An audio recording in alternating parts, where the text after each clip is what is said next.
Hello. It is Valentines. Which of course mean we play Endfield for 5 hours. What better is there to do? Get jump scared? Get spooked? Do Gibby quest for 5 hours. Just repeat it constantly. Except you can't even repeat it. I have to make a new account every time. And speedrun to being able to do it, which is like after Valley 4. I think.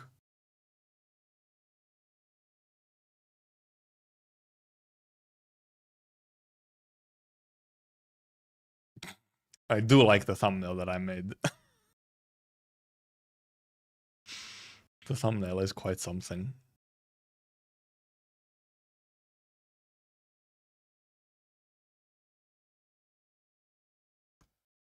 My beloved.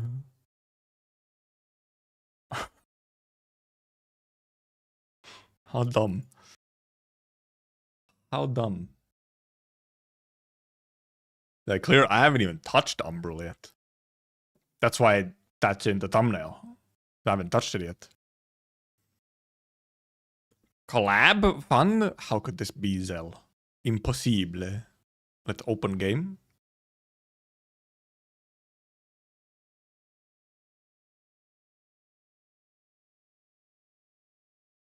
Game? Game?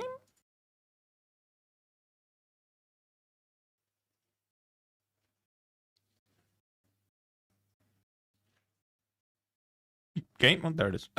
Took a bit. What the heck? I was really thinking about launching this time. Dust on my screen.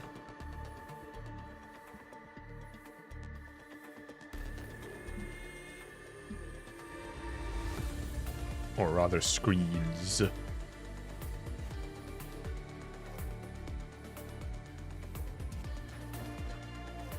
Whack! Fuck, I'm lonely. What do you mean? How can you be lonely? There is Endfield to play. There is Endfield to play. How could you be lonely? Shaking my head. Oh my god, they're almost all fucking dead. I have 6 hours of my clue exchange because I put it yesterday, like late in the evening.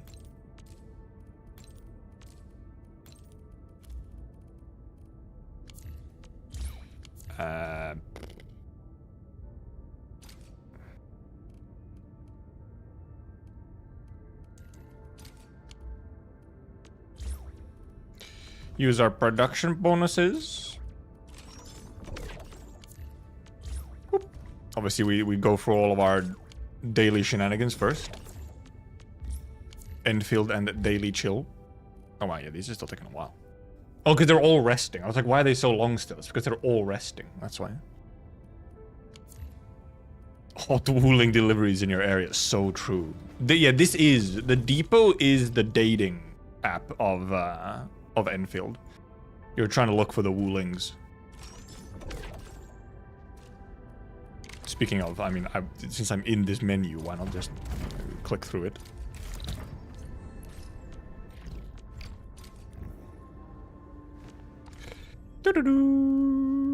And we'll click through all the other ones as well, I guess. Nope, no environmental monitoring day. We'll click through... let me actually change the because right, when you have depot selected from here, then because I'm gonna have to click through the menus a billion times to get to whatever, so better to be on Valley 4 to do all of this. Where are my... There. I'm slowly, soon I will have used up all of my ferrium parts. Or components or whatever. Dumping them into depots. And then I can start dumping bombs. Because they're actually, I think, are they first? They're actually first in the list now because they're at 80,000 as well. So I can start dumping all the bombs. Just packaging bombs forever. I have a bomb production line literally just so that I have loads of bombs to use on deliveries.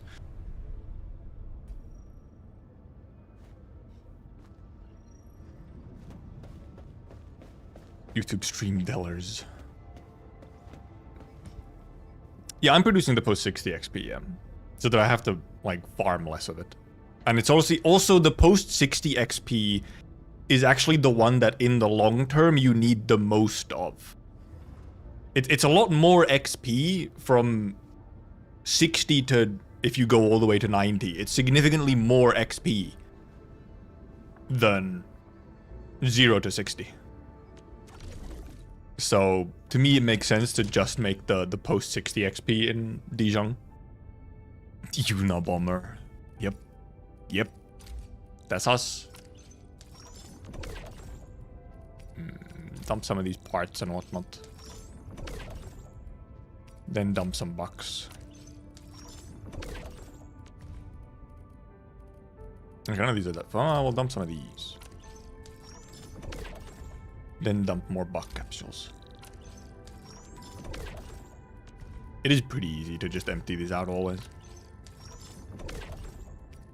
Every now and then using a bit of something other than just the top tier ones and you very easily empty everything. So many games, so little time to play. This is kind of true. Well, like, not actually for me. I'm not playing that many games, like, actively right now, so. And, like, Enfield gaming time doesn't really share gaming time with, like, some other games that I might play. If I have, like, games that I might play with friends or something, then that's, like, a separate scheduling system. Umbral in my monument until I... Any good... Ooh, big deal! Very low price. Think of the tier 1 Unix? Like of the 4 months? There is also this one. Well, I mean, this one is better. Even if I don't sell it right now, I might just buy it and not even sell it. We'll see. Surely can get to 5k instead. Also, I actually still have something left. I do indeed have something. Do I have a good price for this one? Ooh. I do have a pretty decent price for this one today. I could actually maybe... That's pretty close to 5k.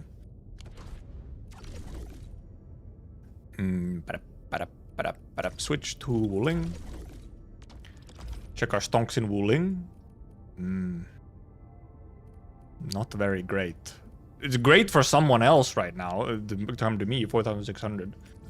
It's only 1,600. Kinda poopy. I think I might just wait. I can wait one day. Wooling, you will wait until tomorrow. Oh yeah, Helldivers did drop a big update, didn't they? I do, yeah, the XP separation is still a little bit, like, I'm not 100% sure what the idea behind the XP separation is. Like...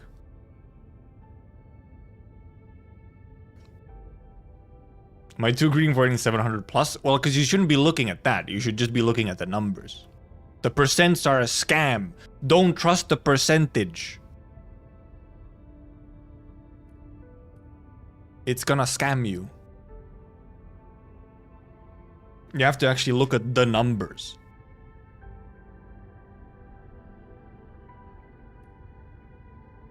And yeah, there's no conversion either, indeed, between some of them. Like, for some reason, it's really only the XP one that doesn't make sense to me. Like, the fact that there's two different tiers for skills somehow makes sense to me. But 2 different tiers for XP is the weird one. And also 2 different tiers for, like, promotions also makes sense. Because, like, I mean, Arknights even has that. You have 2 different tiers of chips. Like, maybe it's to encourage to raise multiple, because then, you know, if you get, like, some 0 to 60 XP for free, then it's like, well, I mean, who else am I going to use this on other than other characters? My favorites are already above 60. And then, yeah, 3 types of books in AK as well, for skills as well. So, I guess it's probably to sort of encourage, like, the fact that you'll always end up with some XP of both from rewards. So then it's like, oh, well, I have a bunch of free 0 to 60 that I've just gotten from playing. I guess I'll level up some new units. And yes, the Arknights JP did drop a Valentines animation, 3D, like, Valentines animation thing that I think they do, like, almost every year. This year, however, it's fucking El Banana. They really put El Banana in there. And yet, I somehow... It makes all the sense. Even if I don't agree with it. Even if I don't agree with it, I fully know why. The reason for it is like, yeah, okay, I see it. I see how it is. The people, they love their would literally kill you Valentines.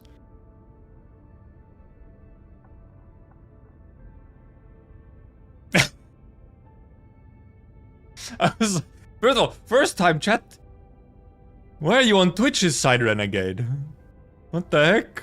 Was this specifically to make it a first time chat, so I thought you were like a real person instead of a content creator at first? I read your message and I didn't look at the fucking name yet, and I just read, I miss your PNG tuber days. I figured why I couldn't watch you anymore since you became a flesh tuber. And then I looked at the name, I was like, what?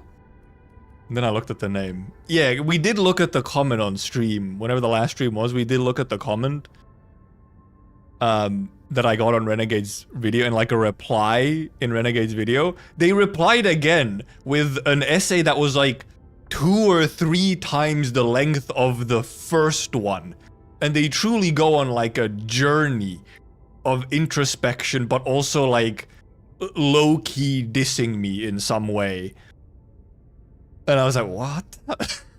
Damn. You have a lot of free time. Like, you got time to write all this out? I mean, okay. Sure. It was the most complicated version of I prefer the PNG that I've ever seen. It's not the first time I've heard I prefer the PNG. But this was the first time that it's been such a, like an essay format answer. It was interesting. Since I'm on Twitch, that gives me rights. Are you sure about that? You sure about that? I wouldn't be so sure about that.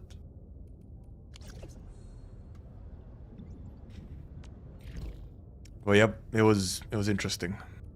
Missing robots. Give me 1k credits. See, this is the min-maxing you should be doing, is missing robots for 1k credits every day. Yeah, you only get rights if you're a sub or a member. That's true. I should be saying that all the time. You get human rights if you pay me money. That's how all streamers work. Aren't that your jewels? Oh, true. Yeah, the price for you is probably fucked up because of currency, isn't it? I'm on camera mode. The price is probably all kinds of fucked up. Because of exchange rates. I've done this same daily robot 3 days in a row, by the way. It's been the exact same one. 3 days in a row, so I know exactly where they are. They keep giving me the same one, this exact load spring one. Like, I don't need to scan you. Never find Andre's robots. That's not what I signed his paycheck for. Did even sign his paycheck? Isn't that HR? I barely get any dailies in Wuling ever, which I'm confused about. I wanted to ask whether she turned on El Banana. Was she turned undead during event story or not? Seemingly yes. Let me handle this. It does seem like she, like, died, but it's El Banana whose whole thing is raising the dead. So she's like, I think the implication or the idea was that yes, she has like died, but then, you know, just kind of revived herself. Which is okay.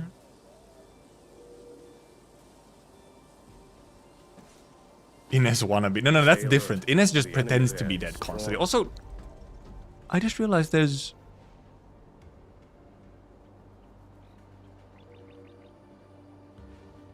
I have not gone there. How do I get there? The fuck? Do I need to move something over there? Do I need to, like, press these things? You can't? Why is there jump pads? Did they really leave the jump pads in there even though they removed the, like, actual way in there? They forgot to take the jump pads out?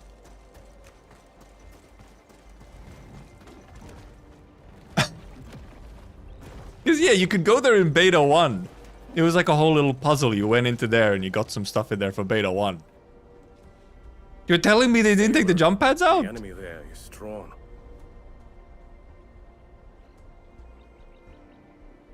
What the fuck? Because, yeah, there's not like a way in there. Seemingly. Maybe they'll do something with it at some point, because... Thank you for the gifted to Renegade. Oh no, Renegade has acquired human rights. Fuck. This is a terrible disaster. Oh no. Just a plot for her to go into the dark and get unreliable narrator a bit. It could be a bit of both. You cannot ignore me. Fuck. Shit. This is disastrous, man. Anyway, give me a wooling. No wooling. Give me a power plateau then. I'm just doing it for the credits. Address me? I'm not gonna bring up the thing where currently address me is very relevant, but... I every now and then see some small bit about it, and it's a bit funny, isn't it? A banana is an amogus lich among AK liches, just like Gummy is an amogus nugzerer. I guess kinda yeah.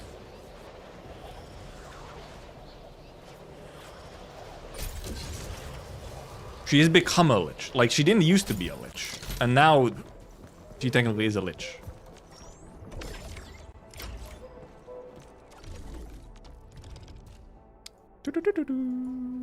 Give me wooling. Oh! Wooling. Poggers. Took the L's of the country to get rid of Victorian in the purple frame. Yeah, El Banana was doing lots of weird stuff in that event. And I'm not sure I quite understood all of it, to be honest. Other than indeed she has, like, now kind of removed herself from the picture. Like, she groomed the country so that Reed could, like, take over and lead the stuff, and also so that she could go on her own, some kind of schizo mission that has something to do with Doctor.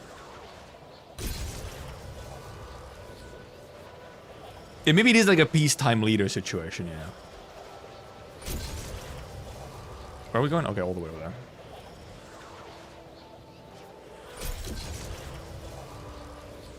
You've been following the shadows as well? Yeah, exactly. That is the most I ever want to follow it, is just a little bit from the shadows. Not even like consistently. Oh, I didn't press the button.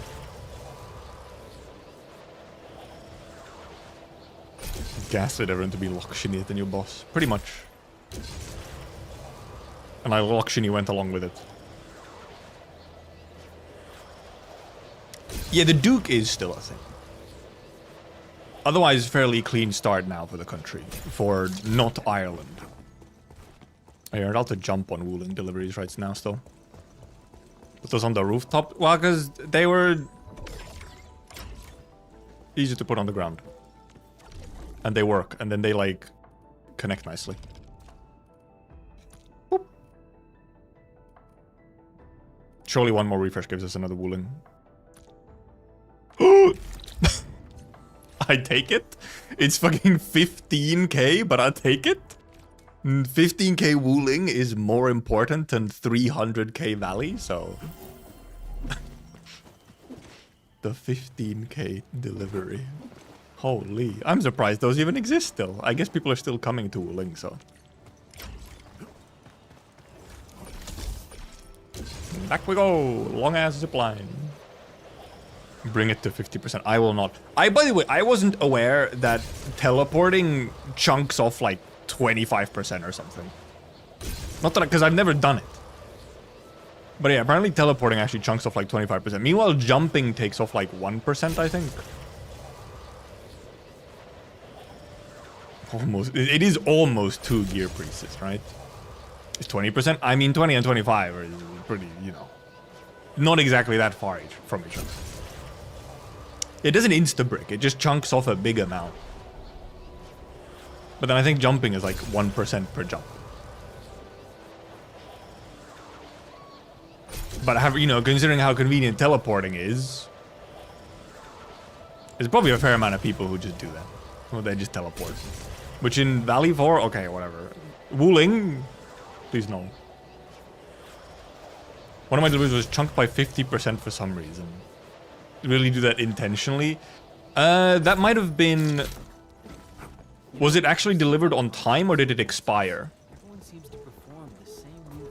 Because when deliveries expire, if no one picks it up and it just expires, then it's 50%. Like if no one does it. Delivered on time? Okay, well then someone really did just... Someone truly fucking just chunked it for like no reason. It is difficult to get to 50% considering like if a teleport is 20%.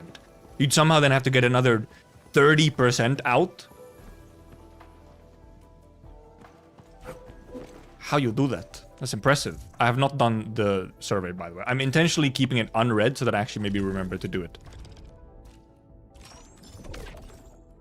My Wuling hasn't been instant. Oh, cool. Okay, it's being done. I was like, it's not being instantly done. How could this be? Oh, we can go to credit store. We have 1 billion credits now. Actually, we haven't done all the credits yet. Never mind. We need to visit friends. What do I have here? Huh? What did I get? Oh. Oh. Oh, right. Carly's fairy tale thingy. Right. The thingy got finished. Challenge of Dawn with package in hand. Maybe they just forgot.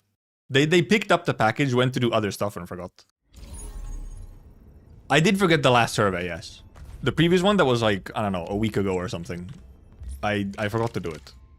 I looked at the time wrong or something and I forgot to do it on the last day. Apparently this one is another real fucking long one.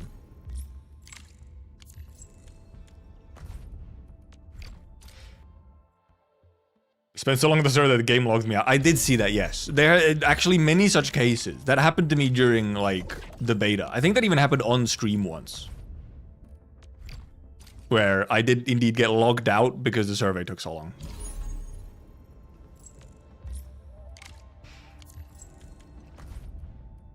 Last one.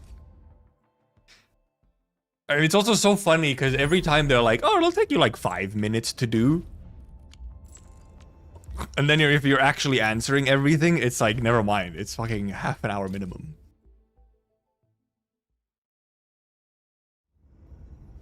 Don't... Snipe Glitter's delivery jobs, but don't finish them. Hold them hostage until he pulls Oven, AK. Why would you do that? Also, it wouldn't work. It wouldn't work.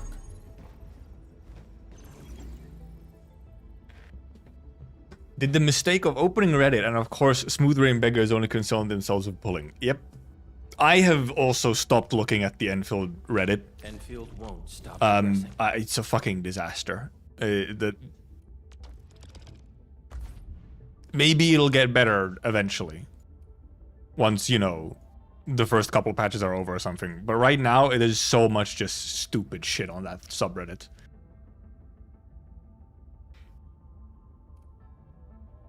It's ridiculous. Can I empty these out this week? I actually have to use some stamina on actually, like, essences. Because there's a BP mission to do essence etching. And I've done it like twice. I don't have any extra essences to do it with. So I'm like, well, heck, what am I supposed to do? Edging on stream yeppers. Yepers. That's what we do. That's what we're all about. I have... Okay, no, I thought I had 2k. Ooh. No, that's not a minus 75. I'm just gonna... It's minus 25% only.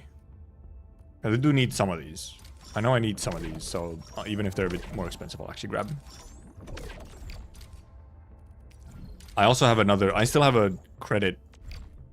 whatever coming in today, so... Okay, yeah, I can pretty easily buy a bunch of stuff from here. I have a credit thing coming in. I could... Well, actually, now I could, in theory, just let it go until tomorrow. Until reset, because I don't really need anything from here. Operation manual. Yepers. How many boxes do I currently have here? I have 4 boxes currently waiting. But yeah, I have to do essence etching. So I actually have to use some stamina on essences. Fine. Okay, I guess so. Former leak website devs announced they're closing their website. There is a lot of leaks collapsing currently.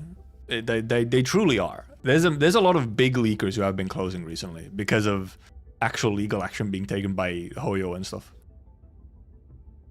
And then there was some kind of news that there's like an actual some kind of Shanghai government initiative for essentially against leaks, and like Hypergriff is part of it. You're being stupid now. If you have ad block, it makes it look like comments are turned off and then even sometimes not showing the chat on a stream. I'm forced to watch ads for your channel. Thank you for the money, I guess. Also, my ad block, however, is indeed... I have not had any issues with... Or at least no issues like that with ad block.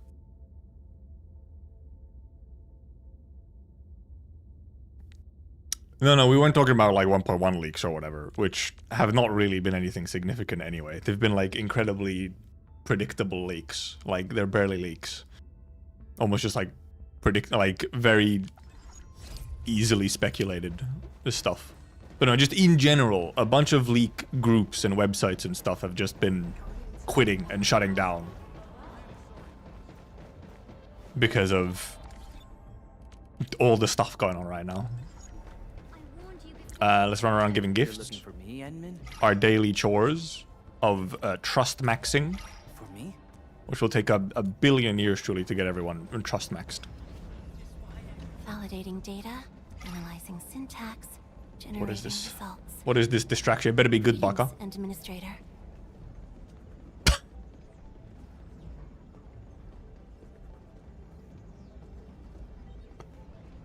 How? What? How? What happened?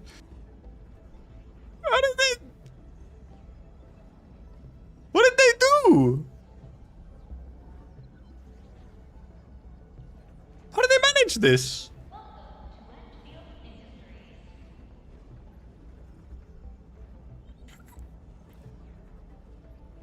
Oh, maybe it is. Oh, it might be ult. Yeah, it might be ult. It's the right after the ult animation or the cut-in ends. She might be like this. Or jump attack? I don't think it probably isn't jump attack. It looks like it, because she comes like down real hard with like sort of arms first from ult. And that was a big ass fucking Discord image links, man. Okay, well, this is a longer one. Cheated with, yeah, Some slander. Digimon evolution, And then just fucking Penguin and insanely hot male Endman. What the f- Oh, I didn't fucking notice Zuala. Just stalking over here. Fucking freak. And yeah, they are indeed just forced to accept all gifts at all times. Just forcing them upon them. Would you As they have 1 billion of the same gift. This is... I'll be blunt with you. Right now, I'm gift maxing, where I'm like, or efficiency maxing, where I'm only giving like the highest efficiency. For me. But I feel like later on, once you have like your everyone kind of at 200, then I think you might just... then you'll have, like, at some point you will have an excess of gifts, so then it will make sense to, like, dump all 9. Even though you get less per gift. Because, like, well, I have so many anyway. I must get them to 200, Baka, you don't understand. I must have the lore texts and voice lines in my personal copy of the game, okay? It's extremely important. Oh, fuck, I need to buy more. I need to buy more. I need more tea. No, here. How many do I have left? 40. I might as well just buy all of them, I think. I need gifts for tomorrow as well. And there's 3 of these motherfuckers only take tea. The Zhang is much larger than I All expected. replying sarcastically, right? Except for Pog. Pog gives you candy every time. Administrator. See, we get fruit-flavored candy. Pog is the only one who truly enjoys them. Oh, Abby. Oh, and Panda. Everyone's here resting. What the heck? What's that on your face? I'm gonna need more of those, I think. Pretty girl like me. No, I didn't renegade. No, I think they've actually just removed it, which does fucking suck. I do indeed also not like the fully dark theme where it's actually like black on the background. I like the one where it was gray. It's by far the best on the eyes. Here, it's yours. Thanks for keeping me on your mind. And yeah, no, I don't. It just hasn't come back. Sucks. I got a mission. Wanna come with? Take your perfume. I don't really. Alesh, where do you think you're going? And Chen Chen. For me? Chen Chen. Chen Chen. And Pearly. Dude, everyone's fucking resting. No one's working. Everyone's resting. Checking my head. For me? How many gifts from 100 to 200? I think it's quite a lot. Because I think is it 5% for 3 gifts? I believe so. Since your awakening. Yeah, it's 5% for 3 gifts. I'm not gonna give this tea to you because you take other stuff other than tea. So I'll go get more of these, I guess. So yeah, it's quite a few. What? It's like so it's 20 times 3? 60 gifts? 60 gifts at like maximum efficiency.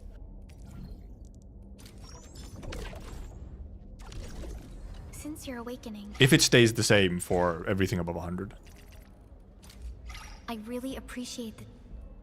So yeah, 60 minimum. And then indeed, then if you have an excess of gifts or you only really care about some of them, you can dump extra gifts into them, where it'll take more gifts, but less days. And then, yeah, if you put them in Nexus, then obviously they get some passive. Hey, the Curiners? Yeah, in Nexus they can get some passive. But obviously right now in the game, you'd rather actually maximize your, like, you know, people being in the rooms where they have good bonuses. Later on, it maybe doesn't matter as much, and you can just rotate people in Nexus instead. For the some passive trust at least. But the thing in Enfield is that if they're in Nexus, then they can't be elsewhere. While in Arknights, you have some rooms where operators can be in a room where they get extra trust, but they're also still working. Also, literally no one is. Oh, never mind. Ember's here. The thing about it now is our income is extremely low. Well, I mean, sort of, but it's about the long term, okay? My thanks. And still, I think it's still very strange that you don't get trust from when characters are working. I don't really understand why that's really a thing. I have a joke based on. You should be getting some small amount of trust from them just being in, I am grateful. like, active rooms working. It makes sense if they're not, like, doing anything, but I don't know why they made it so that only Nexus gives you passive trust.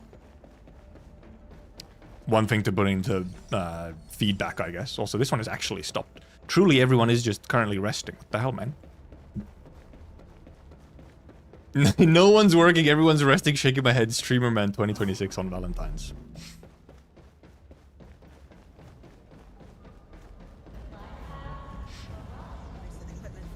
Did I give everyone something to everyone? Everyone is fucking here, man. Oh no, but someone might be in Nexus. I think like Snowshine. Snowshine in Nexus? Estella in Nexus? Yes. Oh, Li Feng, not Estella. This is someone who hates the collab units as much as I do? Hell yeah, I have to click on this link. Wait. Snowshine is gonna be my first 200 trust, by the way. She's at 199. Is this for me? How? How's Snowshine number one? I guess Snowshine has just been in Nexus a long time. The heck? Oh, you saw me just now and Live stream for 1.1 patch? I actually wonder.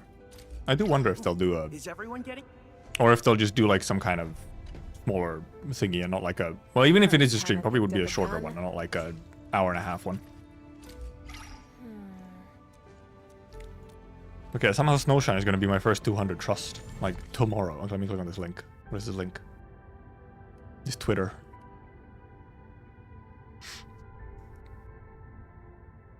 I don't think they hate... I don't think they hate... Well, right. I did right. Okay, yes. Sakiko hates. Okay, now I get it. I get the bit now. Okay, I get the bit. Yeah, she hates herself. So true, Sakiko. So true. So true. You should, Sakiko. You should. You're so correct for that. You're so valid for that. Also, I have these, so I can do my 10 on here. So that I get my urgent recruitment as well. Because I have my last tickets. We're not getting any more tickets. Yep. Yep. Gamba champ. Surely we easily get the Gibby. Zero problem. Gibby instantly. Oh, true. I forgot. We need the bait. We need the bait. We went through this yesterday. We need to do the bait. Look. Arknights. Original Arknights has a way better gacha than Endfield. Okay? Like, so much better. Like, Endfield would never give me a 6-star right now. Right? They would never. Arknights has a much better gacha. I can skip. Fuck. It's okay. It's okay. We have one more 10. We have one more. Literally minimum roll. Cool. Because now we get our urgent recruitment. Okay, look. Like I said, Arknights, way better gacha. Enfield, compared to Enfield, Arknights is so much better. It would just give me a 6-star right now, but Enfield's not going to do it. They're just not going to do it. Fuck. Minimum roll. It didn't fucking work. It might only work one way. It might only work in Arknights if you're saying that Enfield has a better gacha. Am I looking alright from this? I think it only goes one way. Damn, it's unfortunate.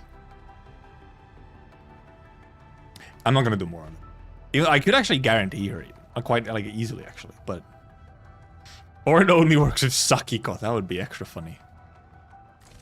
Yeah, I'll just save my pity, I guess. I have 90 to guarantee, and you can't see I have 50 to the next 6-star.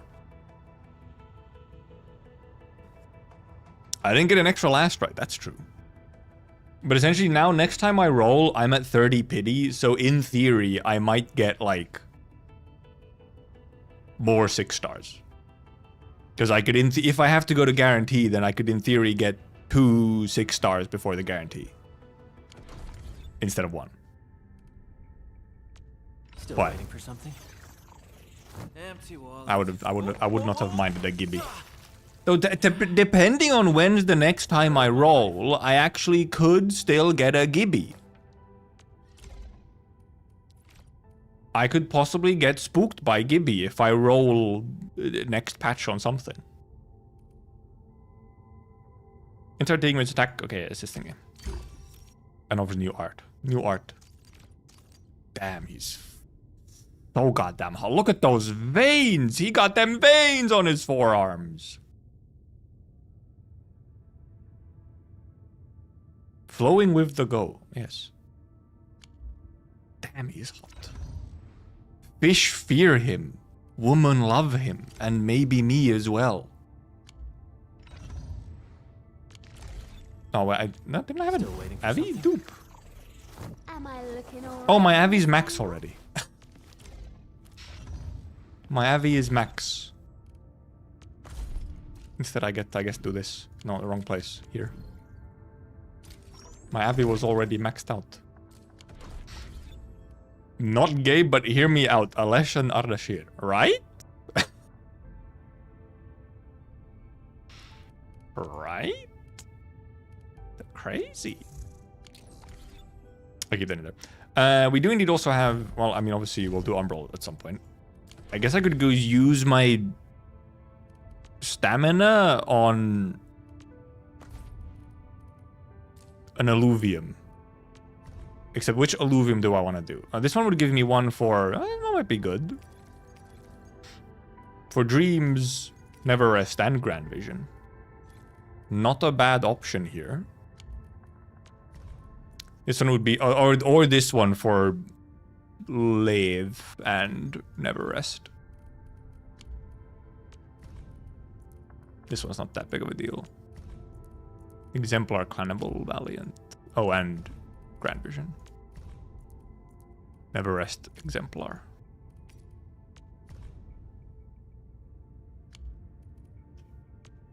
Okay, so do I want to go for this one, which has 3 of them? One for Grand Vision, one for Never Rest, and one for Dreams. Or do I do Never Rest Forgeborn? It would obviously be nice to have one for Levitain. A better one. Website that tells you which weapon essence is best in slot. Do you need a website for that? I mean, like, it's pretty obvious what weapon essence is best in slot. Like, the weapon tells you what best in slot is. And the game tells you where to farm it. Right, right. Yeah. I think, yeah, okay, yeah, it's the one where you actually, like, have an essence and then you can check it. But, like,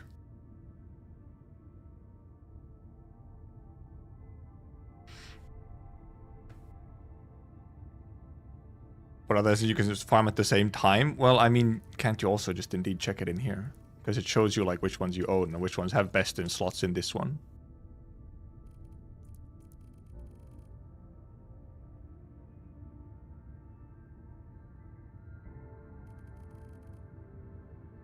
Like, because this shows you which one, it shows you these ones, hey, have perfect essences on this one.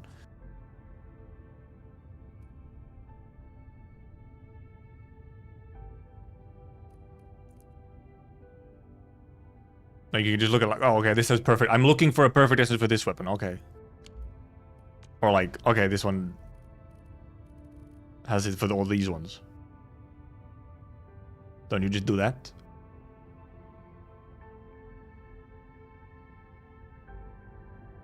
I haven't used the site, so I don't know. Maybe it does have some kind of additional bonus to it, but kind of seems like it's not terribly necessary.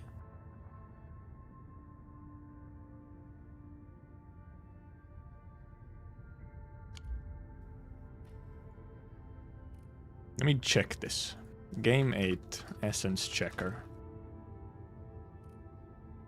Weapon Essence Checker. What do you do?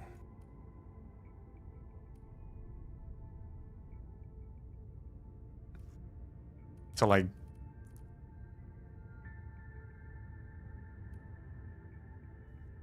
How to use.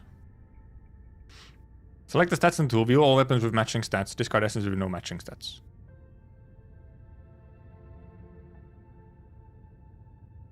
Right, okay, yeah, for the idea of indeed, yes. For this part, which essences can be discarded or used as fodder, yes.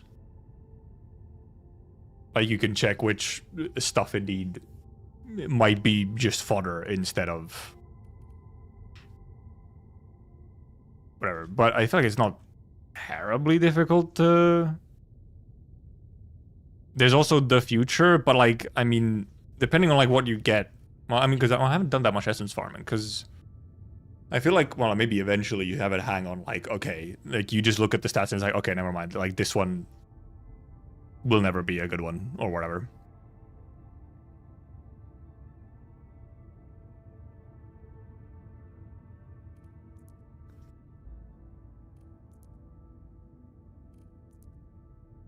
Okay, so because for example, if you get like, you know, let's say we get like a agility plus treatment plus pursuit. Like there's nothing that has this particular combo. That's all that this just shows. Nothing has that particular combo of things. Right? Well, actually, first of all, what, really? There's not a single weapon that has agility boost and assault? If you have a perfect essence locket. Well, the thing is that, like, do you know if it's a perfect essence for a weapon that exists? But also, indeed, there's like a thing of the future exists. Oh, so there's 3-star own. Oh, well, that's okay. Well, yeah, I should just put it as, I guess, 6 stars and 5 stars. But it's still, that's the thing though. Even if you put filter, right? For like, okay, so assault is apparently a 6-star only skill. Or a 3-star only skill. You put it to 5s.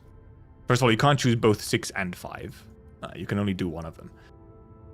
Why can't I still click assault?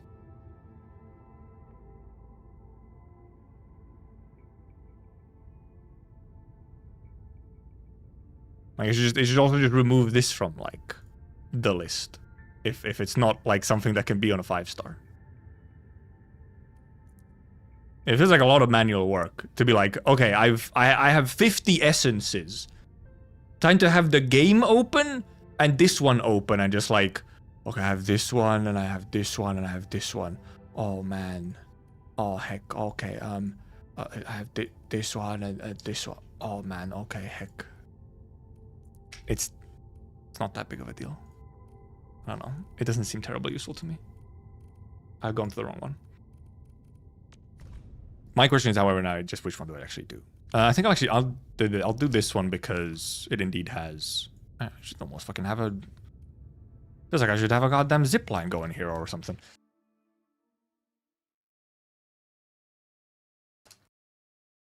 Actually, maybe I should. Should I set up some towers on this one? I could grab some towers and batteries.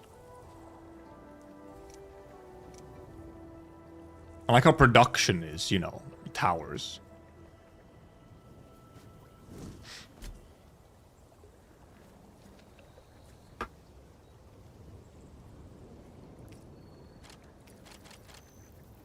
What do we grab? What if we just grab a bunch of poisons and beams?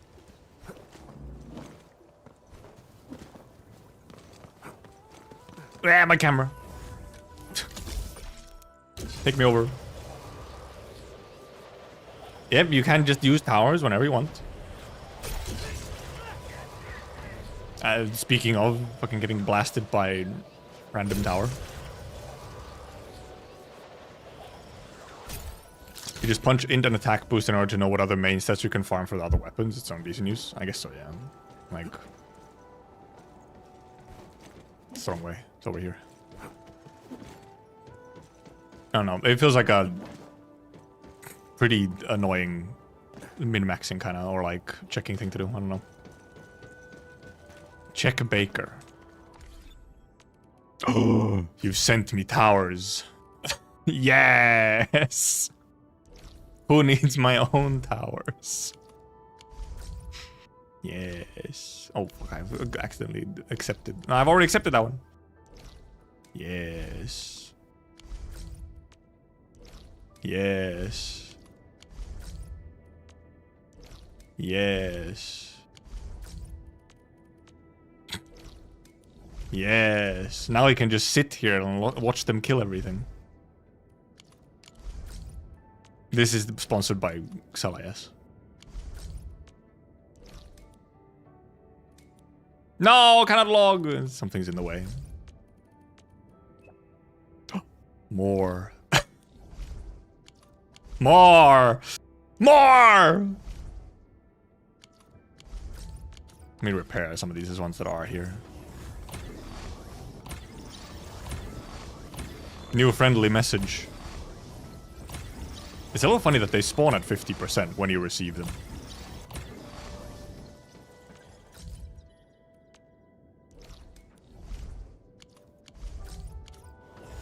Yes.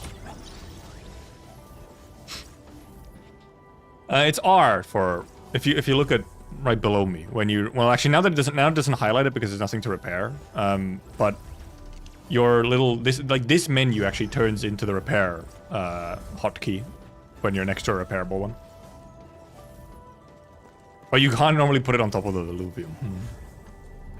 Yeah, it took me a while to notice you can also indeed just press R to repair. Corrosion reduces, it doesn't say elements, it just says defense.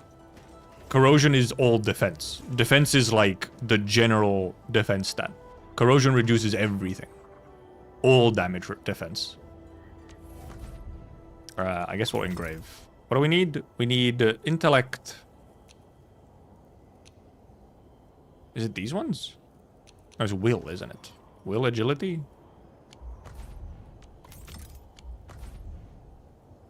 Not enemy intel, essence overview. Because it's intellect, attack, heat damage. First of all, it's twilight, obviously, and then will, attack, blow. Nope. Engrave me. Will, intellect, and like, I guess main attribute. Then attack boost. Do I do twilight or flow? Alright, because I only I can't, this is fucked. I remembered you could choose one of these and one of these. I guess I just put it as attack boost. Because that's for both. That's for Grand Vision, Never Rest, and Twilight or whatever.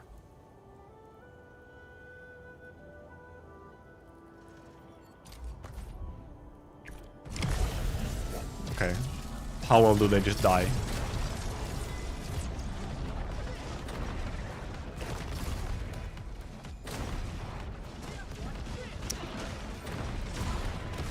Oh, strength 30. Okay, strength 30 is also last right signature. Okay. Ow. They hit me. Ow. They hit me. How's your day, chat?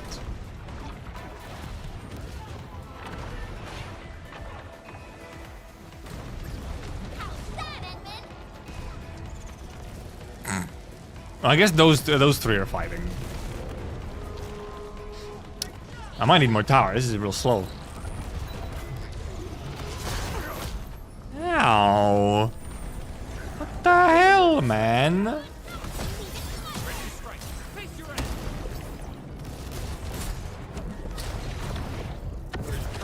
There's a second guy.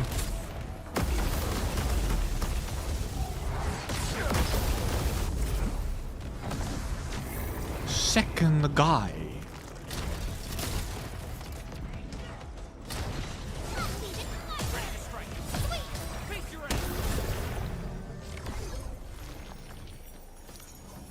Claim rewards. Sure, double me.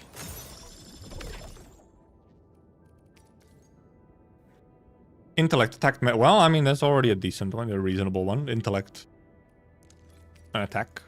Intellect attack detonate. With this one is intellect attack medicant. Main attack twilight. Triple attack and twilight is actually very nice. I don't really need this one, to be honest, then.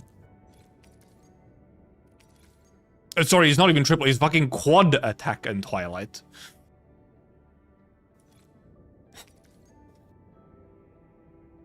Intellect attack assault. Main attack flow. Oh, attack flow. We'll take that. Attack brutality. Will attack brutality. That's an option as well, technically. Cool. Do I have stamina to do another one? I do. Right, if we actually take strength, then that's for last, right? Alright, I should have added more towers. I can't add them right now. I guess I can still... I can click some buttons, even if I'm not normal attacking. I don't know how Li Feng missed there, but...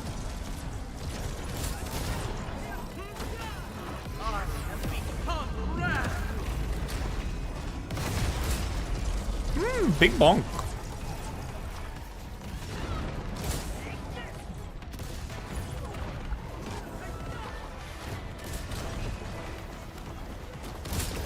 Ow. Rude. That was an oversight. Mine strikes quick. I'm too far. No second chance. We're in perfect.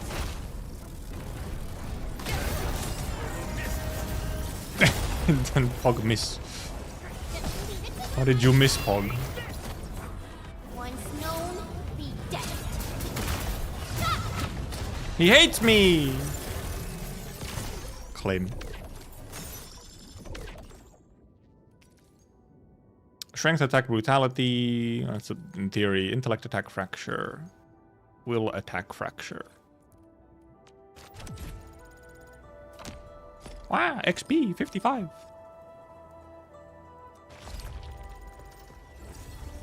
Does the base roll change or only differ the number of water you have to get everything leveled up for? Base roll?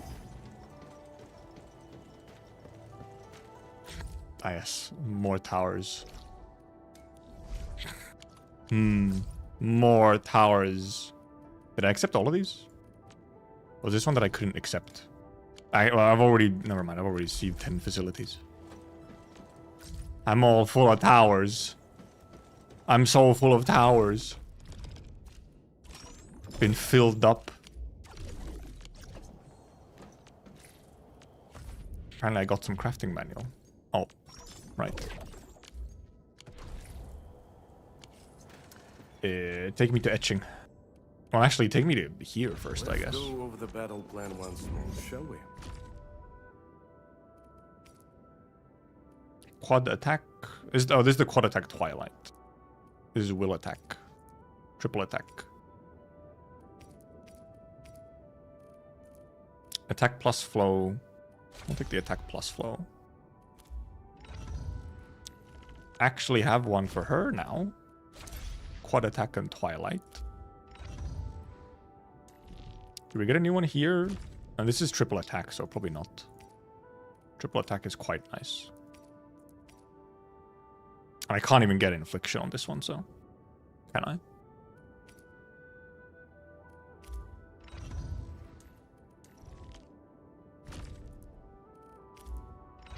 Oh, what does this one even need?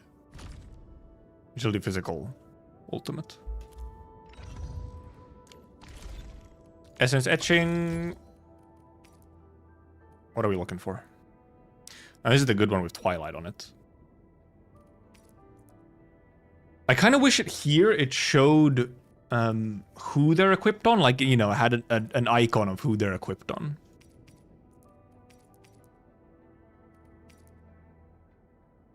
Oh, you mean the... Okay, right. You mean the +4 instead of +1. Yeah, it just starts you have some free upgrades, yeah. But indeed, especially in the long term, what matters way more is just having all three stats correctly. Which actually kind of, that's the thing. I don't really actually want to... Really, I wouldn't want to essence any of these. Because I don't actually have a perfect essence on anything.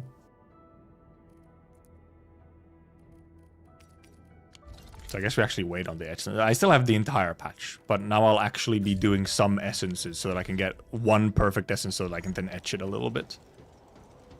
I did just upload a video. True, is it 5 o'clock? It's 5 o'clock. I just uploaded a video. Hey there, Crimson Prometheus. What a name.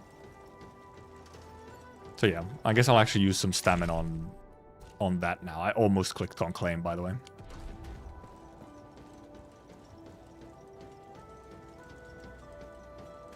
So close. Does this happen to anyone else, by the way? Every now and then, it shows you have a notification in development in Outpost. But there's nothing. It just like bugs out. You can have 10 shared facilities. You can only receive 10 whatever. Oh, really? Oh. Oh, I managed to somehow make the mouse like a toggle. The fuck? Really? That was weird. Strange. It's fucking blinking at me up top when I can't do anything. It's just locked there. It's just teasing me. It's like, hey, you have a notification in your outpost. I said, no, I don't. You're lying. It's not after like every delivery for me in depot. But sometimes when I think you go like claim a delivery in depot and then it just stays for a while. And I'm like, fuck. Why are you there? Look at all these. Surprise, they're all Science Park. Oh, never mind. One of them is Load Spring. All of these, however, just Science Park. They will expire. Expire. Man, good with words today. Expire. I'm gonna fucking expire you. Bird. No bird. Yeah, I guess I'll actually chase for some essences. Get at least one perfect essence so that if I have to do some etching or whatever, then I have at least a target for etching.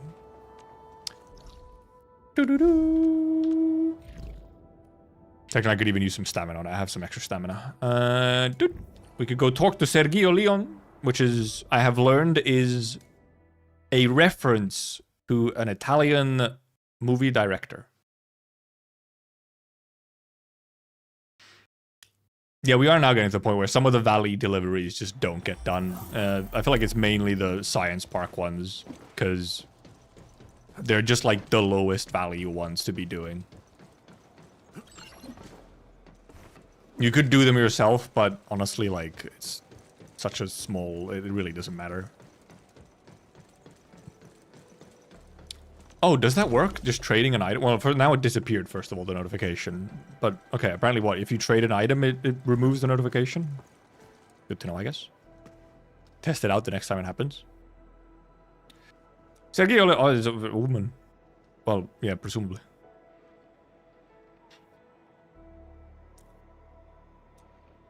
I'd do them myself if I got credits, right? Valley stock bills are a little bit. I'm still stacking them. It's just the deliveries are not like even the main source of stock bills.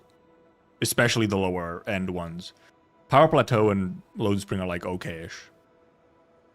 Like you can still get up to like almost a million from one day if it was just like Power Plateau and Load Spring. Yeah, because that was the setup for Umbral Monument, was that it's inspiration for making films.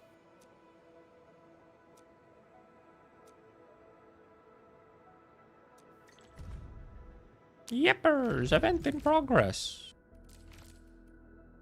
And then obviously we have the medals.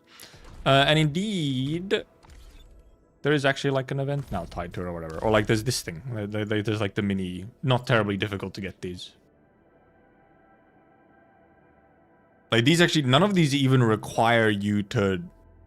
The only thing is a complete normal mode. Is yeah, like the only thing that require, like these even really require. Because these other ones you can just actually do on anything.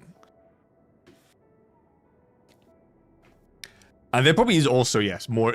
for Valley, there's probably more deliveries than people actually doing them. Because they are just like lower value. They don't necessarily... They might not be worth your time a lot of time.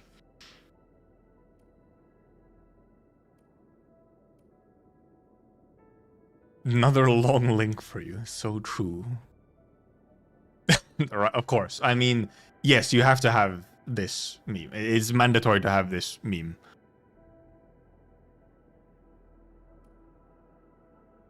The fucking... Wherever this is from originally. It's probably fucking Grand Blue or something. Why is the pun so me? True! It is a panda. It is a panda. LE1 can get all limited time rewards. Yeah, the limited time rewards are not easy. are very easy, which they're kind of supposed to be. These are supposed to be easy for like almost anyone to get, so. Which is how I should be. I agree that these kind of things should be easy, and they're more about just like being there, active, doing them, rather than like challenge. Because then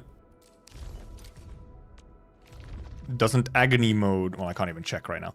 Agony mode, because you have these rewards, which are then just tied to the actual clearing and like agony mode, so you get some more materials and stuff. Getting kicked out of the guild, so true. Yeah, that's how it's always been in Arknights, yeah. Is most of the rewards are pretty easy to get. And then it's just you get some small little rewards for going like above and beyond. Or in some cases, no rewards for going above and beyond, like high risk CC.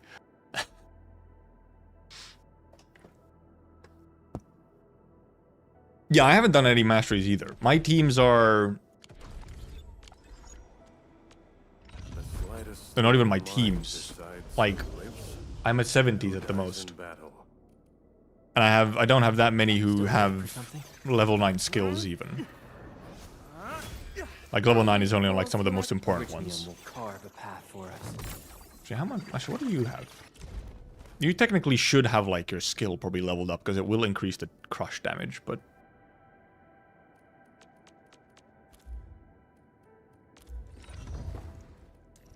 like yeah, not many people have 9s for me. Okay, I have a 9s there. Oh, never mind. She's all 9s.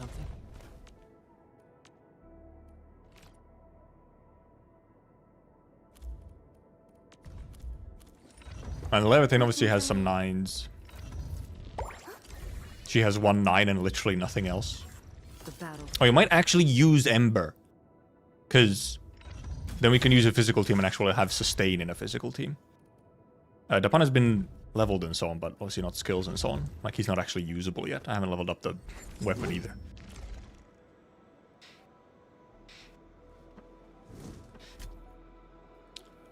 I think Crush... Doesn't Crush also get... Isn't it part of, like, the straight... like, damage calculation? That Crush, like, modifier damage or whatever is in the... long list for the damage calculation. The slightest slip of mind Bring up the wiki. who lives and who dies in battle. Okay, there's a different one.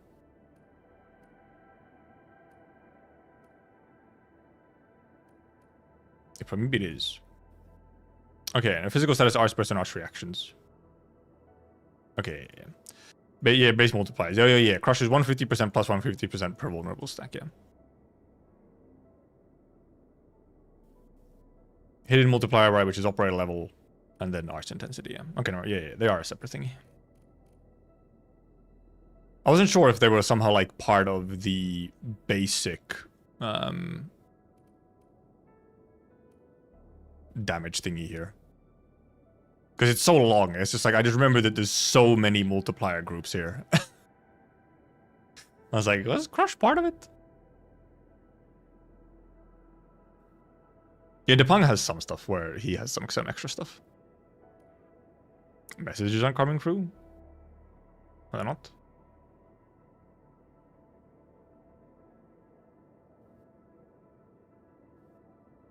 So much to add to the wiki. True. I'll go to the bathroom real quick and get something to drink before we go into Umbral.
Wah!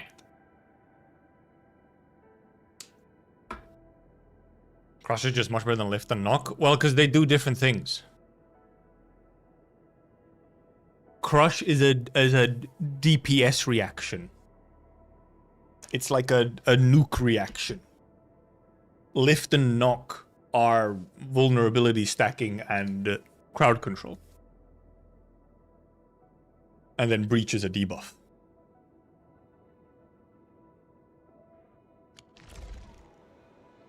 Also, some browsers just don't auto line break math formats, so just expand it outside the screen. Hell yeah.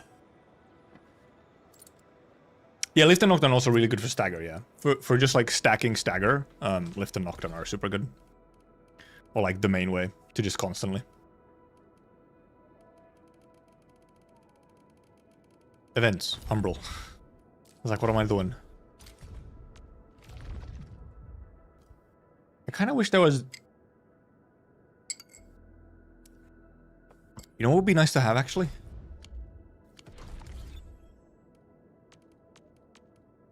When you're trying to get to, like, the event... Back to the event screen, right, for something like that. Having to go through, like, this multitude of clicks is slightly annoying. I feel like there could be, like, some kind of shortcut button. Like how Arknights has. Arknights has, like, a little shortcut button. I guess F8 is one. That's not F8. Wait, no, I don't know it is. That's because it goes to here, to permanent, right? But if it's not permanent, this is just for permanent stuff. Like, yeah, you had to do this set of clicks when going to, like, Carly as well.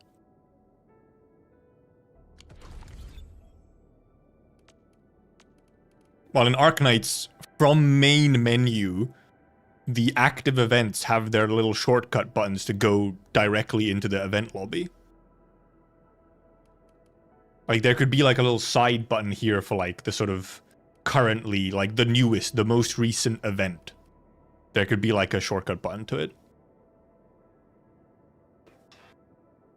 One click to go to event, one click to go to level, one click to select level, one click to start level. Well, yeah, but that's 3 clicks to actually start playing the thing. Here, in Enfield, it's click to open menu, or to open pause menu, then click to open events, click to select event, click go, click in, then challenge. It's 6 to go in. It's double the amount of inputs to get into an event stage. It's almost double just to get to the event.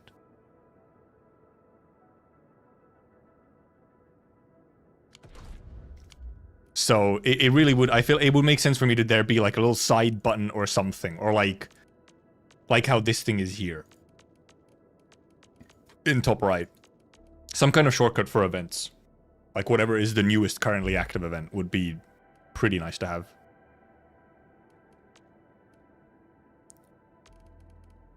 Umbral is in here in permanent. Umbral is in permanent. So it's in here as well. But I mean, even that, if you're using a shortcut to get to it, it's still 3. Because it's F8, click permanent, click here, then it's like 3 or 4 to get to it.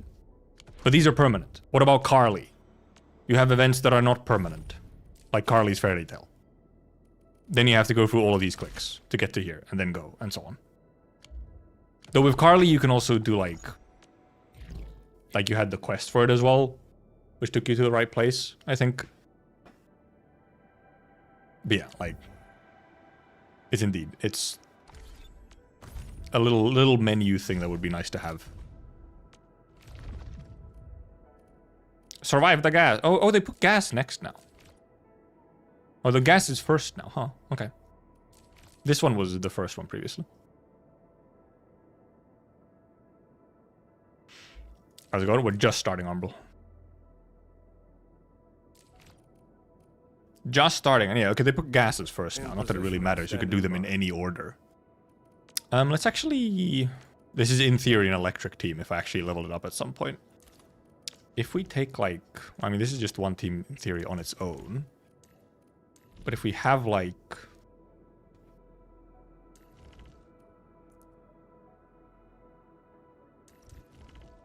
Let's move. Actually, like this, never because then ends. this is my idea for a physical March on. team with Ember for like sustain, would be replacing Leafing. The other option was replacing Endmin, so that we don't have like Crush and we just go with like Breach instead of that debuff, which could still be a fun one as well. But yep, just go in. Let's go. And yeah, for some of the Agony ones, I probably will want to run an Ardelia team instead, so you have more active healing. I kind of prefer Chen to Li Feng, because Chen stacks vulnerability stacks so much more effectively. Li Feng doesn't stack, is not as consistent of a vulnerability stacker. No, I was actually kind of supposed to take the other one, this guy. Perfect sync.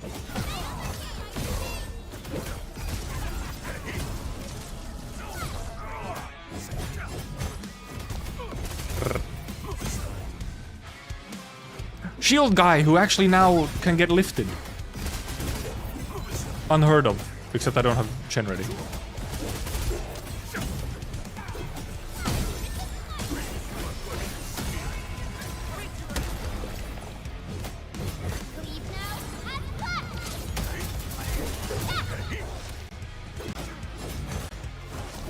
Actually, kind of die too fast for me to properly stack. And properly stack vulnerability. To, for example, get proper combos off of Hog. Suffering from success or something?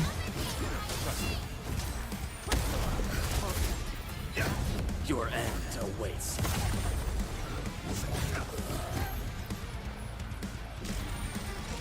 Leafing ult gives you 2, yes, but then you're relying on ult. Which you're simply just not gonna have at all times.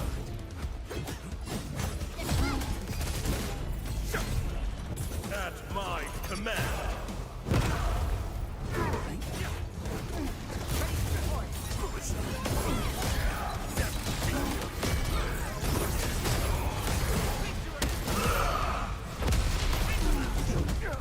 Ow! Ow! Jesus! I was not paying attention.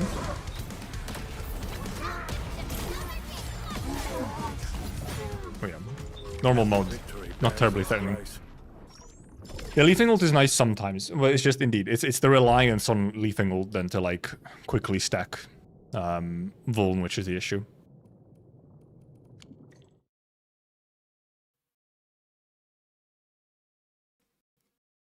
Yeah, Ember is. I don't really rely on Ember for Vuln.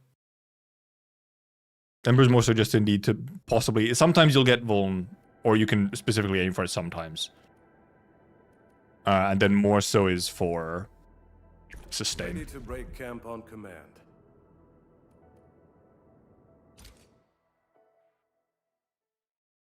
Oh yes, Snowshine can also be sustain. And then you have a parry, which is always fun. Bring it on. Ember doesn't heal your whole team either. Actually, like, most don't.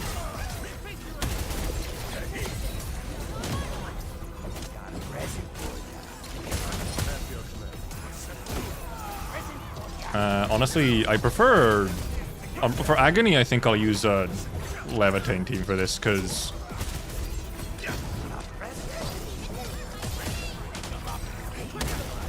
the AoE is pretty nice to have on this one. And also Ardelia for higher sustain. Same thing here, I don't really get to use many Hog skills, because the dudes just fucking die. Instead. Hey there, Kaios. Chen missed her ult! Yeah, normal mode Ember is clearly enough for just sustain as well. Fuck, I was just barely off the center there. Oh, can Gibby actually group them? I kind of almost assume she wouldn't be able to because they're like harder to interrupt and whatnot.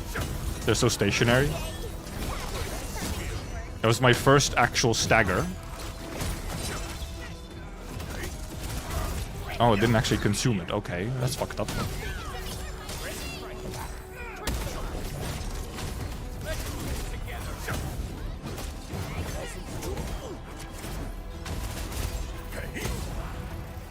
Actually, wait for Chen.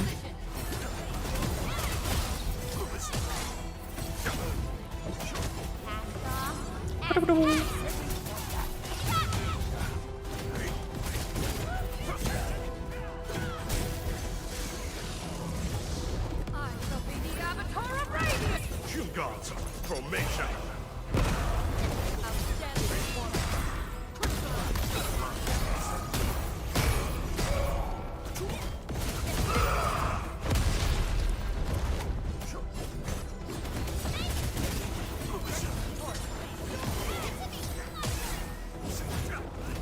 Actually, I need to specifically not kill that one so that I can get a breach off of it. Never mind, it died.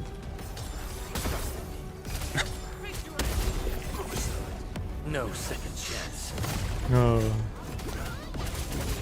Suffering from success. They're too weak, so I don't actually get to like stack breaches and so on. Oh, Leafing and Pog also are for group. Okay. I feel like they didn't in beta.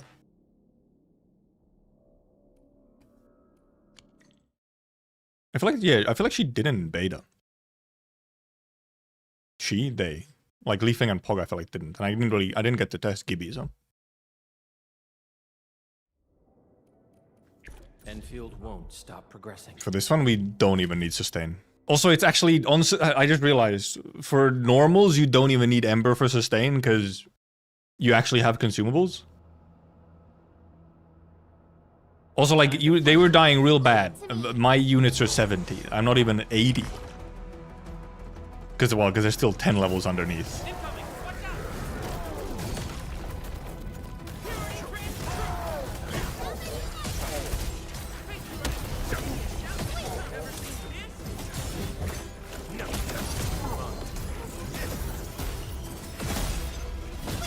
I could have waited slightly. Should have waited slightly.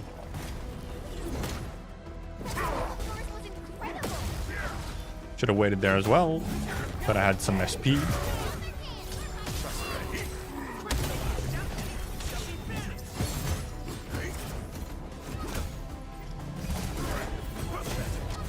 Woo. Now.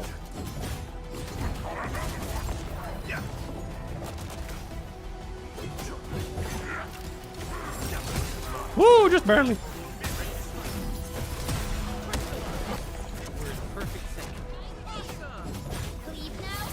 Just ult him. Bonk. Get these normals done so we get to the actual gaming. Ow!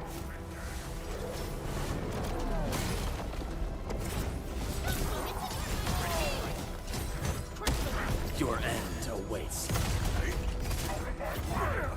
Yeah.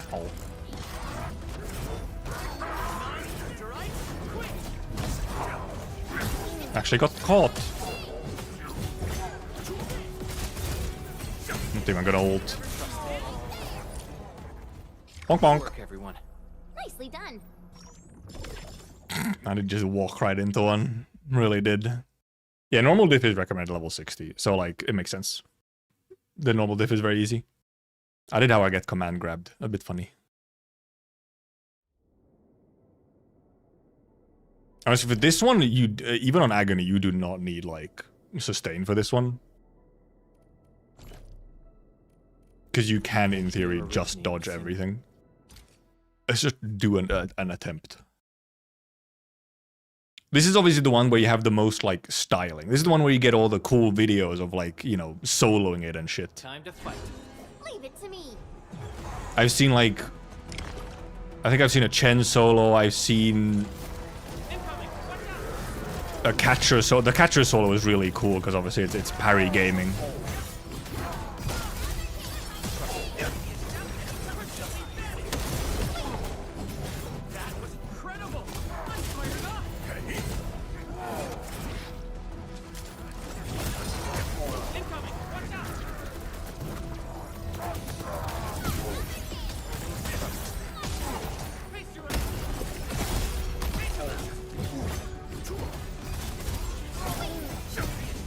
just barely on time. Oh, just barely too late on that.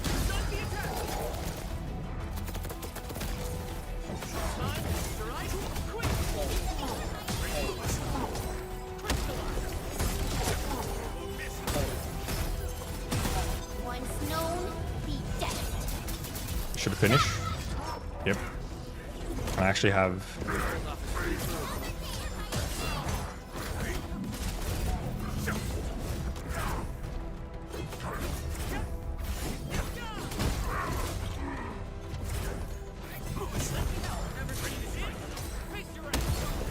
No second chance. Might see. Banter.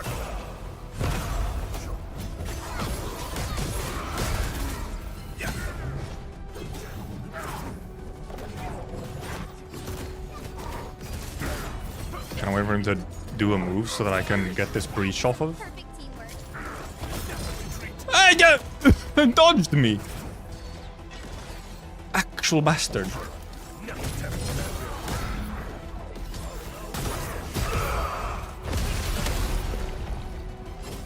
I should stagger. Never mind, that's staggered.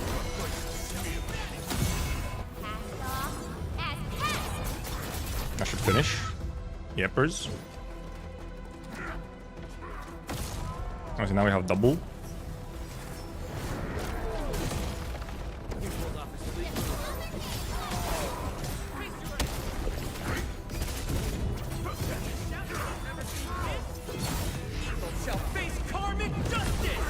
Ow!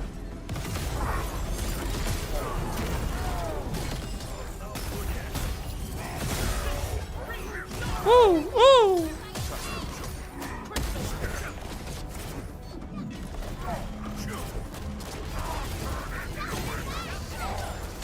Woo!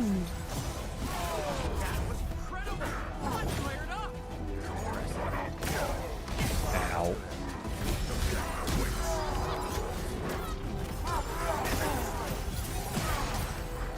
No second chance. Finish? Yep. That was messy as well. That was messy. That was messy. This is a really good one to protect, like, to practice dodging and, like, kind of managing multiple threats at the same time. That was a messy one, especially at the end there.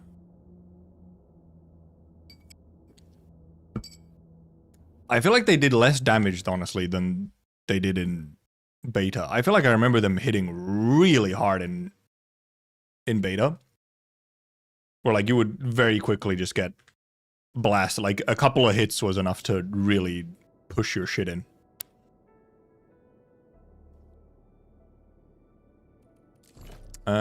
This one, we could put a Lev team against this one, I feel like. I feel like a Lev team would be fun against this one. Wait, Edmund's coming. Attention! Yeah, you crush Revenge me, yeah. My usual goal on this team, my usual goal is like how I start off a fight. If it's like against something that I can actually take multiple hits and doesn't die in 2. Is get 3 stacks so that I can breach with Pog, then build up to, you know, 3 or 4 stacks to then crush with Endmin.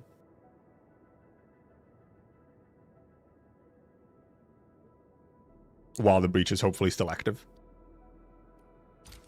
Oops. This one with this team? Maybe not. I have Pogsig, yeah. I rolled it.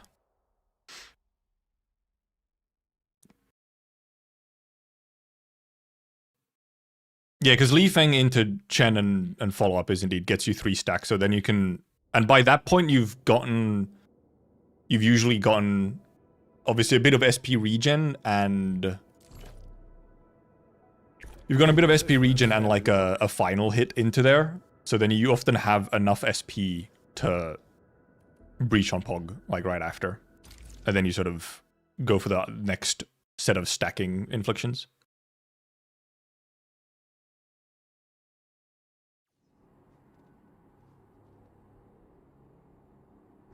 The catcher solo hurt me. You'll see this through.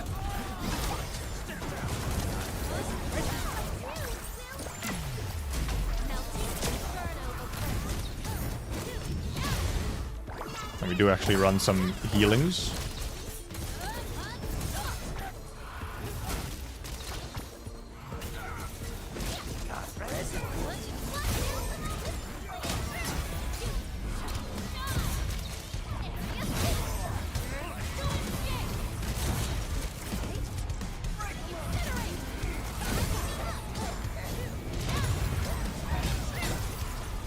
I could probably actually ult already once, and then save the following ult for worms.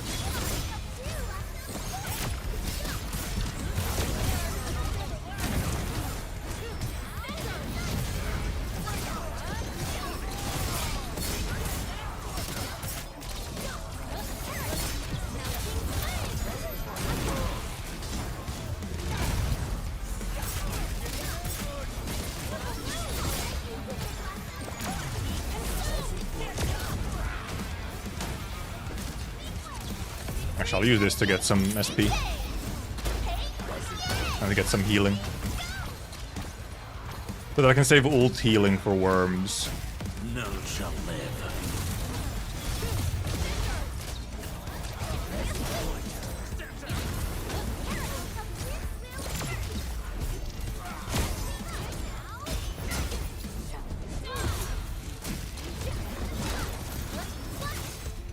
Great teamwork.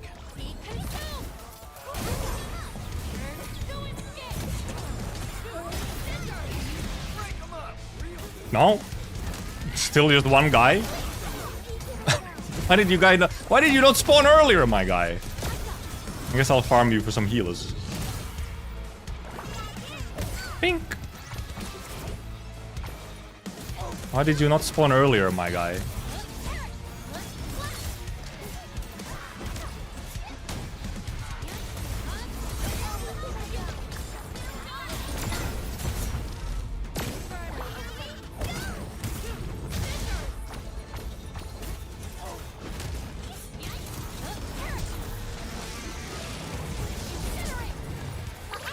Don't go too far, Mr. Dolly.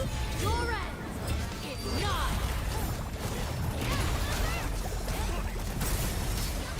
Let the hunt arrive. They interrupted my fucking...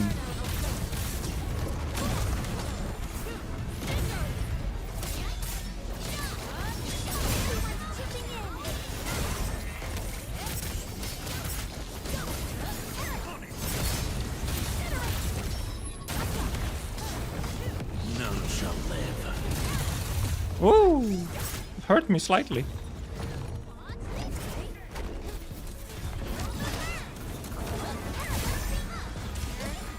Yeah. The AoE on the worms is so good. You did all right. Just leave the. The Levitating team with Ardelia is so good for this one. Yeah, if you're like... Because, I mean, I'm still only level 70, so I'm still, like, below the level for the recommended level. But, like, on 60, you do have so much less health and defense that, like, even a small hit really hurts. Like, I feel like this is genuinely, like, the hardest one out of all of these. It's this one. It's so hard to avoid all the damage, and the worms are fucking bastards. We all know, look, we've all now got to play the game. So everyone can agree that the fucking worms are a nightmare, man. And they know it. They know that when they want to put in a terrible combo of stuff, they just put in, like, 3 worms. Ember did the stage solo. I have heard that Ember is... With how tanky Ember can get, she can just kind of smack. I'm actually almost interested to try, like, the physical team, maybe controlling Ember and actually using Ember more actively. From a distance, the worms are a lot easier to deal with, though, yeah.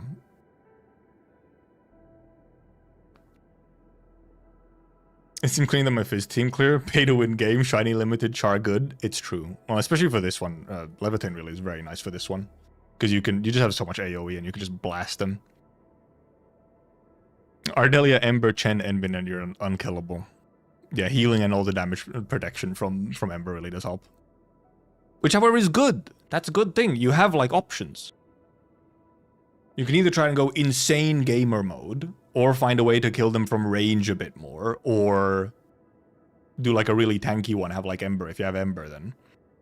Or, like, Snowshine can be there, parrying shit, and Ember, or Catcher, and so on.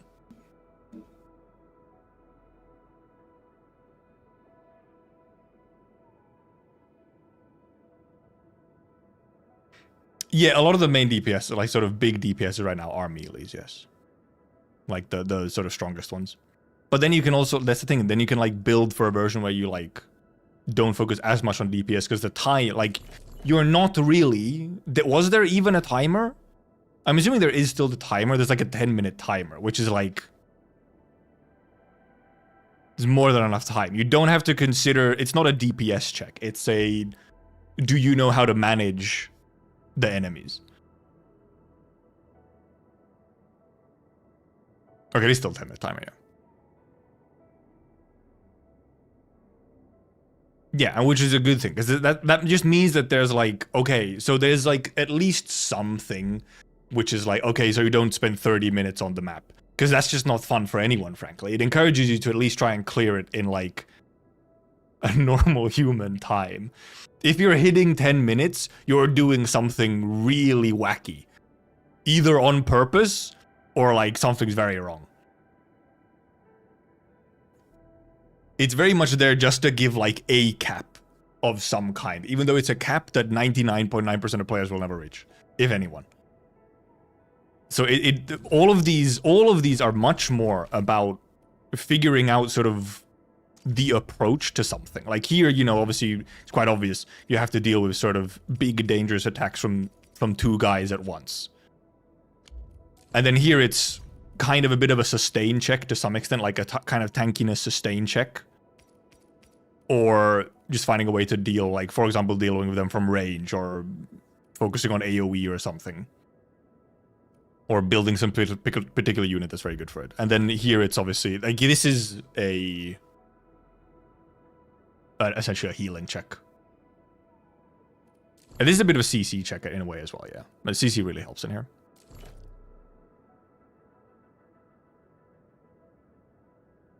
And yeah, and then this is a healing check. Where it's like, have at least some healing. This is a, hey, how about you use your free Ardelia, okay? That's what this one is you have a free Ardelia, okay? Please level up your Ardelia a little bit. You don't even need to level her skills, okay? Just use Ardelia.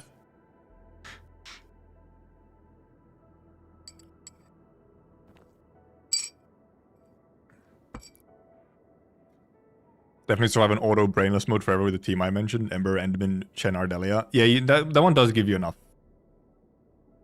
Just healing and tankiness.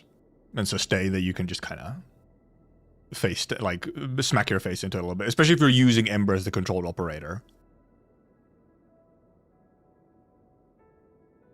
We got beta buff, where Kirito in the Sea of New Bloods were beaters. We kind of a little bit are, yes. You do have an idea, like, on what you need to do. That's all, indeed. Also, dude, it is actually crazy how much earlier the Asia server does get the content. Because, like, I was seeing all these, I'd seen multiple, like, solo clears and all this kind of stuff for Umbral. And then I was like, oh yeah, it's out. And then I looked at my fucking game and it wasn't out yet, man. Because it came so much later on the Western server. I feel like the gap is maybe a bit too long. It is probably our reality. I would almost hope that they would, because how long is the gap right now? Like, for when content goes up, is it 12 hours or is it like 13 hours? Or is it actually even more? It genuinely does feel like it's an entire, like, day almost. With how long it takes. We're finally in the future again. Asia servers are always in the future for these, okay? They always have been. 13? Yeah, that's 13 hours is essentially ends up being like, damn, it's just like another day. It's just straight up feels like it's an entire like reset essentially. With the timing of it. Which is a little silly. And like, I'm, okay, for people like me, you know, like, dude, I gotta make content or whatever. I need to be there when the content is fresh. Not really, because of the way that I time my streams and whatnot, but like.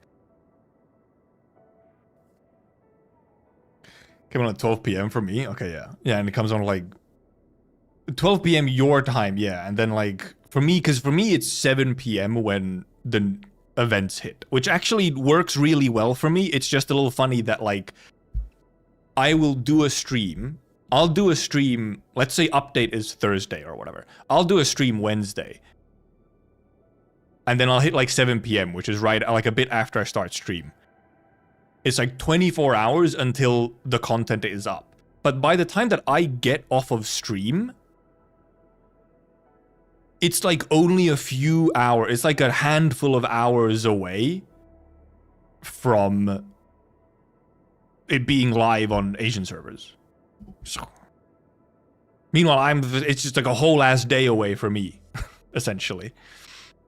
Migrate your account to Asia so you can add me. I do wonder what my ping to Asia would be. And also, can you do that? Can you actually just change server? I don't think you can. Oh, I think once you choose it and log in, I think it does lock you in.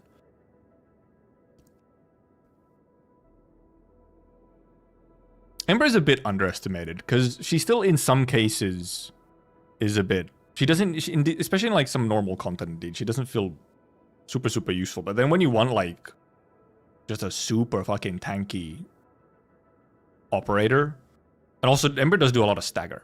Ember can really do a lot of stagger. Most content creators will move to Asia just to be the first to post content.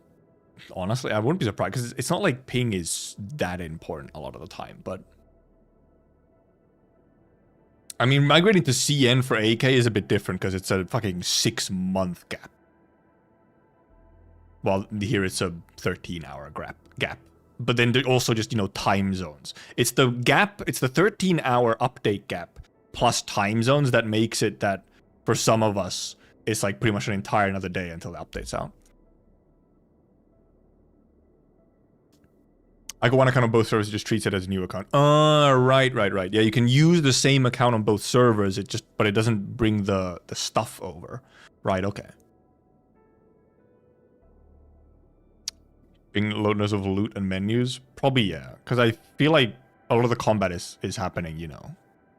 The actual second-to-second combat is client-side. I don't know if maybe there's like something... I heard someone say that like dodge would feel different on ping, but I'm not sure if it would.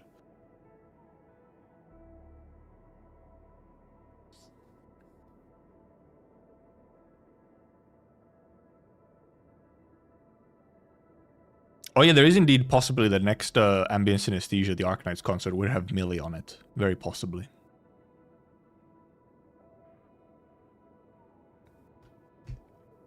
But yeah, the time gap on the content is a little funny. In a way, it works for me, because like I said, it's 7 p.m. for me currently when the event updates happen, which is like 1 hour after my normal stream time starts. So in that way, it works for me. And then once clocks move, it'll be 8 p.m. instead. It's just that the fact that it kind of feels like it's almost like a whole nother day. In a weird way.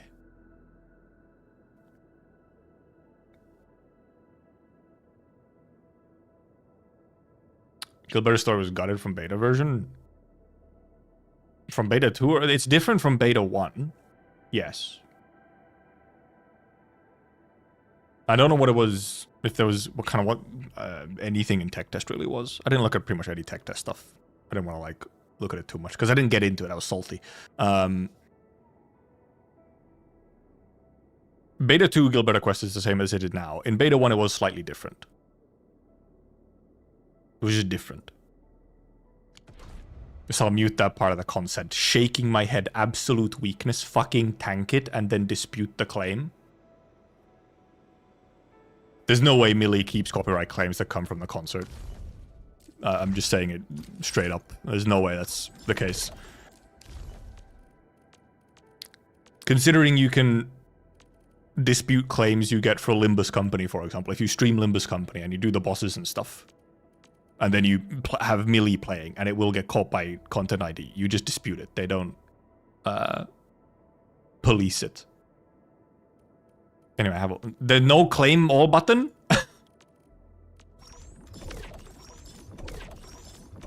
Brother. Yeah, they don't slice her.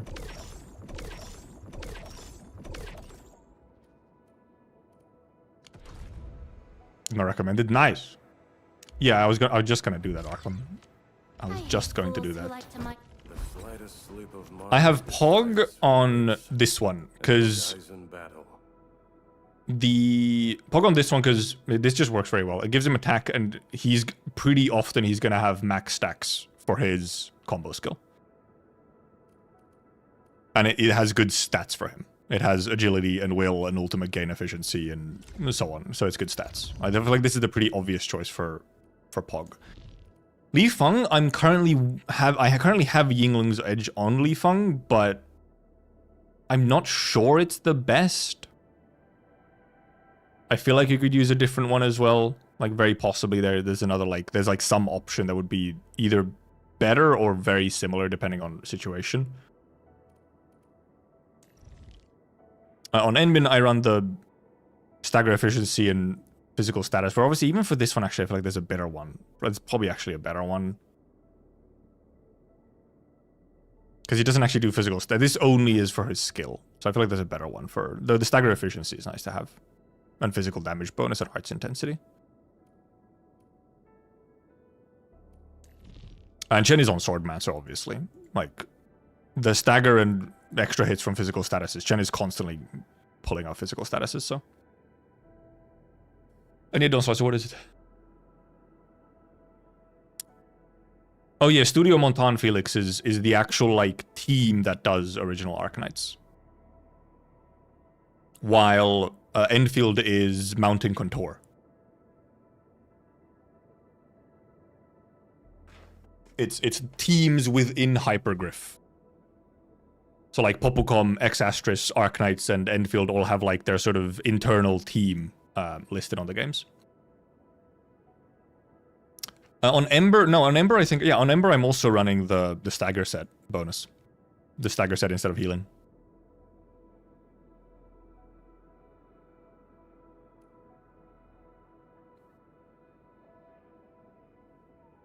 Yeah, Pog obviously has the option of running just lots of ultimate gain efficiency, so you just constantly have ult. But I like seeing the big combo damage. Yes, Dawn. A 5-star is guaranteed in every 10 roll. What did I... Ember's ass is nice from this ankle. Go back, you ruined it. Shaking my head. Because this one works decently on Li Feng. Because Li Feng doesn't have that many physical statuses. I mean, okay, you could use... Because ult does give you double physical status, so you could still use Swordmancer. And the extra stagger would be nice. Maybe it would be better to just have Swordmancer on him. And then... Enderman, I wonder. Enderman, I have trouble, checking or, deciding. Because you could run this... Where you can get, it gives you attack percent and then it gives you skill damage. And actually, in the rotations I do, actually, this would work. He would often be getting 2 combos before doing this. How'd Umbral go? Oh, we actually haven't done one of them still. I started looking at gear. Yeah, Swordmancer is just really good on physicals. It's very easy to just put the Swordmancer on everyone. Yinglung is good for Endman. You mean Yinglung is not the one that stacks whatever. You mean, what is it? This one? Ether Tech. You mean Ether Tech? Stalling, yeah, pretty much. Yinglung's Edge? This is combo attack gaming. Yeah, but it just boosts your combo damage. Which is not his main source of damage, really.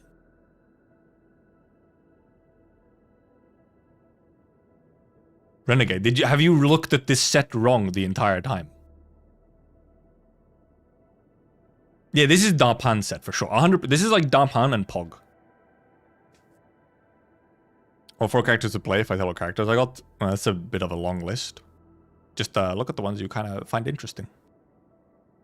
And I mean, if you're at the start of the game, then even just using the story characters, like using like Endmin, Perlica, Chen, and then someone works quite well.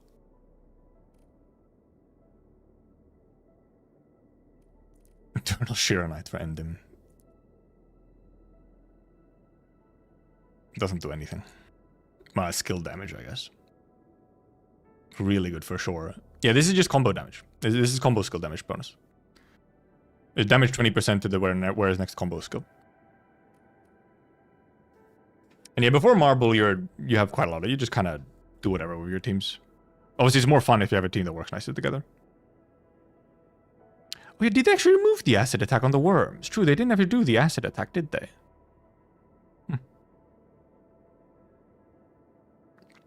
And yeah, skill damage does increase crush damage, yeah.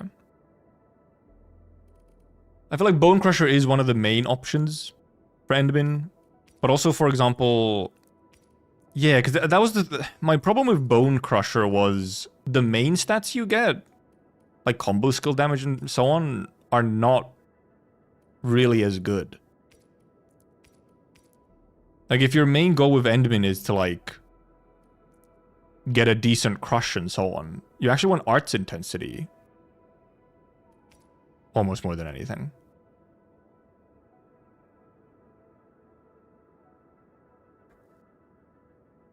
Bone Crusher because of stagger damage bonus on the masks. It's damage against staggered. Specifically.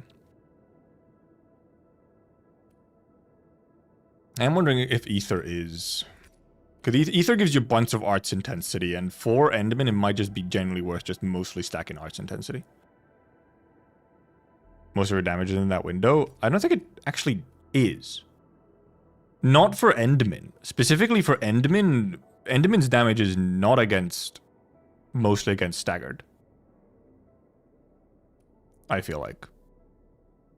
Obviously, the ults and stuff you can use, yeah, when they're staggered and so on. But, like, otherwise...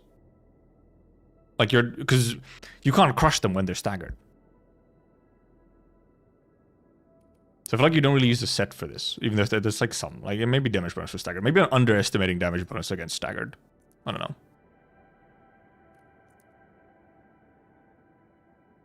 Because, well, the main thing I'm wondering is if you stagger off of the crush, does that crush get the bonus from damage bonus versus staggered?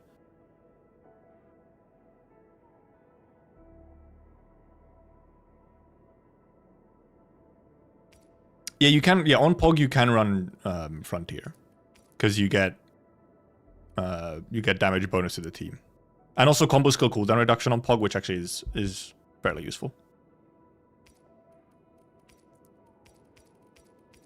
Well, no, this gives you... Well, the main thing here is... Where applies vulnerability, where against physical damage plus 8. Target already has 4 stacks of vulnerability, where against an additional physical damage plus 16 for 10 seconds. Is very... The thing is, though, I don't think this set effect does anything for Endmin. Unless it's just worded weirdly again. Because it specifically... Because it says when where applies vulnerability. Which Endmin isn't doing. It's mainly just that you get a bunch of arts intensity. Because you can get so much arts intensity from like this and this. While the set effect just gives you a bit of attack and then doesn't really do anything with the rest of it. Damage versus staggered is great if you're just doing lots of big number. And like for Chen, for example, it can... Like some Chen's best in slot weapons also like damage against staggered. Her ult is really good at just doing extra damage against staggered. And then obviously, well, because with Swordmancer, well, you get physical damage bonus, obviously. Because you still get arts intensity from the heavy armor for Swordmancer. Wish I could actually be showing all the stats on it, but I'm hiding it.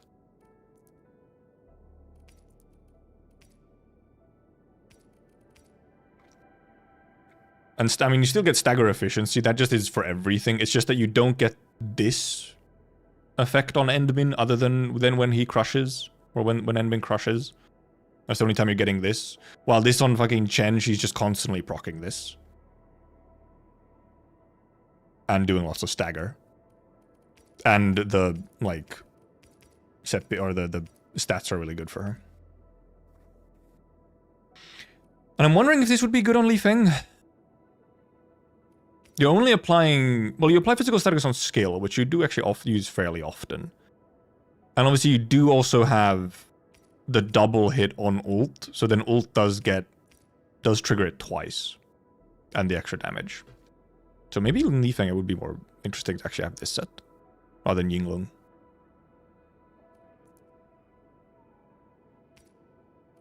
Because Li Feng does always almost open. And you'll be like refreshing his susceptibility as well. And ult does double hit.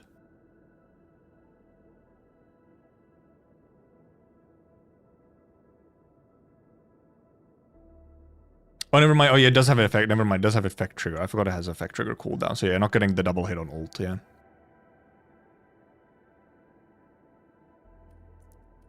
On Endmin, I think genuinely, like, what matters the most is just arts intensity.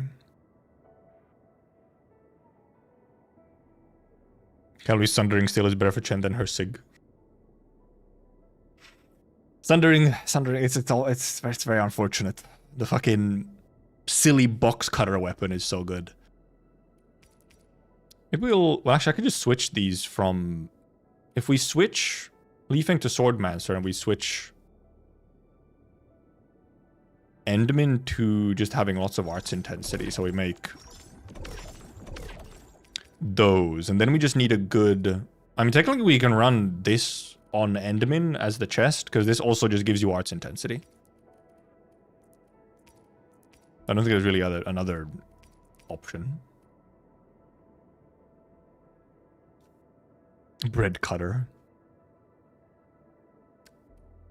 Jensig is more satisfying though, yes. I should actually level up her 6-star just for the sake of it. Just for the aesthetics. Okay, I have 3 of these, so that's enough of... Actually, I guess I'll make one more. This is going Li Feng. This goes on ultimate damage bonus, sure. Never mind, because we probably just do the double that, and then... What will we give for gloves? We could give Li Feng more arts intensity in theory. Or would we do like damage bonus for staggered? Or even like a... What would be put as like a secondary set for gloves? Like gloves agility. We have combo skill damage bonus. Did I put will instead of agility? No, I did put agility. Okay. Basic attack, battle skill. Battle skill wouldn't be bad. Battle skill, arts intensity, ultimate damage bonus.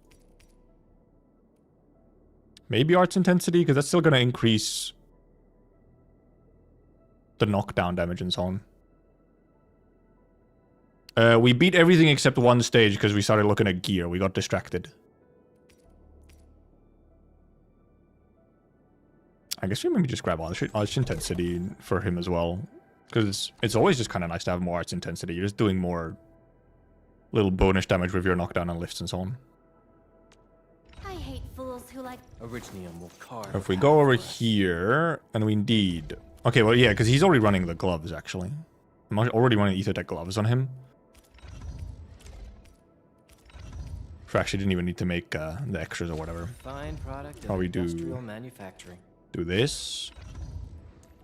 Then Li Feng we put on to... We're already running that one. Change him to here. Actually, he also already had the gloves. What's will agility? What the fuck? Never mind. He didn't have the right gloves. There we go. All this tactical gear's from me? You serious, Edmund? Does this mean I'm officially recruited? And then Chen Chen is Chen Chen. It's Swordmancer plus Ether Tech for some arts intensity. Because how did arts intensity actually indeed affect lift again? Oh yeah, you get extra stagger as well from arts intensity. So yeah, that's another reason to actually have arts intensity just as a general thing. It's extra stagger for lift and knockdown. Is Valium proc considered the same damage as the ability used to apply the damage? I like the bonus hit on a Valiant. Yep. Piece of cake. No, is it pretty? No, it's just like a separate hit. I've not done the survey yet, no. It's just like a separate hit of 120%. So it's just like an extra multiplier, or like an extra. It's essentially the same as if you had an extra hit, and it's just based on the wielder's attack. And obviously, it'll get probably affected by any other like debuffs and stuff on the enemy. Like I don't, for example, I don't know if this, I'd be surprised if this gets affected by like battle skill damage bonus or something like that. Maybe by physical damage bonus and stuff.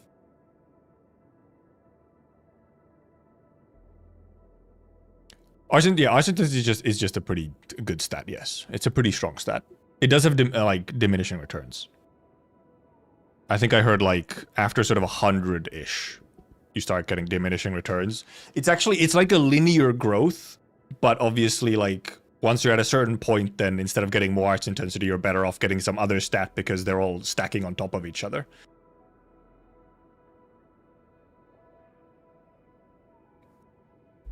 So like, it's better to get more like physical damage bonus instead or something.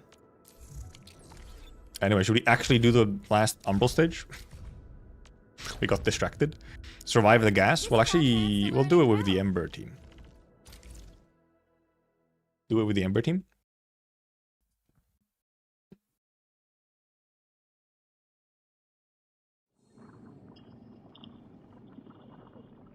Look at all those aura bells coming in.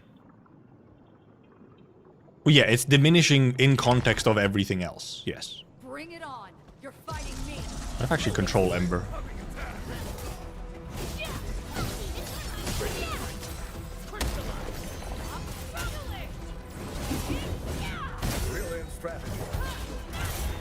Big bonk.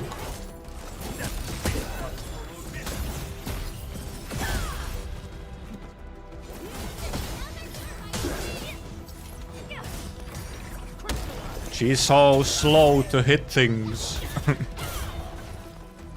And they're like, wait, they're like no damage?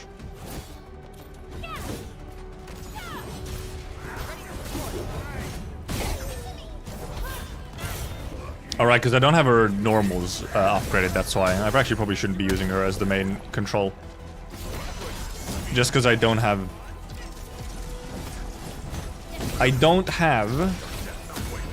her whatever's upgraded, her normals, so my finishers are really low damage.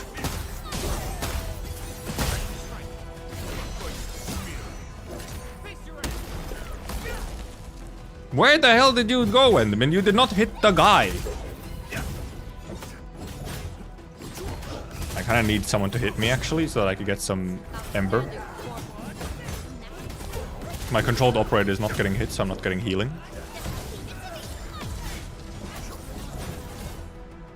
Hit me. it's a little silly. No second chance. A little silly.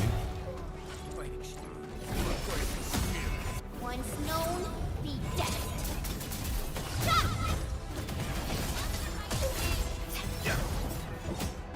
They're essentially getting like two just kind of thrown around.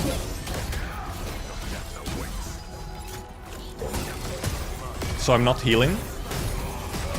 And now if I get hit, I just get one shot. I pressed the wrong button, by the way. Did you know?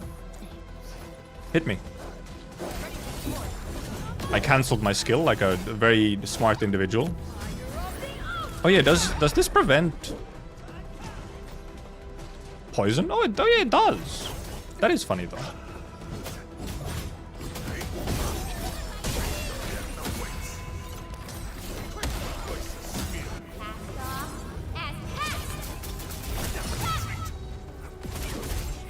My breach stolen. This is gonna be real rough. Not gonna lie.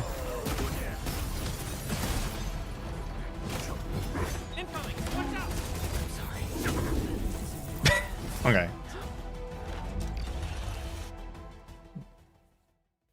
That's the problem with this particular one, is that Ember doesn't have on-demand healing. Maybe I should just put in Ardelia. Because on this one you don't have the... You kind of need the on-demand healing. Or yeah, you put like Link set to actually have extra healing instead. I hear Originium singing. Obviously, I mean, this is the other option, is just simply... Like, yeah, Snowshine would genuinely be better there, because Snowshine triggers when you just get low enough on health, so you'd have a way more consistent actual heal.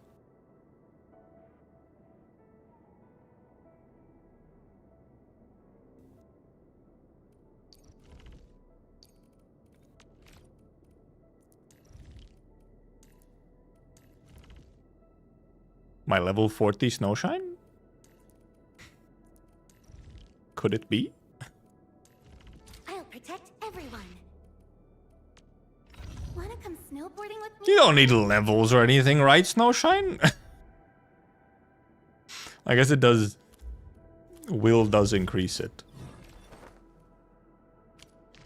Level 40, right? I mean, I could actually... I think I actually have enough to... I could... Oh, okay, never mind. I can level up to 53.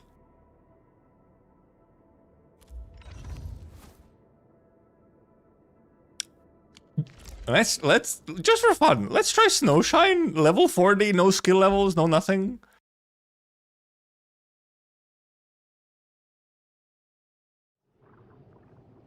Let's see.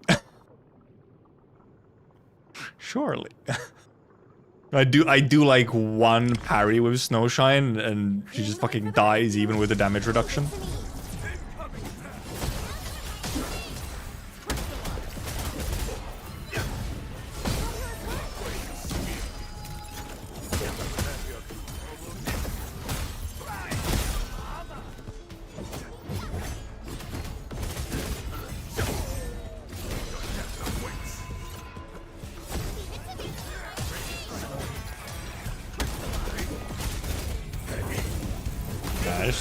Ah, she's dead.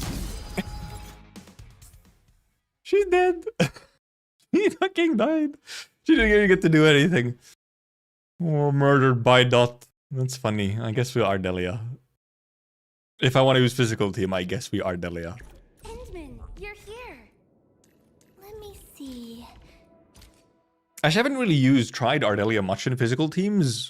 So I haven't really figured out, like, obviously, you know, like triggering her combo and so on in the same way. Because you obviously have to, like, you know, be like getting a combo on someone not having any stacks. I can't even put the Link set on Snowshine. She's not capable of actually equipping any gold gear right now.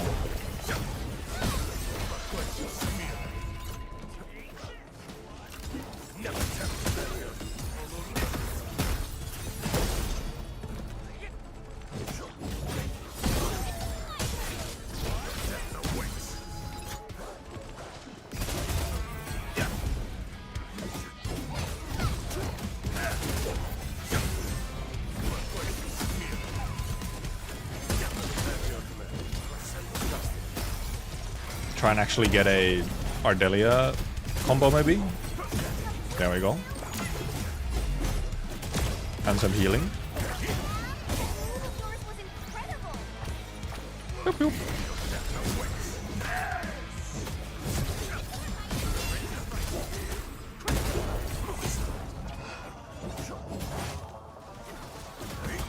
Oh, I could have ulted there and had the crystals on. And then also, you know, you obviously have ult as well for healing. My hands are sweating. They didn't fucking gather up the women. The ninjas. Oh yeah, Ardelia's Sigurd doesn't do anything in physical teams. That's the cool part is I'm probably not... It won't actually matter in this case, I think.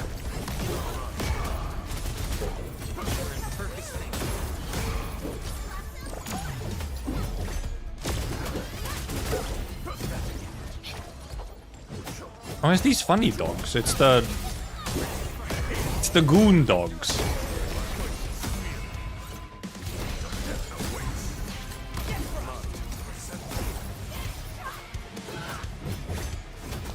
Actually, use this a little.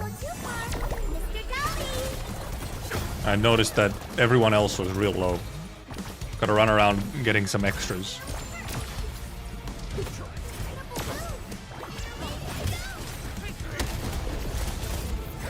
Ardelia is still really low.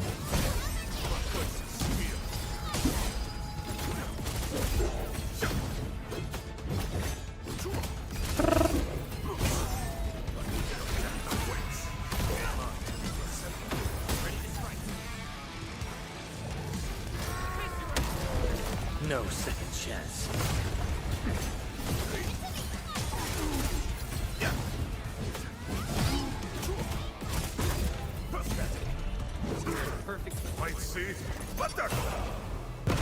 Some are a bit low. Well, it's just to get the stagger there. Whoa, that was really unfortunate timing.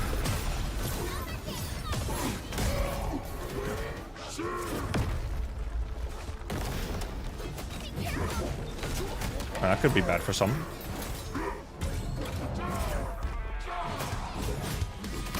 I should just get the crush off there. Wanted to get some healings off. I just got hit, I think, in the face.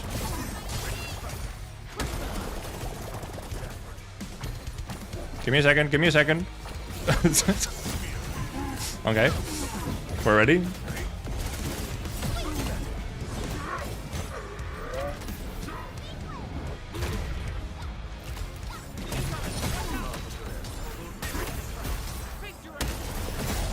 Shows.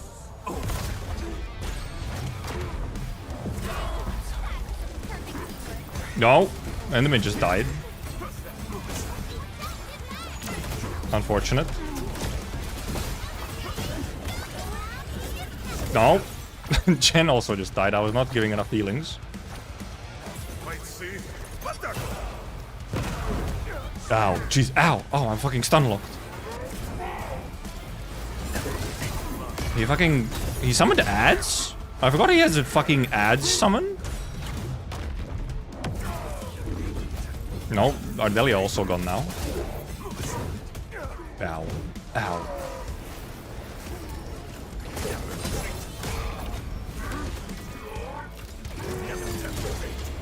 Well, I tried to.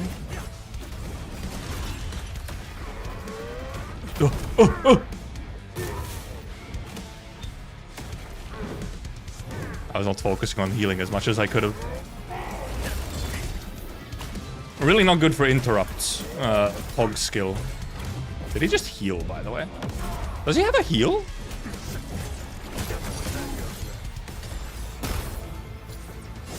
I didn't realize he has a heal. He does have a heal. Okay, well.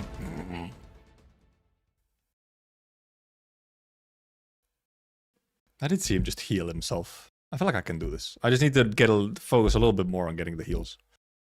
And well, the main thing is, I have to rotate through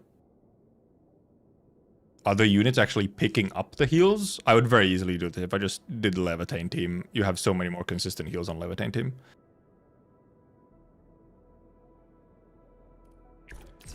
The corner doesn't help either. Like possibly actually having to just rotate through, either just use a lot more skill points on actually getting extra heals on Ardelia,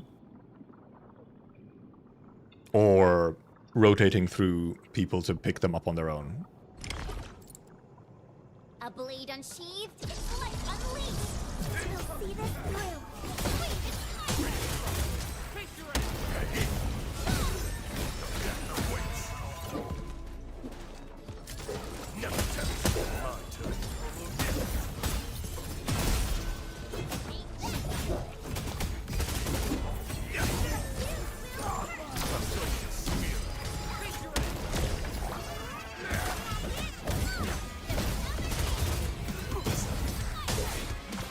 Because, like, I think if we just focus way more on getting more heals out, it should be fine.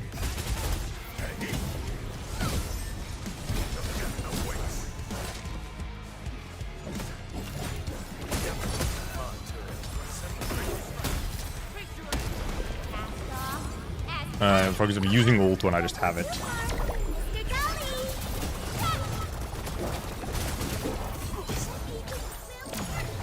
And just gather them all up. So that I'm not constantly going low on health.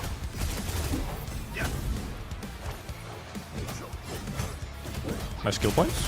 Thank you. Shows at my command.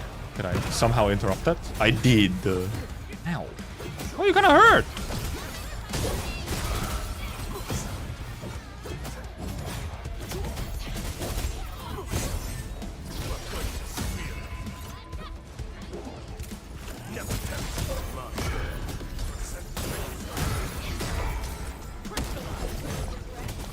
Oh.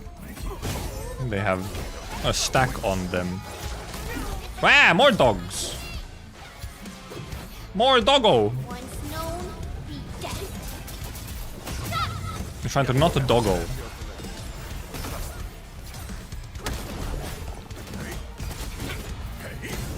I wanted to get this because I'm getting low. Stack up. We could even like farm up some kills if we really wanted to, so we're on way better health. Wow, that actually staggered the dog. The fucking sheep.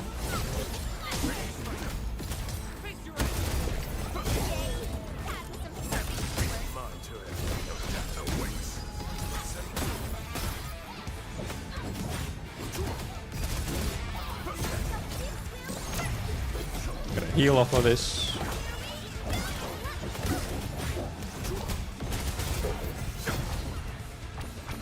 Whee!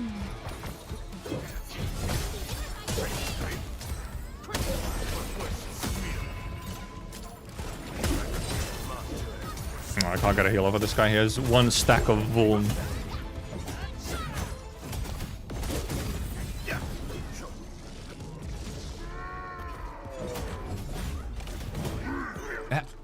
He started with a different fucking move. I was waiting for him to do the defense move. No second chance. I was waiting for him to do the defense move. Like, yeah, he usually starts with this move, so I was like, where the fuck is it?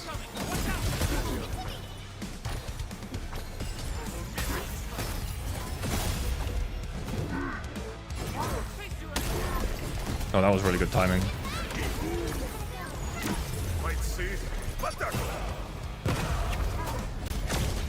Ow. You run around.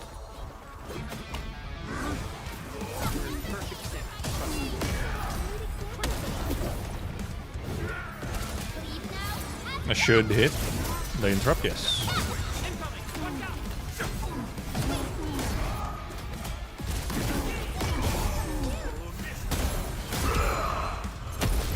Actually, oh, we can do that. Actually, it's fine.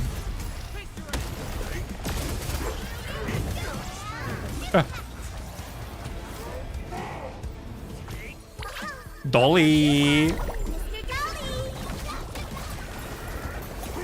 Alright, he has a pull move. Ow. Shows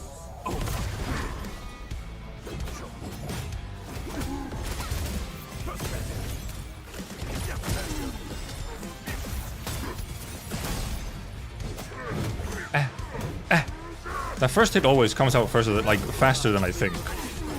I think at this point I should be able to just focus on damage. at my command. Okay, that does interrupt. I wasn't sure if actually that first hit would interrupt.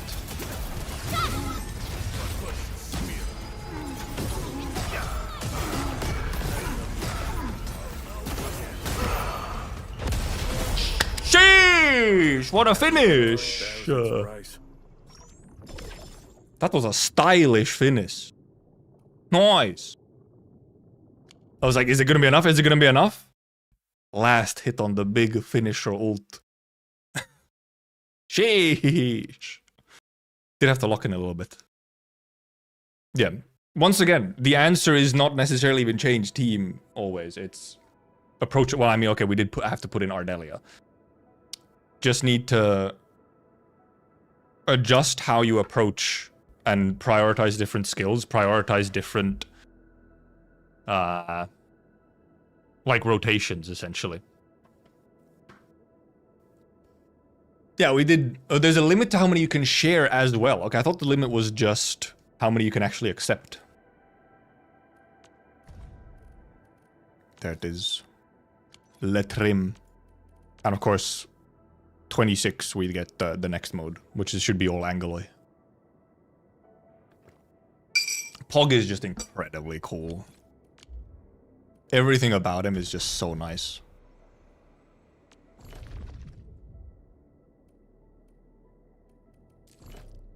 I do wonder if this one... I'm wondering, this one could be fun to try with like an Ember type team more so. Then the second Umbral wasn't in beta, yeah. Beta only had these stages for Umbral.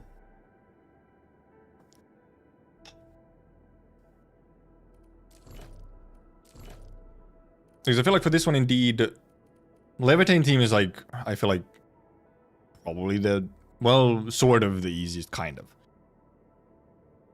Just mainly because you have Ardelia, so you have a bunch of healing. And Ardelia just, like, always works in Levitain teams. But yeah, we've also, like, I feel like an Ember team, indeed. Or Ember, indeed. Like, Ember plus Snowshine should be more than enough healing and sustainability to then just, like, physical through it. And also, oh true, yeah, freeze and shatter and stuff, because you can then just actually CC them properly if you do indeed freeze. Solidify would be really good. Streamer man, can you share me Xela's shared Wuling towers? So I have to go... I don't think I can share them.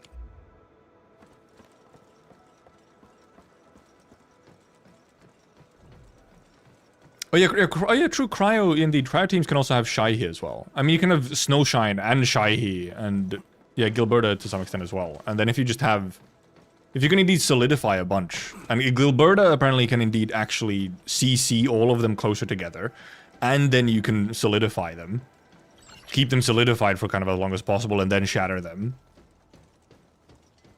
So you can, they just like don't get to actually constantly attack, which is kind of. You can share foreign facilities? Deadass?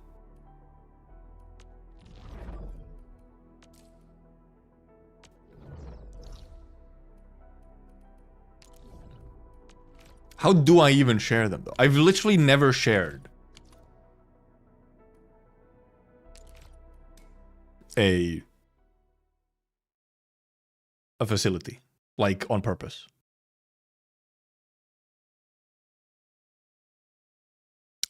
Shadowfield feels the most lacking elements. I would say Cryo is somewhat... Well, I mean, okay, Yvonne is coming.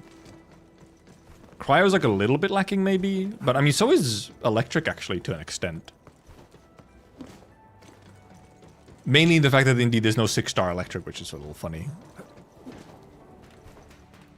Obviously, like, Physical and Heat are by far the most fully developed. Or, like, have the most right now. And that's mainly obviously just because Levitain is there. And then Gibby obviously just... I mean, Gibby is support. Gibby goes out in many places. In that way, Nature is the most lacking, because Nature is literally all kind of supports now, and then whatever Fluorite is. Yeah, Fizz and Heat are just super juice right now. Well, we're probably going to have a bunch more for, obviously... Once the next patch is coming in, I think they're going to fill out a bunch of those. Oh yeah, there's share button. To manually share all these? It's a little funny that I can actually share these. Like, it takes me to the messages. I have to look for you every time, Drugza. Also, wow, what a laggy menu.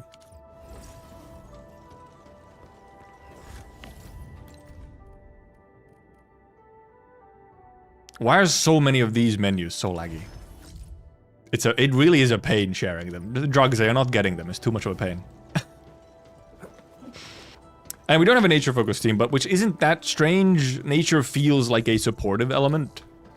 So I feel like nature is a lot of the time going to be like an enabler type character or some kind of support. I mean, at some point we will absolutely have like a nature damage dealer. But obviously right now, and I feel like for the most part, nature is probably going to be a bit more of a supportive one because like corrosion is sort of a supportive debuff reaction and so on. Eventually there will be a nature DPS, but it makes sense to me why there like isn't one right away because it's a supportive element. For you, the menus. For me, a bunch of these, like acquisition center, I still get lag. I get lag in here. I get lag in like some of the friends screens and so on. I'm not quite sure why. It's a little funny. Would be nice to have them not lag. Would be very cool.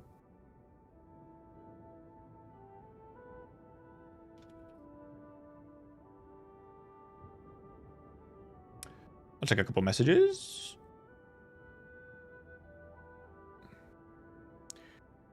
Do-do-do. Do-do-do-do. Do-do. Do-do-do-do. Beautiful, isn't it? Beautiful singing, isn't it?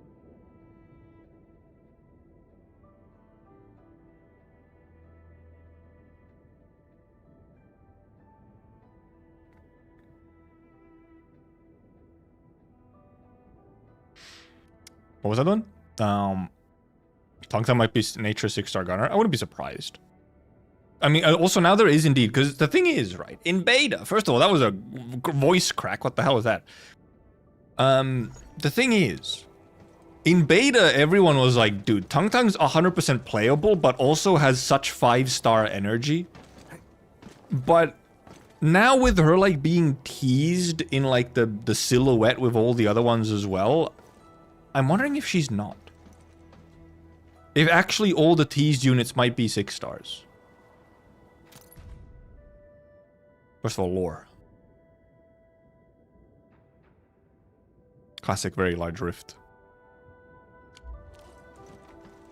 500 LMD smile. I mean, and for Tongtang, like element-wise, I feel like it's either like nature or even just physical. But nature would somehow fit in my brain. While Zhongfeng Yi has to be fucking electric with maybe some nature synergy. Mifu could go either... Honestly, Mifu is a bit funny. Mifu I can see going in multiple different directions. Either, you know, it's a punch woman, so she's physical. Or she's electric because she's a Kirin as a race. Or she's somehow heat because when we see her use her gauntlets in the cutscene, it's like a very red heat type explosion.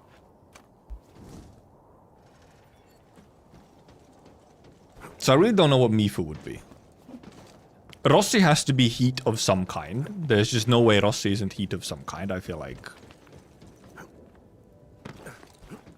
She's so red. Rossi is too red to not be heat. And Mifu could be some kind of hybrid, yeah.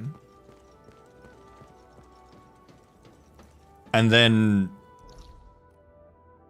Well, I mean, that's the ones that we know. And then there's the two that we don't really know much anything about, other than, like, somewhat their color scheme. Which can sometimes just clue you into what they might be. They made Aya Nature? Well, they made Aya Alter Nature. Which is a little bit more plant type. Yeah, I'm wondering if Rossi actually would be like 6-star Akekuri. Or like, or rather a heat version of Pog or something. More so, like would it be a heat version of Pog? Enfield won't stop progressing. That's the other option. And yeah, Tongtang is guns. That much we do know. I could do exploration. What's the time? I could do some exploration. I have Jingyu Valley exploration to do. And I mean, and Wuling as well, but we should just start with Jingyu because it's significantly smaller. And yeah, Akekuri is indeed very... Akekuri is currently the Myrtle of Enfield. It's not like as extreme, really, but she really can go in a lot of teams just fucking blast SP.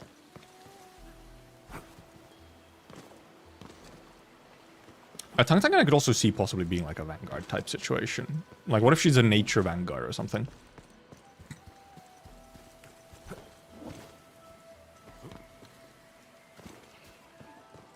But I'm very interested to see obviously the new ones. Because right now it's obviously, you know, it's all units that are sort of familiar. So the excitement is seeing the new units that are coming along in the next patches. And right now, out of the characters, I feel like this is a very me thing to do. But I am most interested in the characters we like don't know anything about other than what they look like. Out of all the teased characters, the one that I'm most interested in is the white-haired bird lady. Presumably a lady. And then actually, like, sort of even-ish is actually then the Sancta guy. The Spear Sancta dude.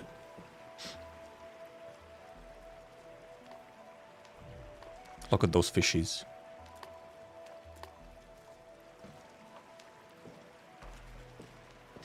I don't care in general until I have a reason to.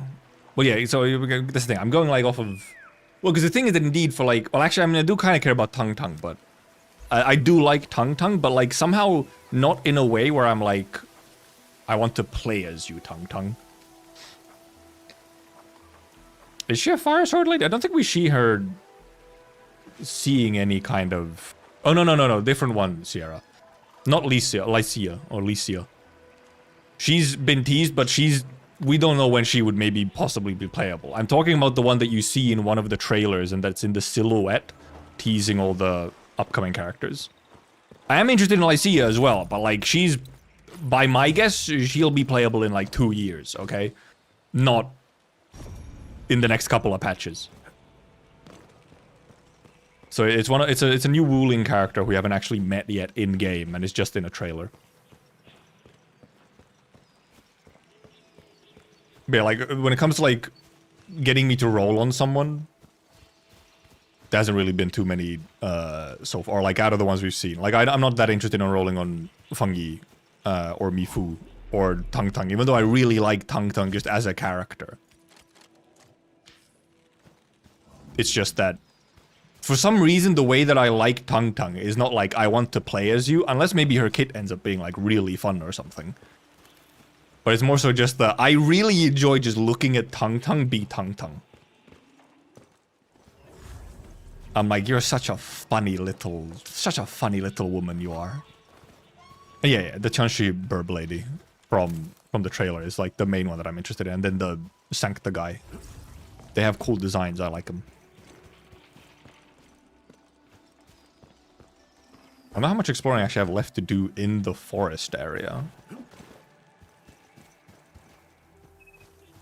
Quillbeast over there.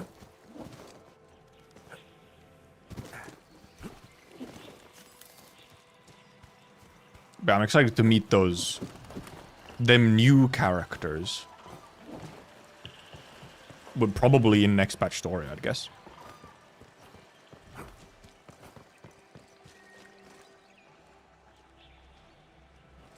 Can I go over there? No, I cannot.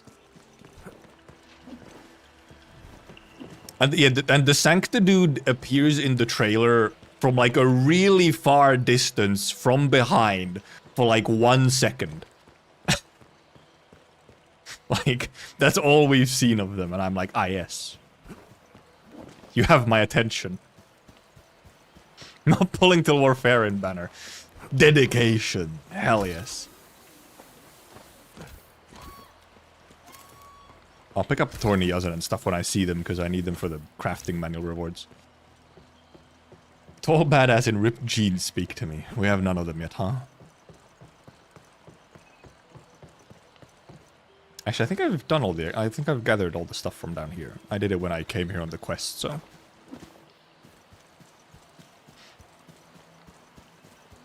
We found the silhouette? Yeah, yeah. Well, yeah, because there's a... On stream, there was a... Yeah. Yes, indeed. Okay, oh, there's actually a version of the screenshot that has them marked, yeah. For those who are not as... locked in and, like, autistic about it. Yes, showing who they are. And indeed, this image of the Sancta guy, indeed, which I'm hiding... This is the only shot that exists of this guy. Where's my mouse? Oh, he's on fucking Reddit, so it's a piece of shit. There it is. This is the only shot of this guy we have. Neck straight, shoulders relaxed. This girl we have a couple shots of even. We even get to see the face and so on. But this is all we have of Sancta guy. Presumably this guy. I mean, 'cause, you know, it's like similar-ish hair and a spear, so...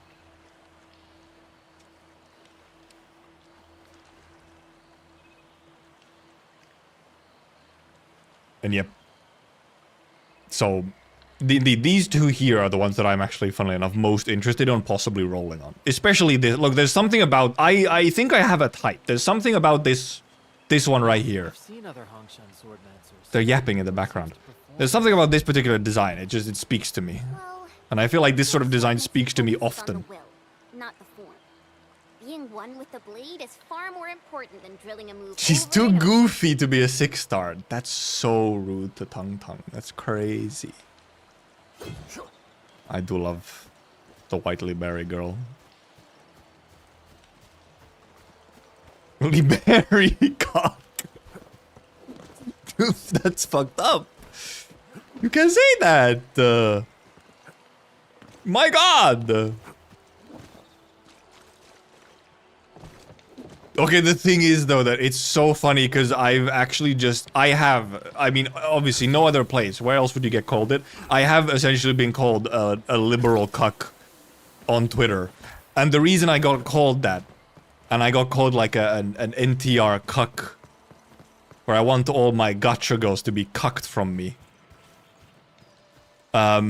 was because I made a post about how I thought it was cool that both of the Endmin designs exist in canon, like they're used, like both are used.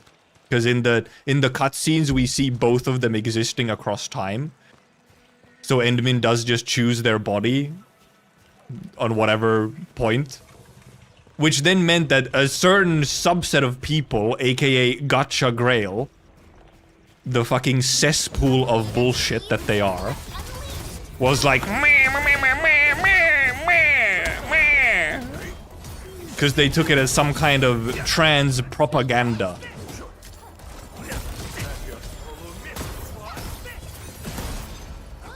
And then, because also right after that same post, I also did, oh my god, Shen. I also did the post where I wasn't, like, super happy about the Zhuang Yi date sequence, because I got tilted about it. And then they were like, intended audience, maybe you'll understand that this game isn't for you, it's actually for us pathetic motherfuckers who go to these games to get some kind of semblance of love. It's like, holy fuck, you guys are sad. Jesus Christ. I was like, my god, you people live a miserable life.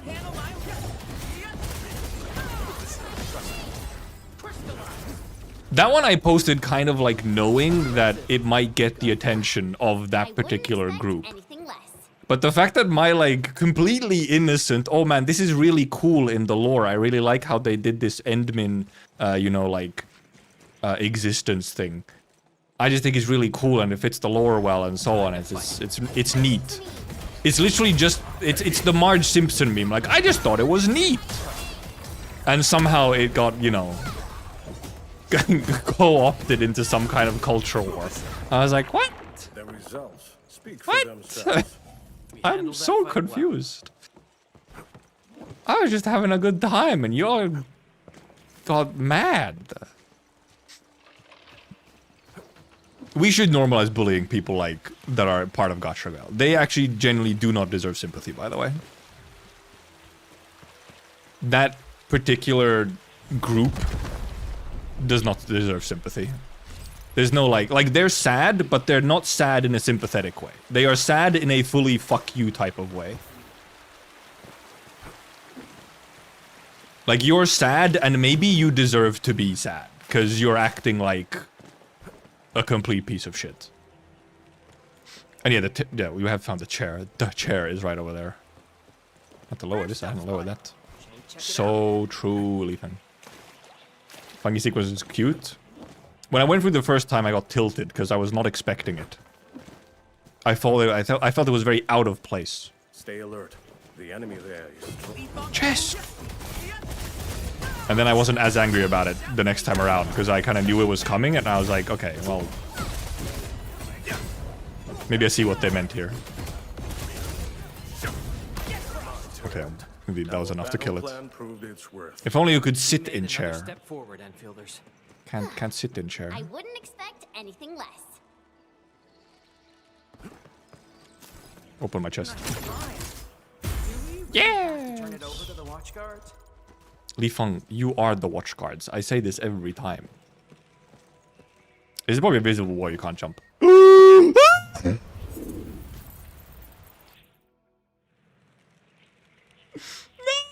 No! They got me! Fuck!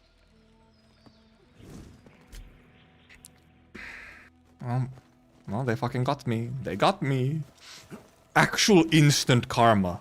Holy shit. I've never had maybe that instant of a karma. Literally mid-jump I was getting karma'd already. Damn. Anyway, there's this funny puzzle. Oh god, why do I have to move these guys again? You have to, like, move over there. You can't be moved. You hit that guy. Where do you move? Okay, you go to that guy. Okay, now it's set up. Okay, I have it correctly now. Blah. Blah. We just fucking puke. Blah.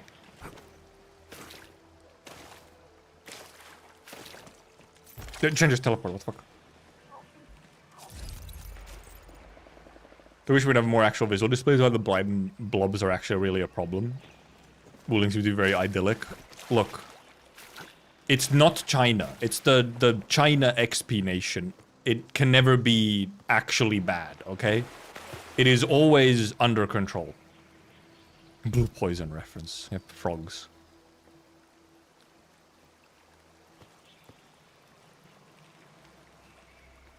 Do we no more chests up here? Yes, some.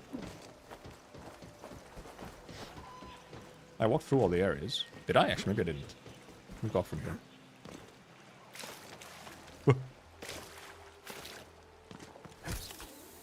Any frog.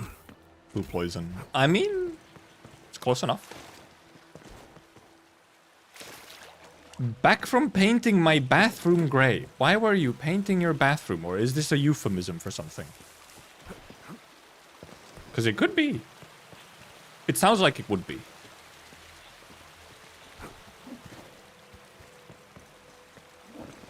Based Emperor, keeping the demons at bay.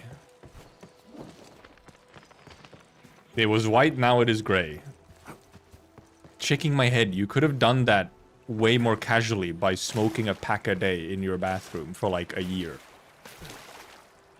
Why would you go through the effort of actually painting it?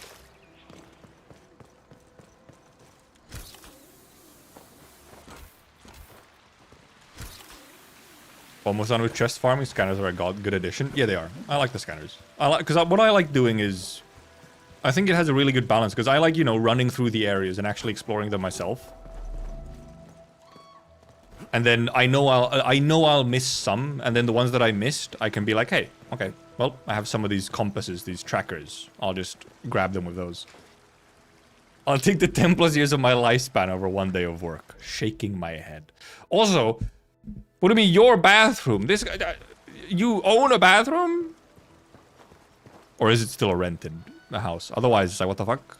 This guy has a building? Bro, that's yellow. I guess it maybe would be a bit yellowish. It might be true. Ah, sure, we'll go this way. We'll take this to the other side.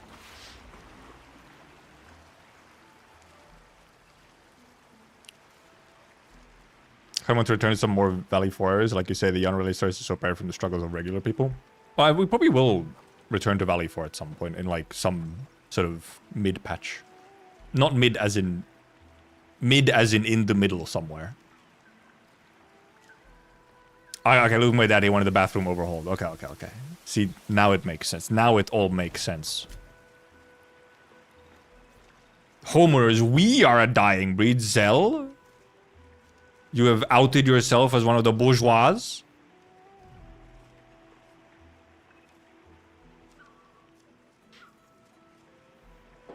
Oh, so wait, okay, I saw one comment on YouTube chat, and then I had to see what it was replying to. There are games that straight up remove their male characters because Chinese gacha games didn't want them to compete with their waifus. It's true. Like a specific game that made the Chinese player base so mad that said character deleted and became a meme in the West. Yep, it has happened before. It is very silly. Though usually those games also are clearly... They usually do pander to a certain type of person.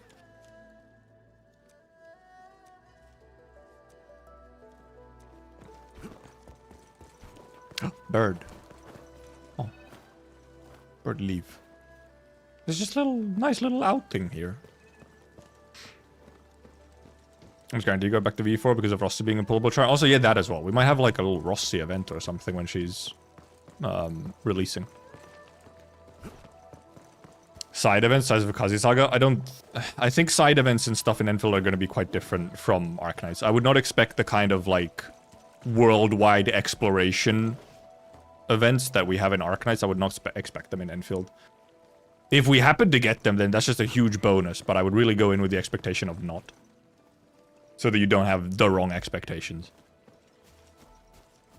Yeah, I did see that there was some Chaos Zero Nightmare shenanigans going on at some point, yes. Or actually, there's even a new one right now, I think, which I'm not sure if the new one is like something about characters and cucking and so on, or if the current one is actually about the game. Time to fight. They can't handle my lance.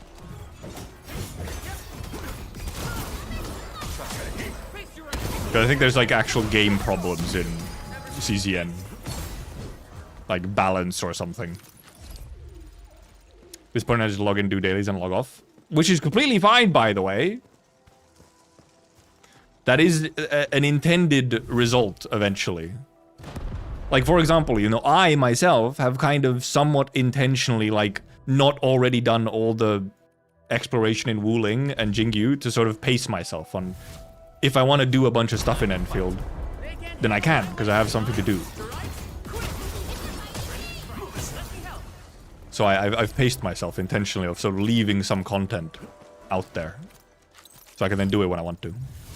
Rather than just playing like 10 hours every day for a week and finishing everything. Because there really is a lot of people who have... I mean, it's not uncommon. It's indeed everything finished in like a week. You've 100%ed the patch in 1 week. And then you're like, damn, I have nothing to do. Bad game. Handled that fight well. It's like, Jesus Christ, you've played 100 hours in a week. Take a break. Do something else. It's okay. You can do other things.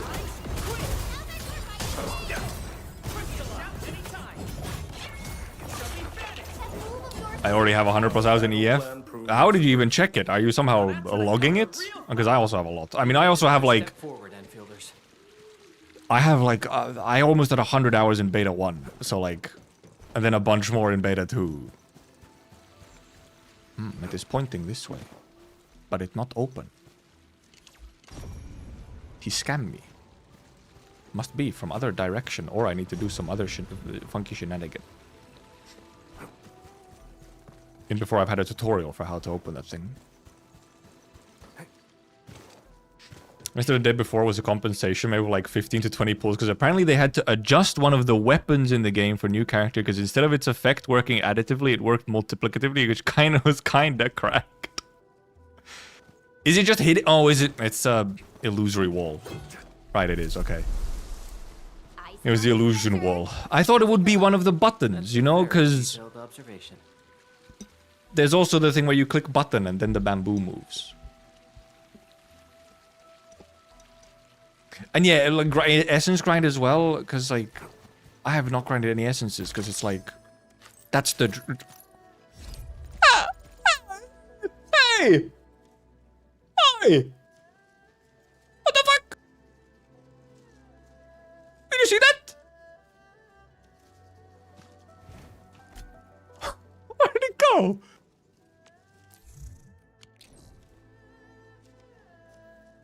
Fucking scammed. What the fuck?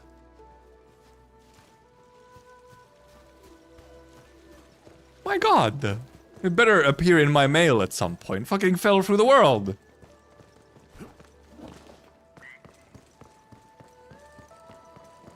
That was crazy. That's fucked up. Isn't in content again that requires maxed out gear? Yeah, exactly. It's the thing. There's so many people who are grinding the game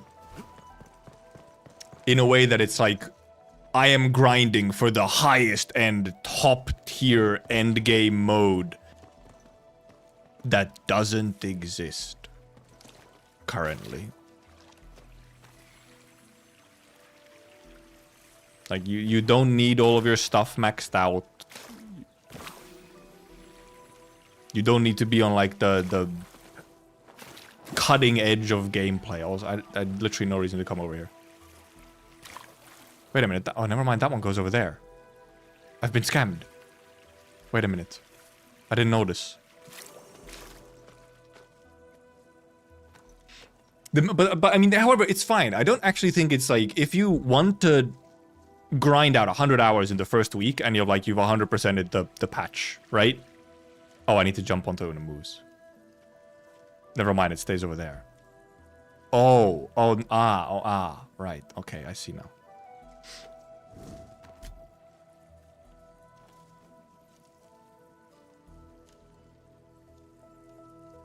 Waiting. Yeah, no Bader, but I specifically like collecting the items one by one.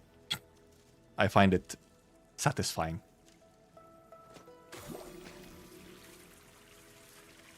Take me back over here.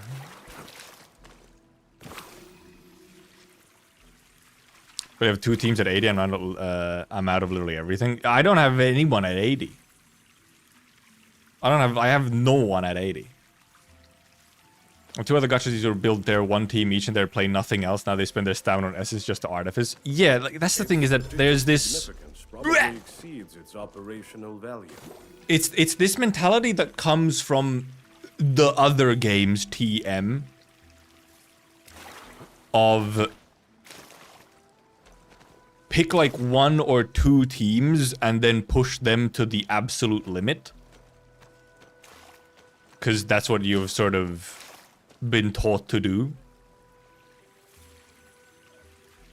Which, in some... When you're actually then doing some, like, real endgame shit, where you truly do need, like, min-max stuff, it can make sense. Yeah, you want to focus on, like, your best teams. Or the teams you might find most fun. But here, you have so much just, like, extra that you can use on other stuff and to just play around, because there is no content that requires you to have maxed out anything. Which should be seen as a freedom to then try out other things for the fun of it. Which Arknights, for example, does a bunch. It's quite common. You're over there. Oh, you're the one I have to get it to, that's why. You, move. Wait, I got interrupted because that something happened. Right. I'm like, I think it's like, if you what you want to do is, first week of patch 100 hours. That is not the right direction. My fucking guy, you scammed me.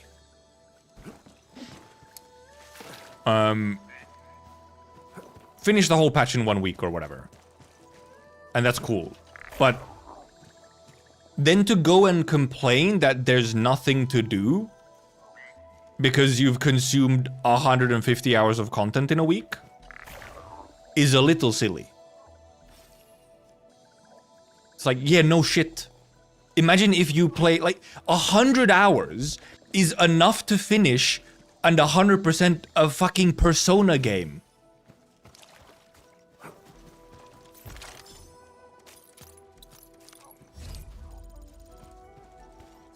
Like, Jesus Christ. It's so much time that you've used on the game. No shit that you've done everything that's currently available.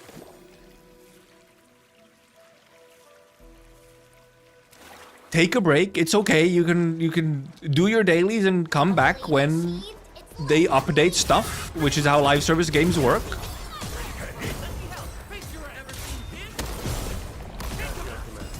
And then there's like the separate thing of I guess just the existence slash lack of endgame. I actually kind of want to see what the attack was. Look at these sluggers. You don't understand. Games should have infinite content. So streamers who play 15 hours a day can stream it for years. It's true. And well, in Arknights, essentially, that's what IS is. And I mean, IS exists. The reason they made IS is because they were looking for something that is like almost infinitely replayable. That's why IS exists, and they kind of fucking nailed it with that. Obviously, Enfield indeed right now doesn't have that, which, however, I think is reasonable for launch patch. Though it is true that like some other games have had like some kind of more end game-ish content. Like specifically there's like often like resetting, like some kind of more replayable end game content. Which Enfield currently doesn't have as much. You have Umbral Monument where the replayability is kind of just if you want to try out a different team in it. Which is sort of a... So your motivation for trying out different stuff is internal rather than the external of, well, the rewards reset on Abyss. So let me go play it again.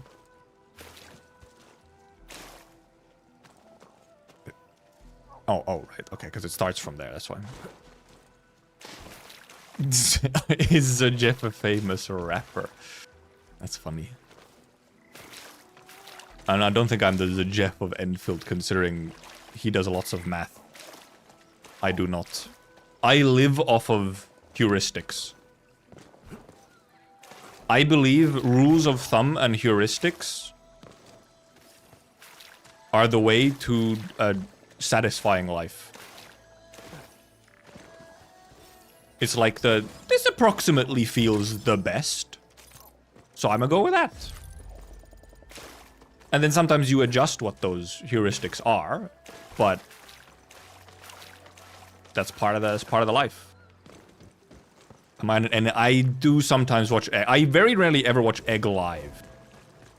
I'm a librarian watcher, I guess. More than anything. Bigger mess above this. Just fuck. Oh, wait. Give me a second. I was focused on running around exploring.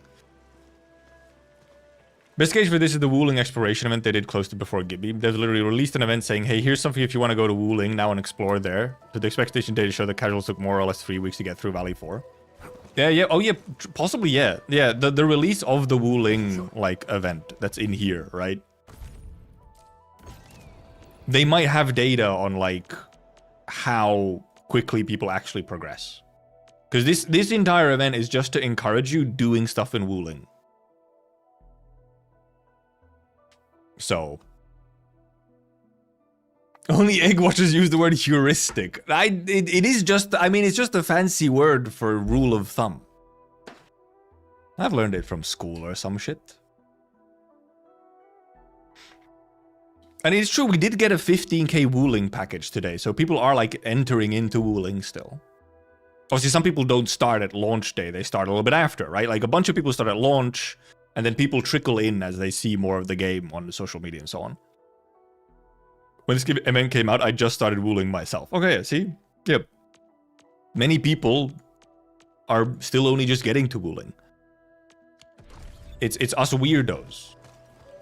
Then there's some of us weirdos who are like, yes, I've done most of it. I did all of main story in 3 days and so on. It's like, yep. You are, while you're not an insignificant amount of the player base, you are not the majority of the I've done everything in 2 weeks or 1 week. Unemployment buff, so real. So real. I'm not even fucking unemployed. Instead, I've been sacrificing all other things to play more Enfield at times. Took me a week to complete wooling MSQ1. He said it takes 4 hours. Well, yeah, well, because the thing is, when I said it takes 4 hours, is what I meant is when you do it like, if you just do the story in one go. Because wooling story quest doesn't have like account level restrictions and stuff like that. So once you start the story, if you just focus on going through that until the end, it's like 4-ish hours.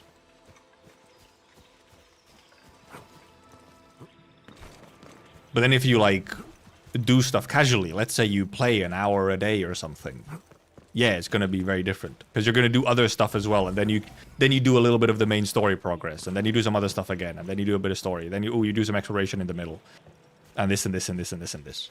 Hey, the green. Skip it makes it really fast.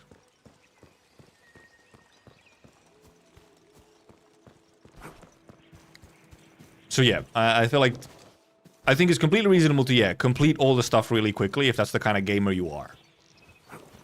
It's then the part about complaining about like, oh man, I have no content to do because I've done 100 hours of content in a week. And then some people either some people pace themselves through the fact that they have other stuff to do. They have a limited amount of time, which is most people. Most motherfuckers out there. Or, even if you have more time to use on it, or you make more time to use on the game, pacing yourself for what you do, like what I do. We made another step forward, Enfielders. You know what data would interest? After 2 to 3 weeks of Umbral event, I'd like to know how many players actually tried it and how the completion of normal hard versions look like. It would be fun to have completion percentage, yeah, for Umbral, like after a time.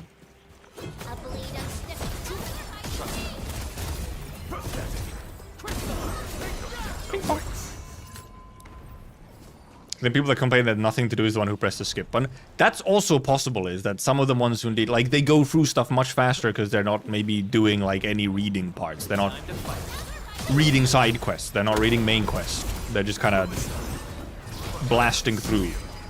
And, like, oh god, I mean, especially if it's like, I have looked up the most effective team and the most effective factory setup, and I do those instantly, and then I speedrun through all the games so I can get to the end. So that I can get to my gotcha torture dailies. That's like, okay, I mean, cool if that's what you want, I guess. Normally I wouldn't advise to rush things, but I had uni starting soon and wanted to finish everything and set up factory and zipline ASAP. Yeah, you make choices. Like, it's like, I have time right now, and I won't have time in a week. I'm going to rush everything.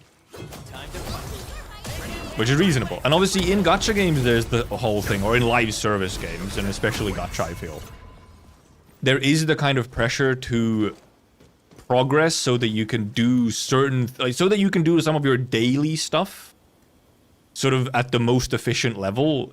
There's like a pressure, an encouragement to progress through as quickly as possible, which is very easy. It's very easy to sort of then kind of get stuck in that, and it feels like you're missing out on value if you're not doing your stuff at like the top efficiency because you haven't rushed through progression. But then seemingly, if we indeed have this data that possibly like even 3 weeks after, a lot of people are maybe only just getting to wooling like casuals, there's clearly a fair amount of people who don't have that same pressure, and they're like, yeah, no, I just gotta go at it, or whatever. And the thing with Enfield is that, like,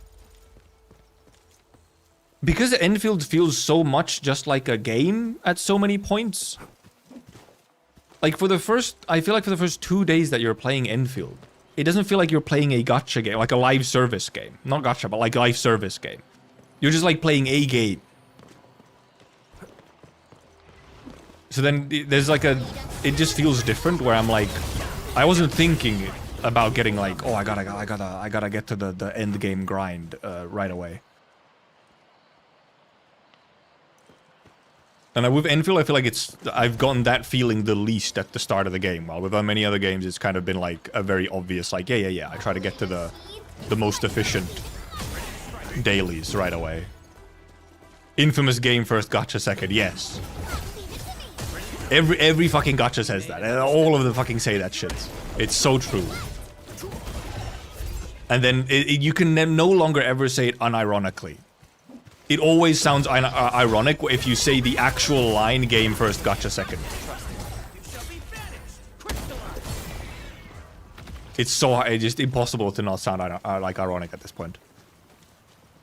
Even if there is levels of true to it. It never sounds true. I still need one more thingy. Oh, it's over here. Took me like a week to get to Woolen because they're doing a ton of side stuff. I feel like I've seen so many people. I've heard from so many people that they've just kind of progressed stuff very much at their own pace. They're like not rushing to get through anything. They just kind of go at a pace that feels nice. Felt true for me with Genshin when I first played it. I would agree, yeah. Like when you first start Genshin, I started Genshin when Inazuma was like just coming out. When you first start Genshin, it's just like, I just have this anime Breath of the Wild that I can play for fucking 60 hours. Like, I always just have new actual game to play. I'm not just doing dailies and, like, content updates. I'm just playing a game.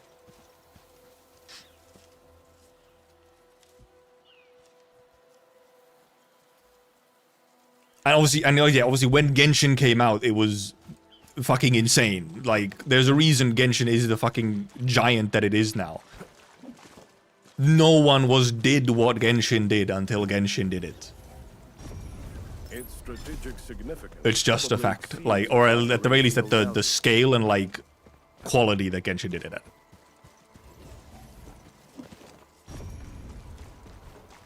Like, it is genuinely a fucking, like, era maker. Like, we are in the era of Genshin, essentially. Funny, listen to this while he's exploring. I'm rotating through my 6 to 7 gacha games. Almost made me say 6, 7. Oh yeah. COVID multiplier did help Genshin for sure. But like, I feel like it still would have been really successful even without it.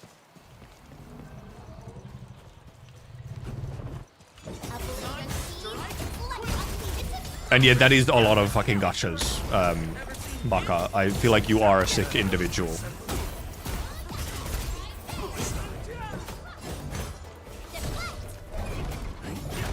We're in perfect sync.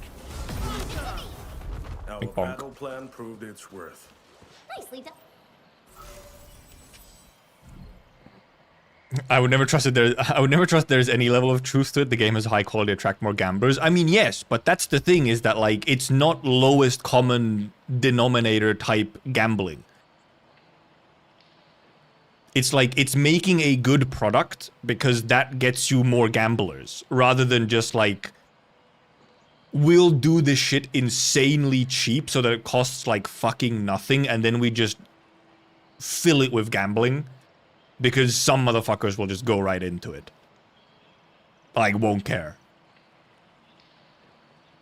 So it's like, it's a bit different than, because there's a lot of fucking mobile games, and it used to be the normal that all the mobile games were just absolute fucking trash, and then they had a bunch of gambling or microtransactions in them. And then someone at some point was like, what if we like make an actually good game,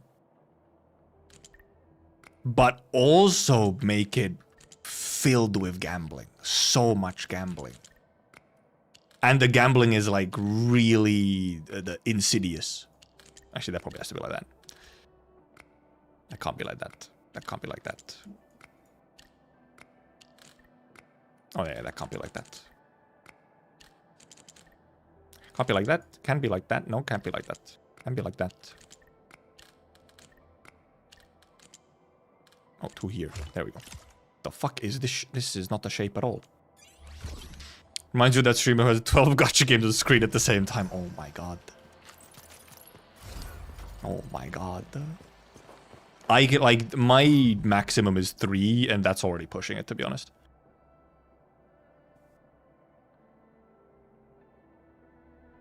Guessing aren't even the most grossing mobile games. Yeah, no, that's the thing. They're not. Yeah, no. That's my point. Is that actually the ones that make the most money often indeed are like actually the shitty cash grab ones, essentially.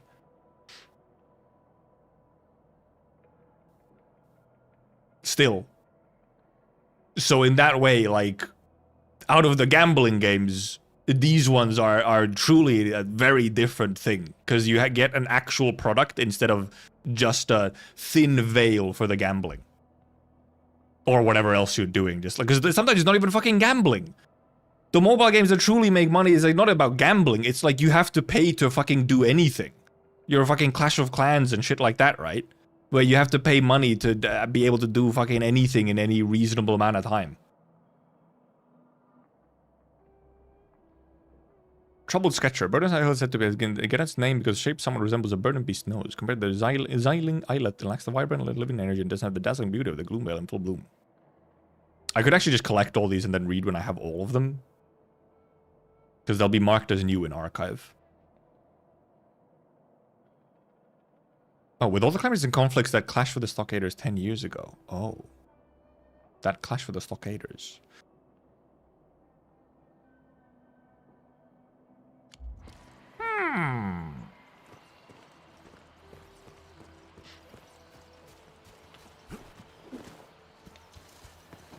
Interesting.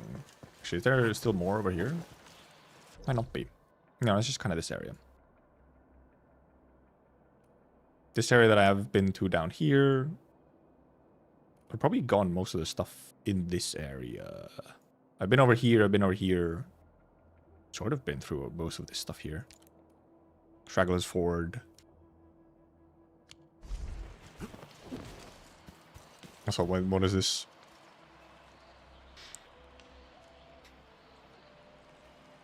I have to check.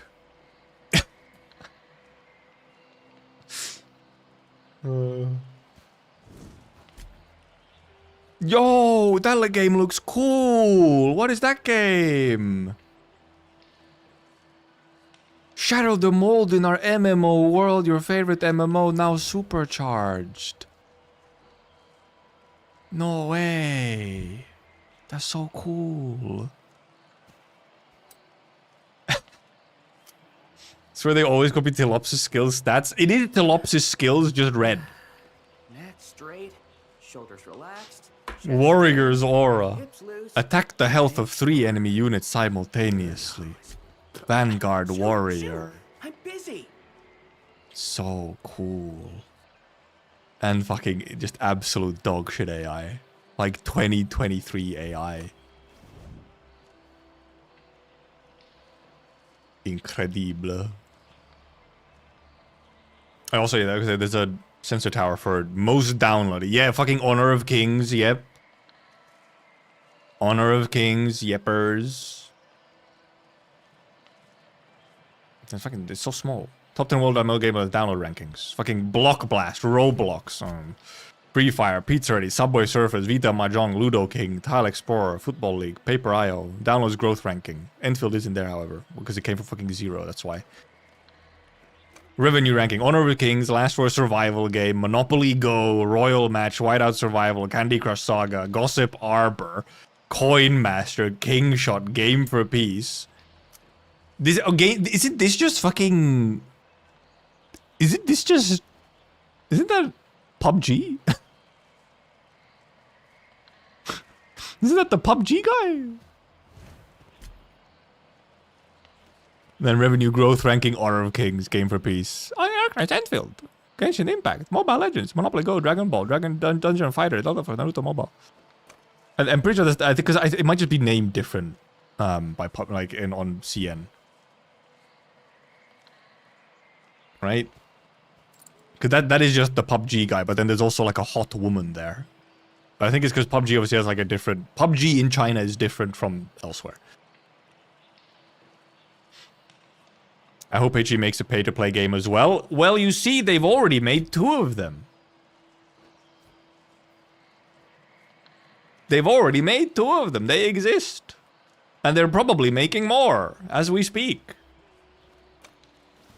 That's one thing about HG is that they're like a real big one in the anime gacha space.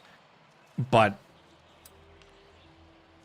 they've also just make like real games. If only X-Astris was on PC. Yep, indeed. We're in the X-Astris playthrough, right?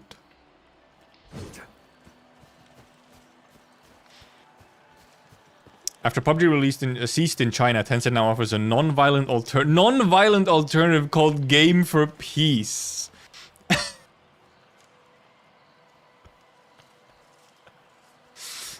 Ain't no way.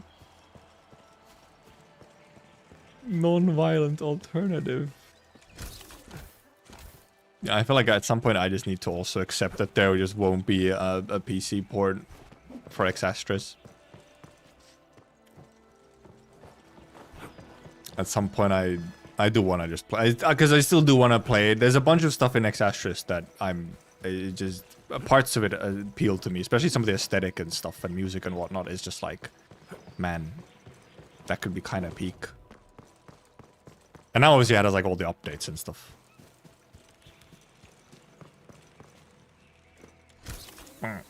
True, X-Astris would be an E33 copy now. So real. But as you all know, they're all actually Mario and Luigi RPG copies. Also read the fucking monolith.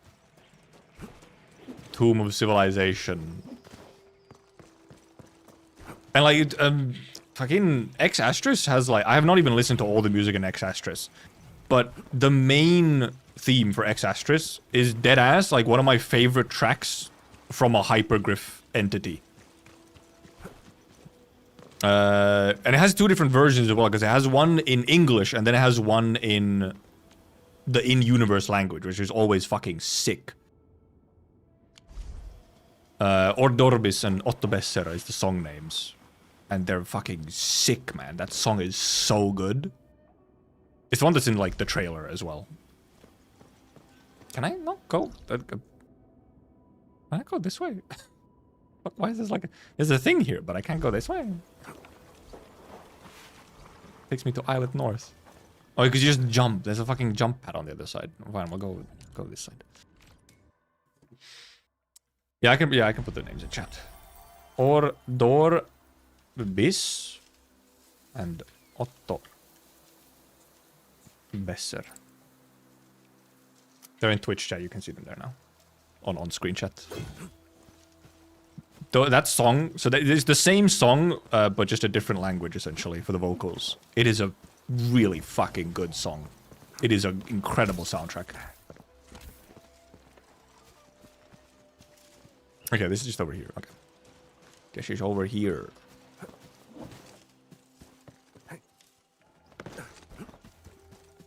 And the X-Astris trailer is also really cool and really good. It's like an amazing trailer. Oh yeah, just type in X-Astris soundtrack and it'll probably pop up.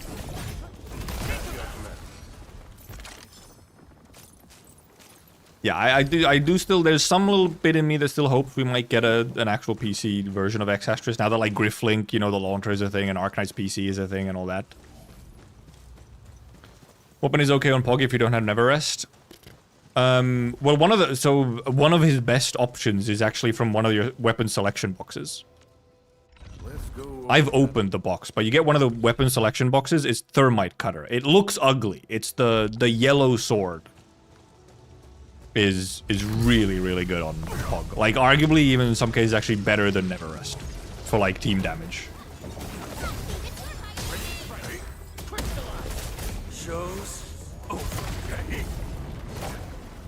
Yeah, it's ugly as sin, but it's good. And then Valiant is another option for 6 stars. For 5 and 4 stars, I actually wonder. I haven't looked as closely. Because I knew I was going to get her signature anyway.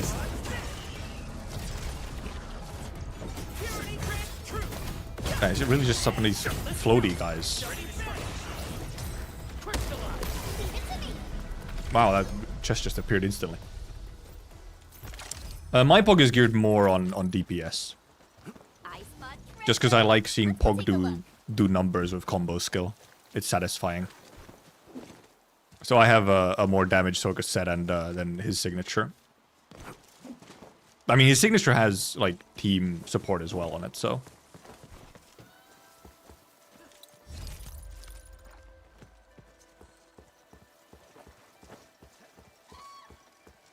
Did I say Valiant? I meant Repute.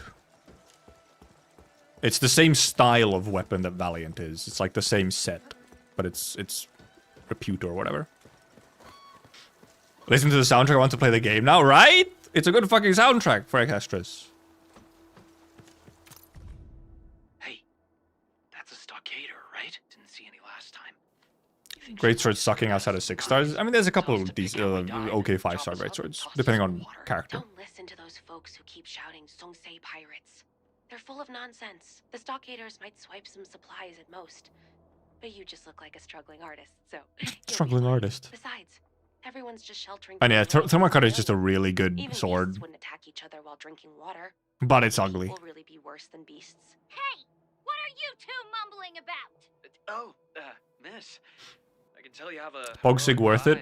Not necessarily, no. Unless you just really want it for the looks. He has other options. The rain has stopped. Pog has other decent options, and some of them you can indeed just get for free from some of the weapon boxes that we've just been given for free, so... If you don't care about looks at all.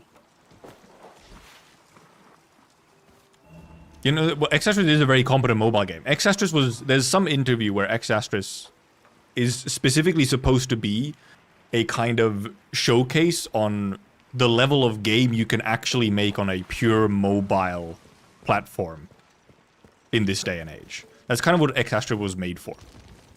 And also as kind of some, you know, 3D development training for Enfield and stuff.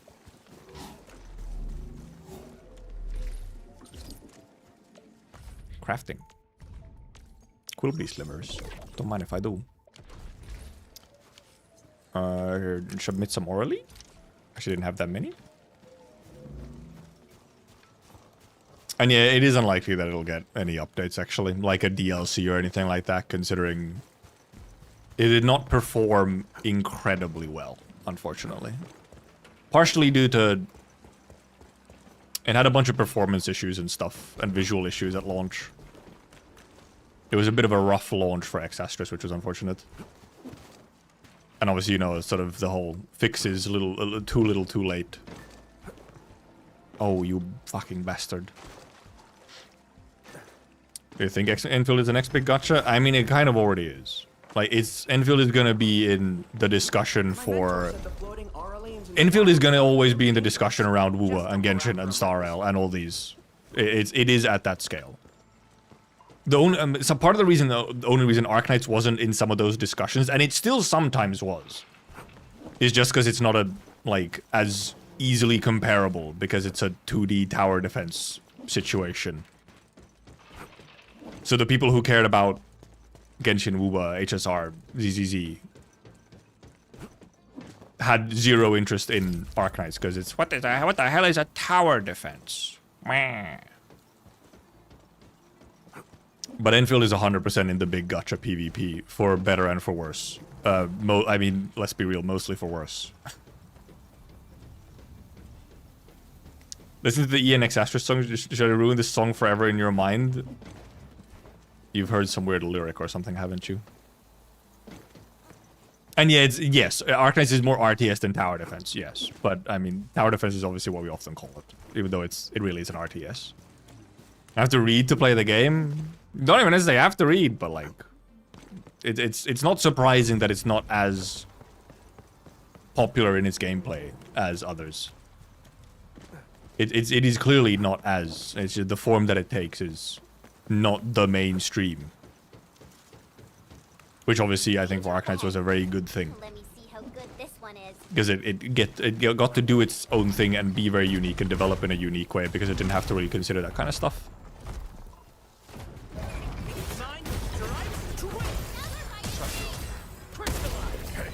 And because, like, I absolutely do not deny that Enfield is very obviously made with more of the mainstream in mind, 100%. But I also don't think that is a qualitative judgment. That is just an observation. It does not mean that it is somehow bad, which many people seem to do as, like, some form of argument that, oh, because it wants to be a bit more mainstream, it is somehow bad. Time to fight. I could just always blast them like that. Hope Banter doesn't remove what makes it unique. I highly doubt it will, considering hyperglyphs. What's the word? Oh god, I've forgotten the terminology. Track record, that's the word. Considering Hyperglyph's track record for kind of just sticking with some of their guns and like updating and supporting incredibly niche parts of their games. When like 1% of players engage in something and they still update it somehow. It's like, yeah, I think he didn't see my message. From my first listen, it sounds like an Arcane song. Now I saw it, by the way. Clearly.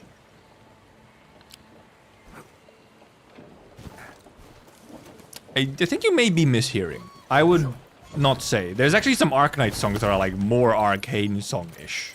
Like some EPs already in Arknights are pretty League of Legends / Arcane. Much more so, actually, I feel, than the Otobes or Dorbis from Exastras, like the Exastras main theme. Spot treasure. Let's go take a look.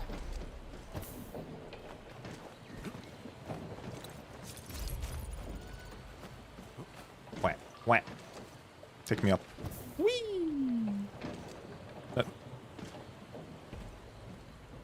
There's not actually anything up here. It just looks cool. I mean, it does look cool. It's true. Can I get in this tree? Oh, this. Never mind. There's a chest down there. Almost jumped down without getting it.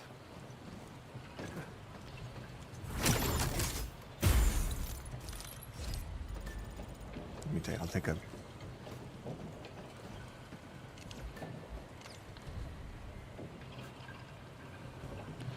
Actually, is there a thing where you can move?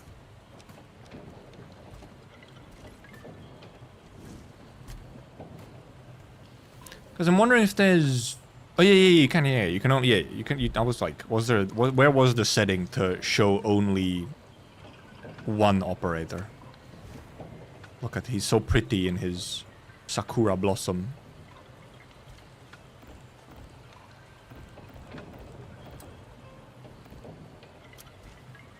So nice. He's so pretty. Yes.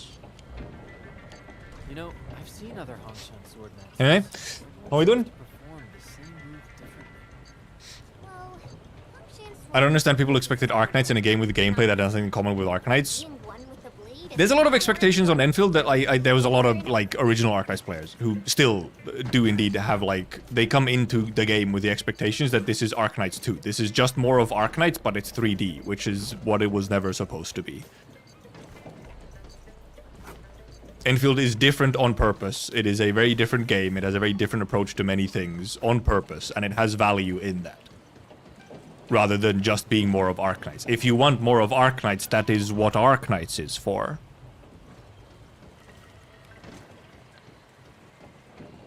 Is it not?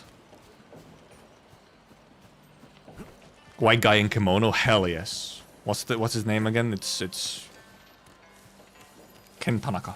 No, that's the cowboy guy. That's the wrong way. Give me my...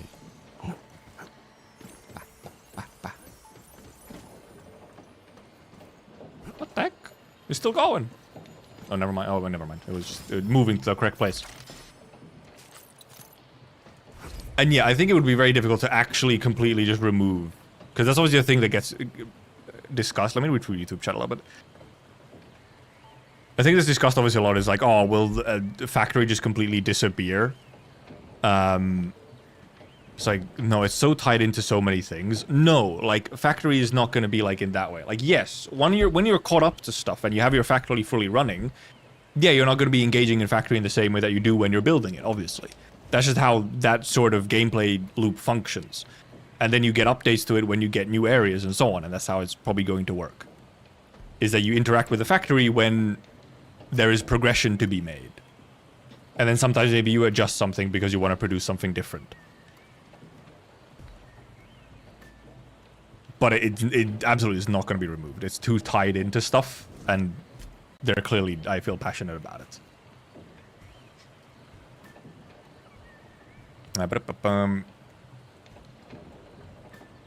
Random Russian in China. Easy just Honkai Impact 3rd. Now, I have a friend who indeed also stopped playing ZZZ recently. I'd been playing it since launch, because apparently it just wasn't really doing too much interesting stuff.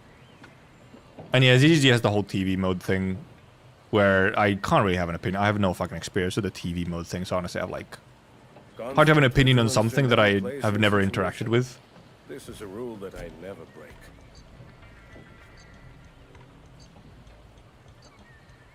I think most AK players did want EF to keep more of what make AK likable, like 6-star and shop standard characters and the weapon banners. Yeah, some of the stuff that's indeed tied to like more the gacha economy stuff, obviously, like, you know, yes. When you're so focused on the gambling part of the gambling game, then it's hard, it's easy to get disappointed if you're not getting some of the stuff that Arknights does, indeed. Because Arknights, in some ways, some of the, like, supplemental gacha economy stuff in Arknights is really, really generous. Which obviously Enfield has less of. And yes, would it be nice to have all that stuff in Enfield? 100% yes. They would still make lots of money. But they want to make even more lots of money. Let's put it, you know. And obviously we'll see how all of that actually turns out in the long term. We're right now still indeed 3 weeks into the patch 1. Into launch patch. So we'll see how generous it is in 6 months' time, you know? But there's for sure some things that like they maybe realize that in some ways, in some parts, Arknights is like too generous, and they were like, let's tone it down a little bit, okay? I think we can tone it down a little bit and make more money.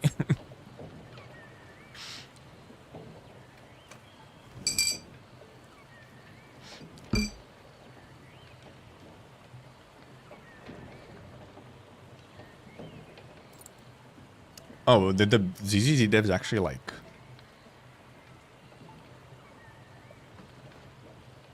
Devs actually acknowledged that and said they'd go back to 1x style again.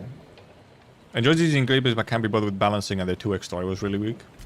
I really don't. I feel like I just don't really hear anything about ZZZ. That's one of the main things. The only time I hear about ZZZ is sometimes when there's like a really popular character launch, right? I mean, recently you've been hearing about ZZZ because they released the robot idols, and certain individuals have been losing their fucking minds on Twitter.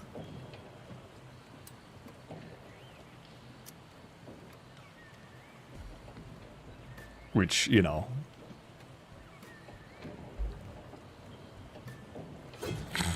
On Twitter.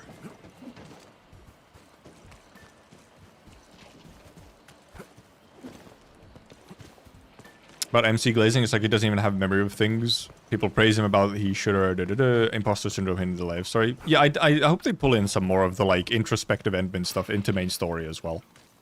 Because they clearly put they put like endman introspection into like every character quest, but it's a little bit absent in main story, and I do wish more of it was in main story as well. For sure. And at this point, obviously there's still like the glaze. You know, still on the surface, some of the glazing is like, oh my god. Jesus Christ. Can we calm down? But then if you start looking at it, if you then read into some stuff and you huff some copium or whatever, then you can kind of be like, this is suspicious glaze. Maybe this is not all just glaze for glaze sake.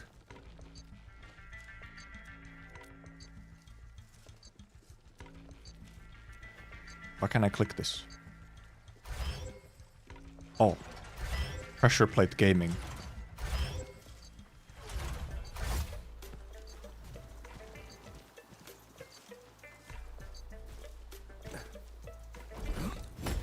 Ah, okay, it was a plunge. What the heck? It summoned enemies, not the chest.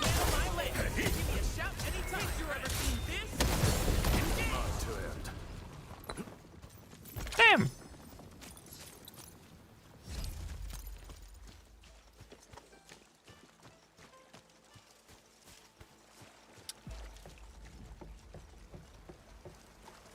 I'm somewhat okay with glazing if it can at least feel deserved, but most glazing you get feels undeserved. Yeah, which funnily enough, the thing is, if they pulled in more of the like imposter syndrome feeling for Enderman, the undeserved glaze would actually kind of be a narrative device, right? But since there's not as much of that, especially in main story, it a lot of the time just feels like glaze, rather than it having some form of actual goal to it. And like a reason. Because there's obviously, you know, glaze if like, you know, something is actually done, so there's a reason to do it, right? This guy's so fucking angry at this turret, man. How a battle plan proved its worth. Good work, everyone. Could you stop? Ow.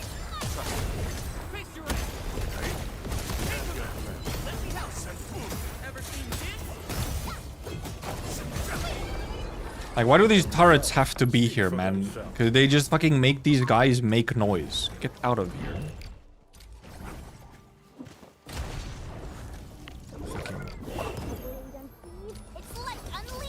I got hit, but my audio was weird. You put turrets there, fuck you. You're the problem.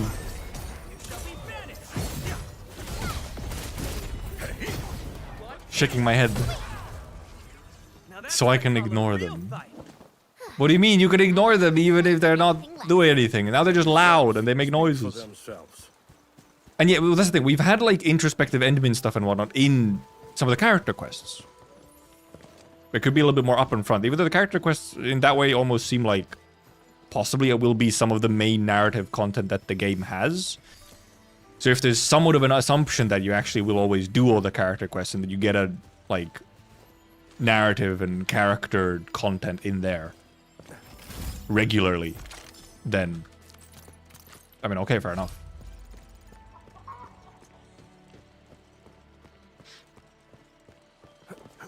Check who put the structure and then go to their profile and unfriend. Well, because sometimes they're just random. They're not even from friends. Some of them are just random. You need to maybe prioritize your friends. And it's part of like a gaslighting ending. Also, by the way, they don't even fucking tell you. You can flip with right click.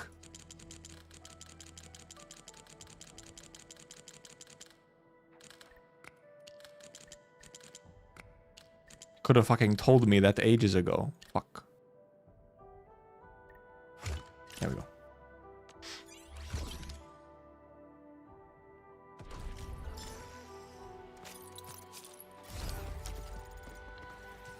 I guess it is a bit of an AK thing where, yeah, like a side piece of narrative content ends up being like some of the best stuff you get.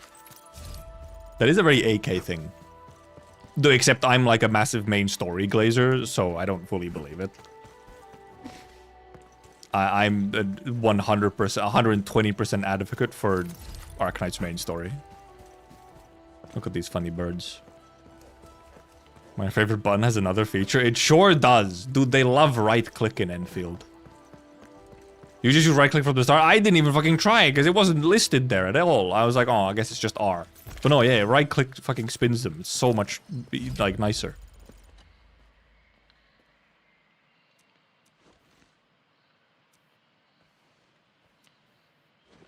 Thank God it was 5 or 6. That was so close. They were one number away from doing the terrible thing. I guess I talked to you so that I could... Because you're not showing your quest to me anymore. So I need to open your quest so that I actually know I have this side quest, like, available.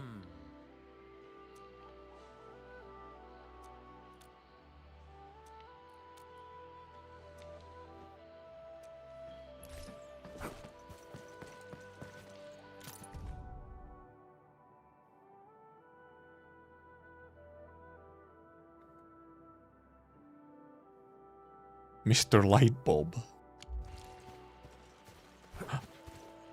Destroying your crops. Get fucked. Oh, do they? Oh, they want me to empty this, don't they? They do want me to empty this. Oh, but I can empty it from here. Never mind. I thought I would have to bring out a actual pump.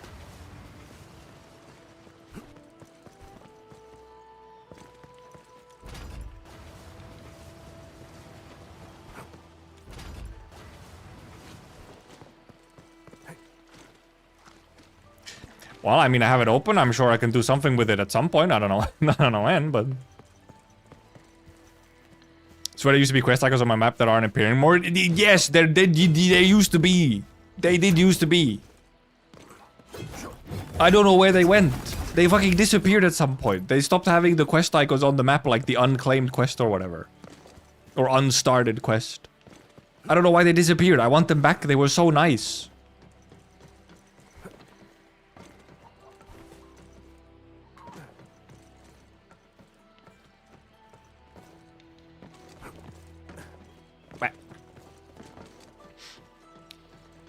People complain about the one pump tutorial next to AIC.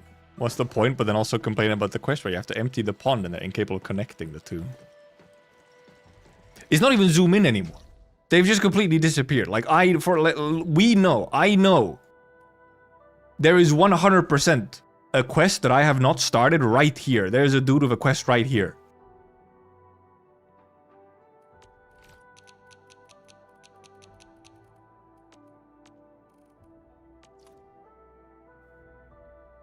Fucking nowhere.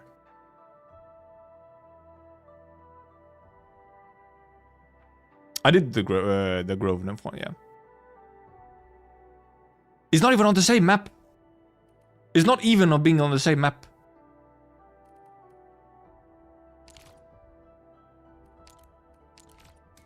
I swear.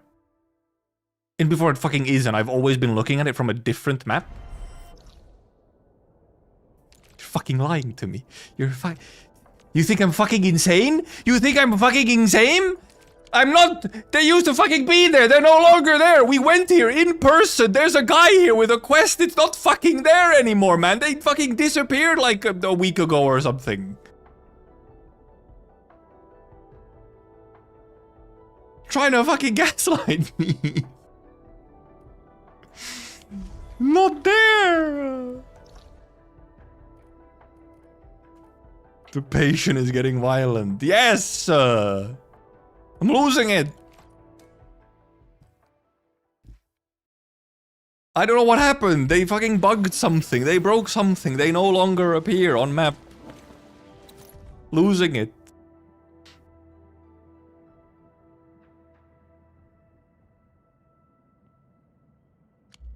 My god. I want them back now. Take a look. I almost missed this one. Bird? Nope, they're right next to each other here. Whee!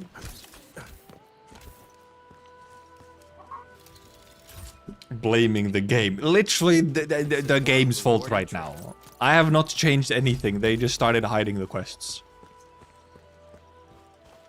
Yeah, indeed. I think it's just, it has to be like a weird quest or something, because like, or a weird quest. A bug, or they fucked up some setting.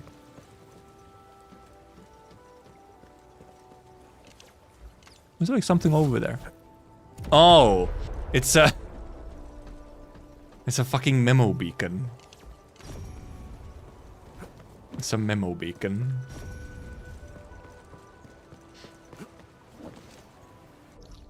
Oh yeah, this is in Wooling. That's in Wooling already. Yeah, no, there used to be quest icons. I specifically was like, oh, that's really nice. I don't have to go and start all the quests because they're on the map. So when I want to go do all the side quests, I can go and gather them from the map. And then they fucking disappeared. And I'm like, I sure fucking hope they return at some point. I still need them. I have not started all the quests in Wooling. I think in Valley 4 I have all of them done. But here in Wooling, there are multitudes. It's because I know quest icon from the very beginning. There are a couple others like this. It doesn't matter what even if that particular quest doesn't have one, I had multiple quest icons in Wooling that I did not start the quests and they have now disappeared. I have barely any side quests. I have one side quest that I have in Wooling that I've actually like claimed and started because it comes from like a text message or whatever. All the other ones that you pick up from the map, I have not picked up any of them, and then none of them appear anymore. There's one like, I swear there's one like here, and one over here, there's some more. There might even be some like somewhere over here, who knows. They've disappeared. They made them disappear at some point. Because I never picked them up. But they used to be on the map.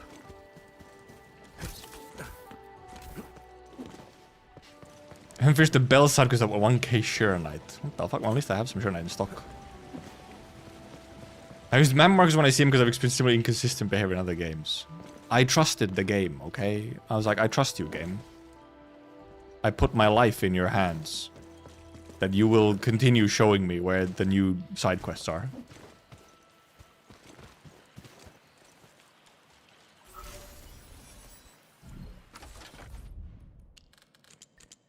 I'm still pressing R when I don't have to. I can just right click. Recon Meters Guild Bird don't have memory. What do you mean don't have memory? They have memories. But also, yes, memory prices are very high right now. It's true. It is true. RAM is very expensive right now. They can't afford memory. What do you mean they don't have memory? They absolutely have memories. They have multitudes of memories. They have their own memories and not their memories. They have more memories than most people.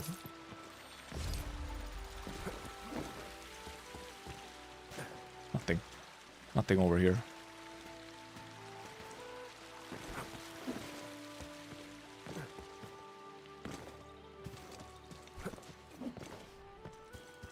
Just standing at the edge. Funny lamp.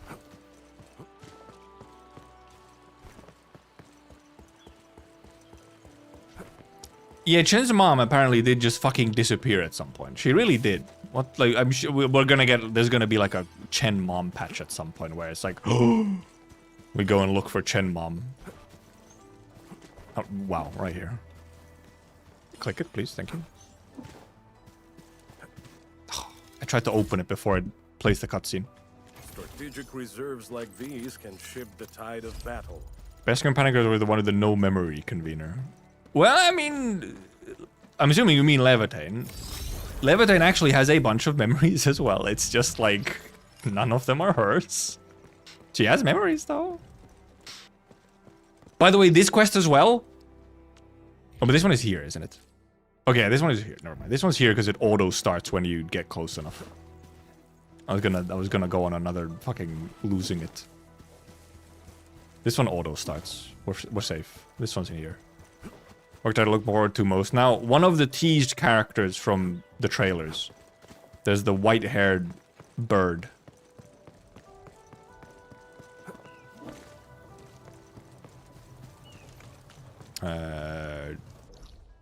I wonder if there is something in here, or if it just goes to Woolen. I know you can hold F, but it's more fun to spam. it's more satisfying. Also, the hold F is inconsistent. Because it's like proximity based or something. And sometimes the items fly far away enough from each other that it doesn't even pick all of them up with one F. It's like, cool. I have to click it multiple times anyway. Or just let, you know, the friends pick it up. Imagine the price of DDR5 Originium would go for. Okay, somebody got the trailer for you. Yeah, it's the... I can't remember what it's called. It's like new mission trailer. But they posted 2 trailers. It was the... They posted the launch trailer with the Starset song and another trailer, like, back to back. It's the second one. New Horizons. Right, yeah, that's one. New Horizons. Oh! Ran right into it. Shiny. Oh, this Yeah, we did Umbral Monument earlier, yeah. early. Indeed, we finished Umbral. So I started running through some Jingyu Valley exploration since I hadn't done all of it. Also, I mean, here's clearly one of our new areas at some point. We're gonna go through this massive gate into here, presumably. At some point.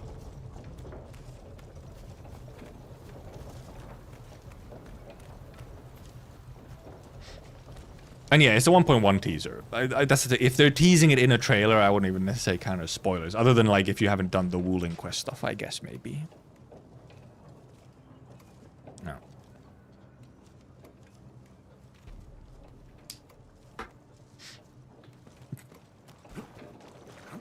Ends with us getting Chen altars. Arknights has 5 different Chens. It fucking unlimited Chen works, man.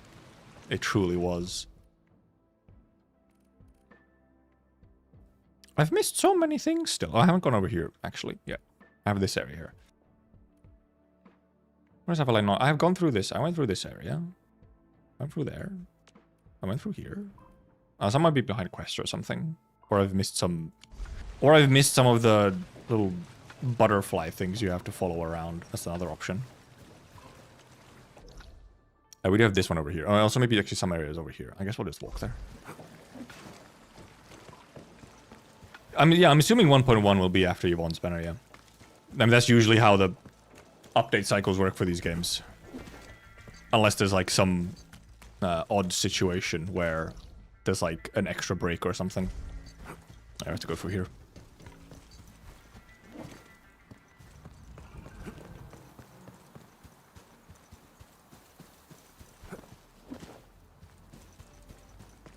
La Fantoma Chen altar first. No!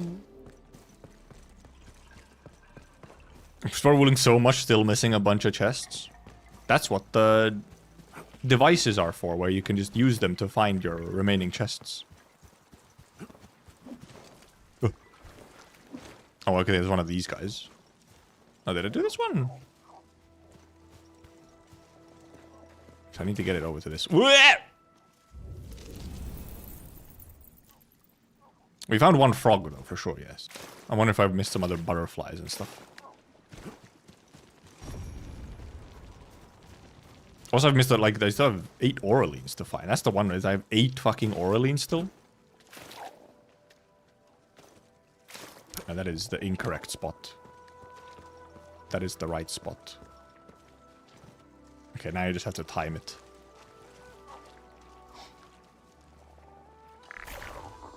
Might be too late. Never mind. Never mind, it was. Wow.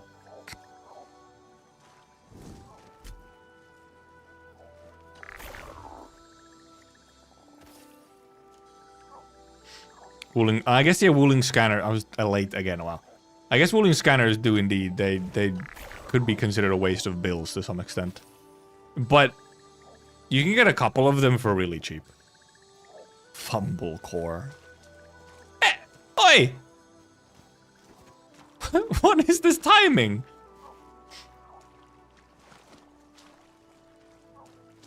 Clearly you need to hit it. Yeah, it really is like, it's funky timing because it's like timing also that it spits it out when it leaves. Oh, never mind. Okay, I guess it just needs to, okay, never mind. It needs to spit it out before it leaves. Is the timing.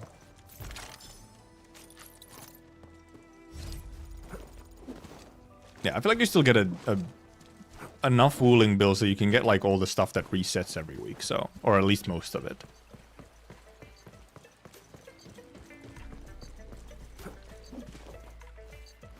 Like the cheapest gifts, the cheapest engraving permits, catalysts. You can't get like all the catalysts, no. If you wanted to just get all the resetting catalysts, then it's gonna be a lot. Then it's like that's where all of your wooling bills go. Bought my own Tianshi pillar. That's the important one. And yeah, if you have an essence to farm. I mean, I buy the cheapest engraving permits anyway, even though I'm not really farming essences as much, just because it's like, well, then I'll have them at some point when I do want to farm essences. You can get all resetting catalysts? Really? I feel like there's a lot of them. Okay, never mind. There's only another... I thought there was like another tier of resetting ones still. No, there's just this tier. Which is 20 of them. Okay. And better luck without permits. Yeah, because that is one thing with permits is that like... If you don't... You can obviously get like a... You can get a specific essence faster just engraving. But... Then if you don't... You're not maybe in a rush or whatever, you can just do no engraving and just kind of see what you get. And you might get obviously like perfect essences for a bunch of stuff. And obviously just fodder. And then at some point you just want fodder. It's a long one. Come on, butterfly. Why? I literally just removed one of these and now there's another one. You can get out of here. Whee! More 4-star weapons, yay. If only I could make the weapon XP level up thing prioritize using extra 4-star weapons.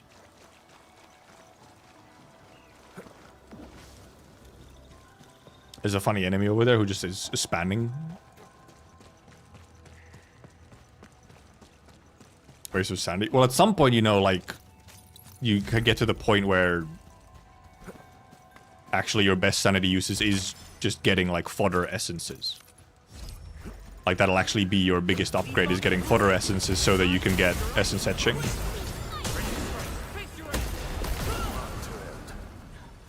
Eventually, you'll get to that point.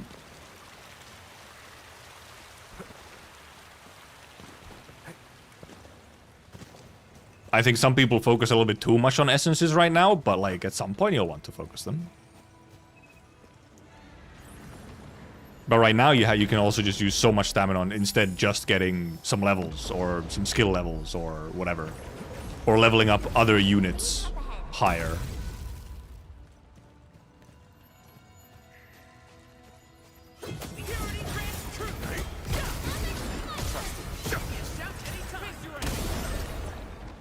Oh, pick it up. Where you go? Give me. Yay!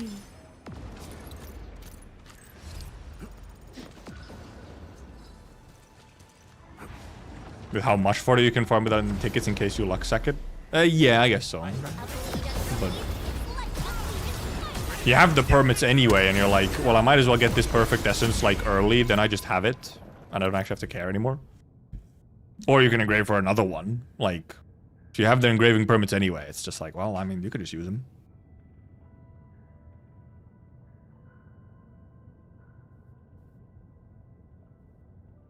A few rocks.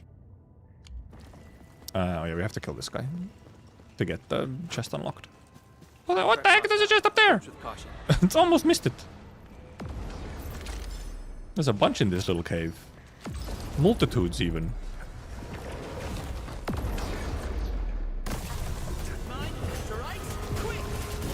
What the hell, Li Feng? Why?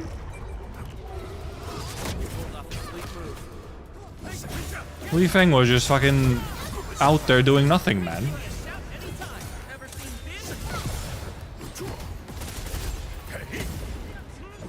My guy is Not doing anything.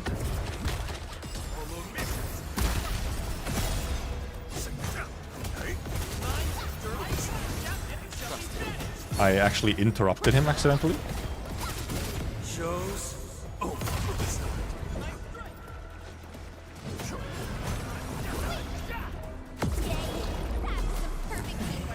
Chen, what the fuck? That was a weird ass fight. I feel like it was doing all kinds of odd. I think the AI was broken or something. It's being really strange. The hell? The chest just fucking disappeared. It didn't even open. It just fucking poofed out of existence. The fuck? What is going on? I'm fucking losing it. The schizo moment. The hell?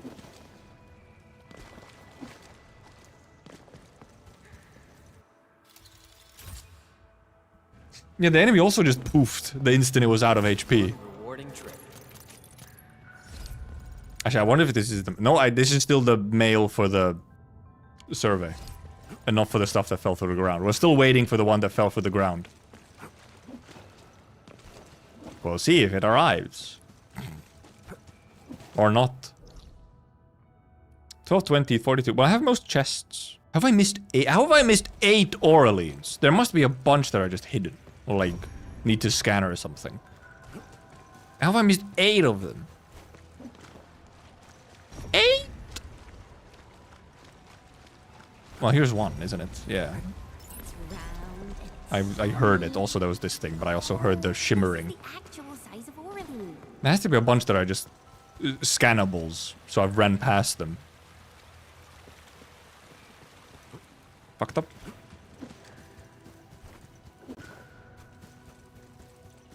I need like a loading screen or even like a re-login or something for stuff to appear in mail that you like missed.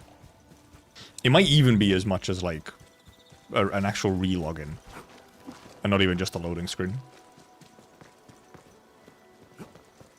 Invis Auraline are my bane. Kinda. There's not that many in Valley, but maybe there's a bunch in Wuling because I've missed so many.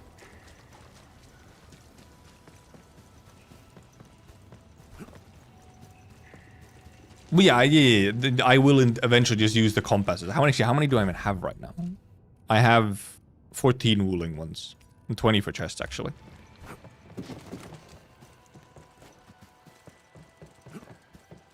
But I'm probably going to need a bunch of them in Wuling City. Because it's a huge area. There's so much. There's like 180 chests in Wuling. Not that I need to get 100% this very instant. So...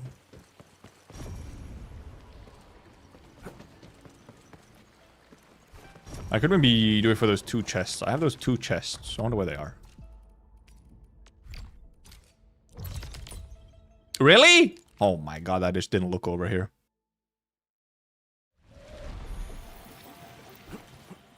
Holy shit, it's right there. Actually blind. See? This is the kind of shit I miss. Actually just there. I still have some of the weapon boxes. I've opened up one of them. The other ones, I don't really need any of the weapons in them for now. So, like, I'll just open them when I need one of the weapons. Show me the last remaining chest. Oh, okay. Right, because it's... it's right... I even went over here. I just didn't go far enough because I thought I was already in Wuling. Actually at the very edge of where the map changes. Apparently Wisdom is a JP VTuber girl diving into OG Arknights lore files because she liked Gilberta's quest and wants to learn more. Hell yes. Hell yes. That's how it is. That's how we do it. We give them a little treat in Enfield and then we snatch them into OG. Wow, it really is just...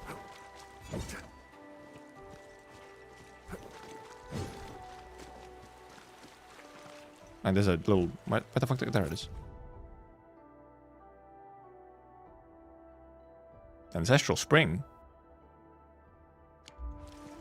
Okay. Okay. Oh, no, you can literally just jump over them. Your phone will ringing. Hey, big boy. Your phone will ringing. You could just jump.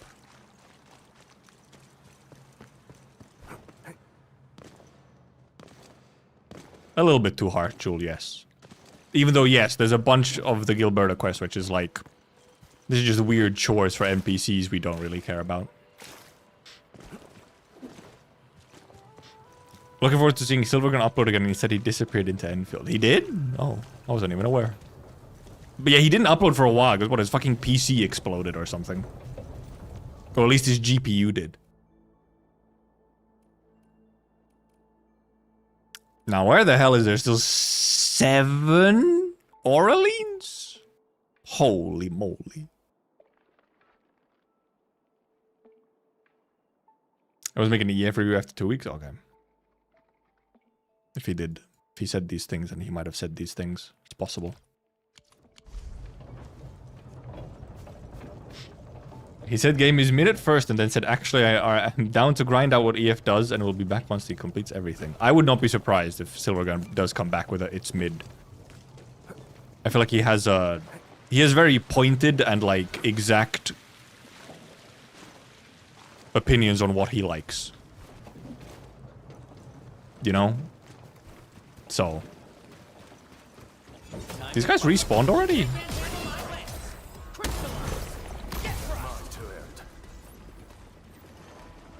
I'm in 120, yeah. Thank God they actually just have 120. There's so many of these games that don't do 120 FPS.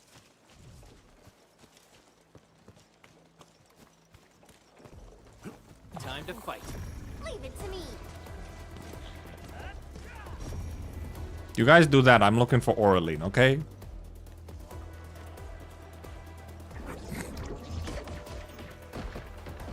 Silvergun is elitist. He has a bit of it in him. But also, like... He's just direct with his, like, this is the thing I like, so this is how I will play. You can use your 6 stars to no-brain everything, for sure. Yeah, why not? I will just not do that. Except even he sometimes does it. He says sometimes he does do it. When he's in the mood to just not think... He also just blasts the Wishadel at stuff. But then when it comes to like game balance and actual game design stuff, then he's like, you know, then he has strong opinions.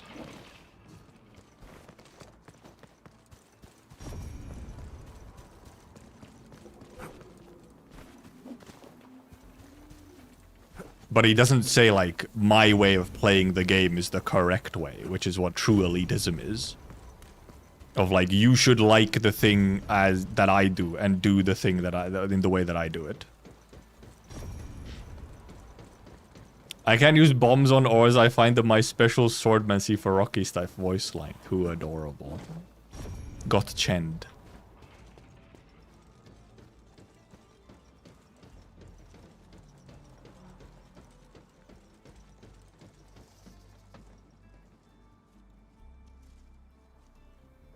I feel like these voice lines were the wrong way around. The guy super excited was like, do we really have to climb this high? When he's like, pumped as hell.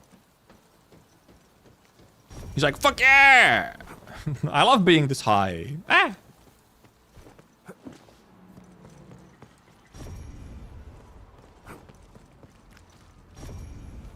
But... What? Why is... Why is there... Why is there a footmark? We should have reconvened first, Annie. No, that's way too early. We're not gonna pull out the W reconvener for first anniversary. I don't think they would.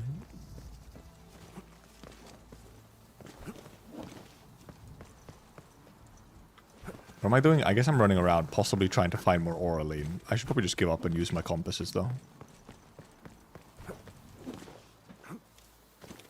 There is something, considering first anniversary on Arknights was W release. You know, in theory, there is a world.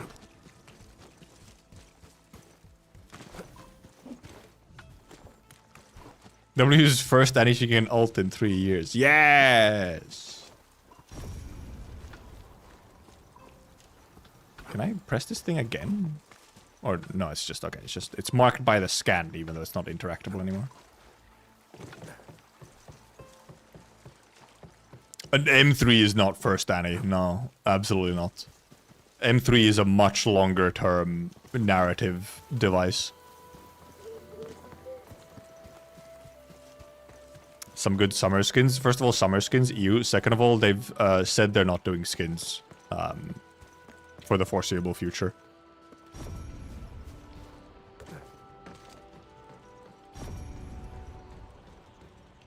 I have to do something. I guess I'll track this quest. We have this quest here. Oh, because we didn't interact with the main one yet. Beep boop. Wow, Jesus Christ.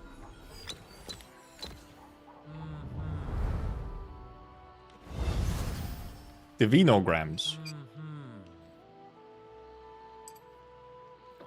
Okay, yeah, it is this thing. Yeah. This was like a... This was one of the main puzzles in Beta 1 for the area.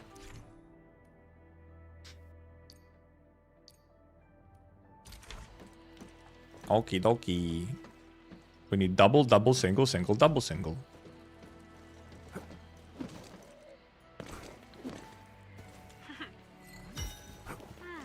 Double. Now we need one more double. Double, double.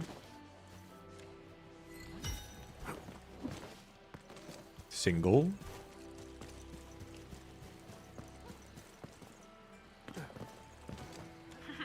It's not even this quest is from Beta 1. It's just that this puzzle is from Beta 1. And yeah, it's like one of the only types of things that actually did come from Beta 1 still into release in Beta 2. No, heck, I have to get on top. How I get on top? Where is my... Oh, here. Right? Yes. Beep boop. Oh, I was looking at the wrong one. I thought it was lit up. It was blinking.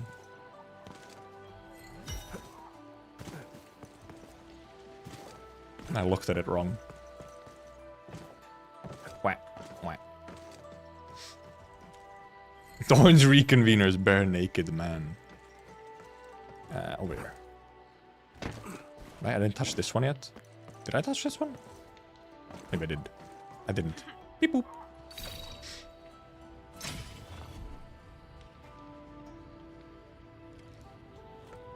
I think you make it sound like no skins for the next year at least. Meanwhile, I think more accurate would be like 6 months. I'm thinking like 2 years. I'm not even thinking we're gonna get skins on first anniversary. I took their thing as like, skins are gonna be rare and way down the line.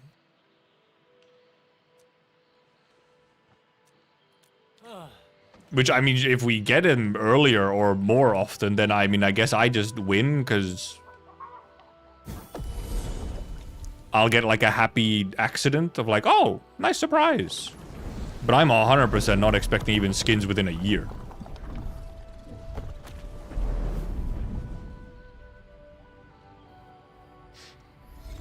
A bit sad, I know, it's quite impossible to get my Abyssal Hunter slop in Enfield. Don't understand why skins in 3D games are rarer. Because they cost so much more to make. There's so much work. And do not generate the same amount of money.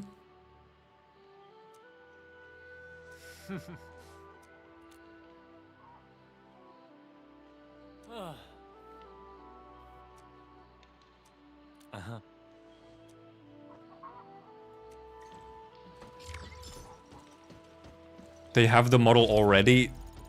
All the clothing and stuff that goes along is an integral part of the model. They have the base model, yes. They have like the face. Modeling all these clothes and their interactions and making sure that shit don't clip and whatnot is a lot of fucking effort. Making 3D models is a lot. They can't just take this model and recolor some shit. If you want skins that are just recolors, they'll just make him blue. Sure, okay, but who wants a skin like that? You want something actually unique and like significant. Then if you add in, God forbid you add in changing stuff like effects or something, like attack effects and whatnot, even more work. Modders can do it, why can't the devs do it? The modder skins are generally speaking not as high quality, first of all. And second of all, they like have different motivations. But no, 3D, for the effort that it makes to make this level of quality, because essentially, really, if you make a skin for example, Pog, and it's not just a recolor, you're essentially just making a new model from the neck down. It's just deadass a new model. Maybe you have some basic skeleton that you're building it on for like the shape of the body. Everything else is just a deadass new model. And then sometimes they'll even change their hair and stuff and whatnot. So then that's all different as well. Because they usually, you can't reuse much of this actual modeling work here, other than like the base skeleton of it. People say that the essence shall reveal itself. And indeed, not even assuming that like changing skill effects or anything. Assuming you're using the same skill effects that the character already has. True, just take the clothes off. Well, the thing is that if you take these clothes off, there's not a naked man underneath it. There's like a fucking eldritch horror that has no like texture or anything.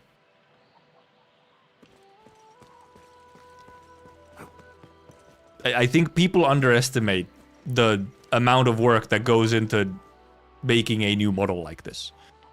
And because skins for 3D characters is not as simple as like, just put some new clothes on them. It's a lot of work. Naked Pog or we riot. This is true though. If they do make a skin for Pog, it should be Speedos or something. And yeah, with all the physics on the tails and everything, and all the cloth and stuff that moves around so it doesn't clip. Hair. There is so much to consider. Look at all these fucking layers. All this shit has to be adjusted so that it like actually works. And then it also all has to be in like a consistent style for everything. While in Arknights, you can hire a bunch of artists. And they kind of get to do their own style for a skin. And then you just have to quickly translate it into a 2D chibi outfit as well. And these are like some of the highest detail models that are in the market for these games right now.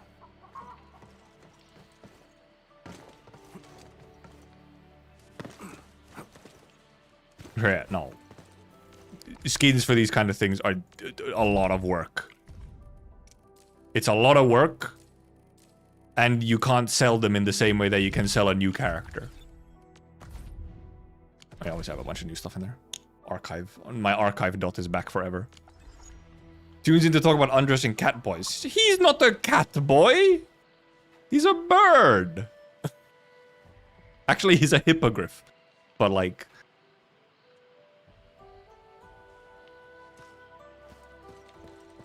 You can sell it as League of Legends? Well, see, do you want to be fucking League of Legends? Well, no, because... yeah, okay, yeah, if you make a fucking $500 skin, then sure, yes. But that's the thing is, like, how are you pricing the skins then? And they're still not going to make as... They're not going to be as good of a return as just a new character.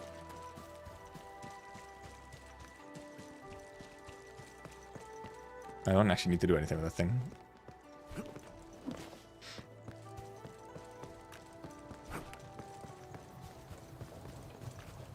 I guess I'll just go to Wuling. What's the time? That's kind of close, okay. Yeah, HSR did just get an MC skin where it's mostly just a recolor. While actually Genshin gave the MC recently a fully new outfit. But I mean, it's like 6 years into the game. Also, yeah, League models up close like this are not gonna look quite as nice. The POV helps a lot. Oh, there's a little white thing.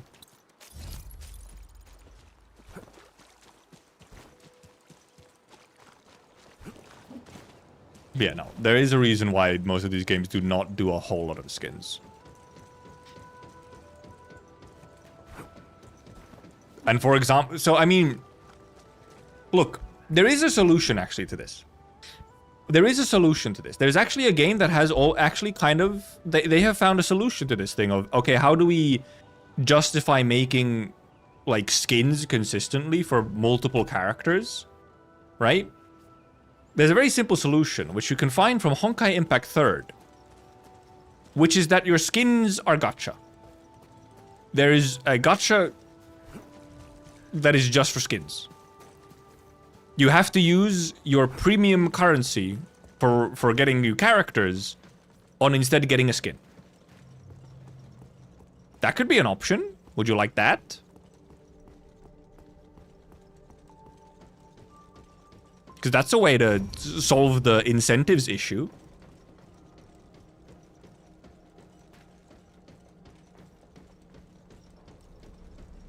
You have skin banners where it's like, hey, you might get lucky. Like, it's like, hey, here's the new skin. You might get lucky and get it early, but like, there's like a hard guarantee, like a pity thing of like, you might have to do, like, here's the maximum amount you'll have to pay to get this skin.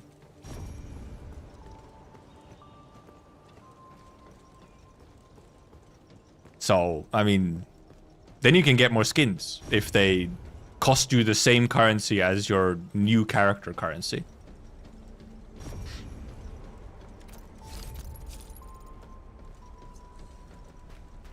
I mean, as long as that's cool, then, I mean, sure.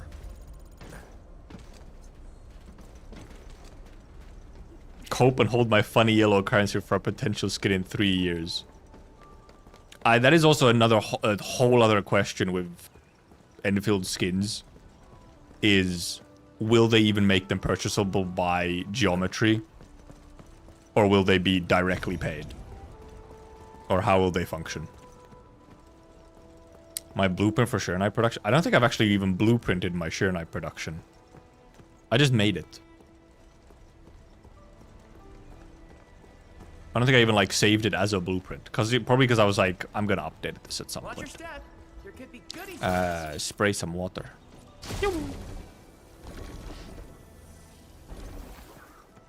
Oh. I just didn't move it enough.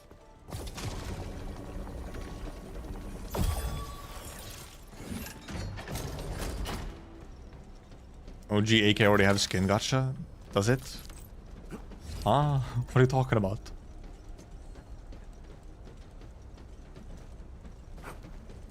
No, have I not been here before, or is this slightly changed from beta?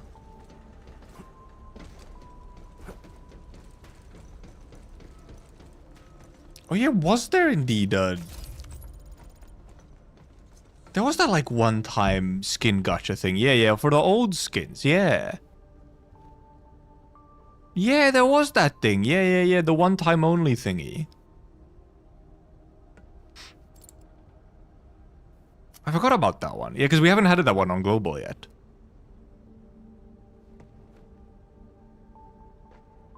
Yeah. That was a thing. True. And yeah, so if we do have skins that are indeed purchasable with our yellow rocks, there are gonna be a lot of fucking yellow rocks per skin. There are gonna be a lot of yellow rocks. There are gonna be a silly amount of yellow rocks, I think. Unless they're like very basic low effort skins.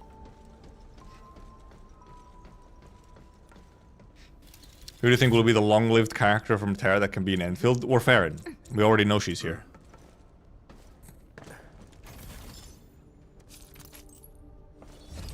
Also, like, M3 probably is also one of them, so...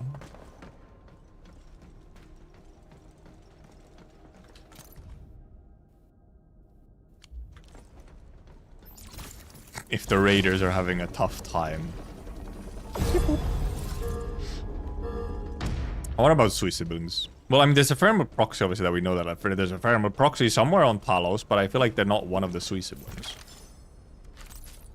So...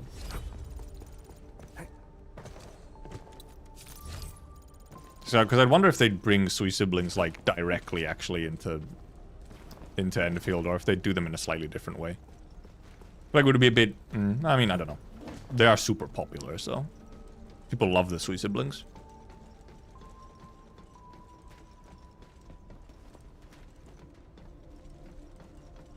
Skin Gusher made people open. I saw the negatives the game already had when the Passion Project lie got exposed. Oh wait, what? Oh, for GFL 2. Okay, I was looking at what was discussion about.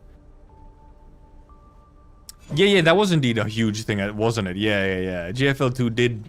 They released the first Skin Gusher for GFL 2, and yeah, people fucking lost their minds.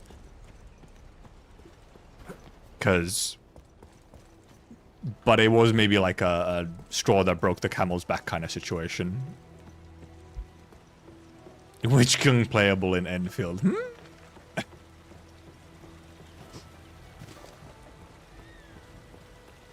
Vantage, good stuff. Get the fuck out of here. God, it is so pretty though. Hey! Hey there, Konorisa Kameo. Thank you for the raid. Welcome, raiders. Magistrate's Fort out in full force. Oh no! It's a fucking actual invasion. It's a conquest. I do like Pog, it's true.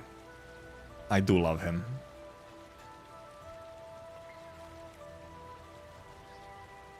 I already want the next update, already need more Ferium mine. We were talking about this earlier, where so many people have already just done everything that they can. Now they're just like, where's my next update? It happens every time. It happens for every game. It's like, I have run out of game. I have played 100 hours of game in 1 week. I have now run out of game. What do I do? Please help me budget my game time. I spent 100 hours on Enfield in 1 week. Answer. Play less Enfield? No. I refuse. Except I actually have budgeted my Enfield time. I have intentionally avoided doing some things and spaced content out. Ferium ware. It is true though. We are starving for Ferium.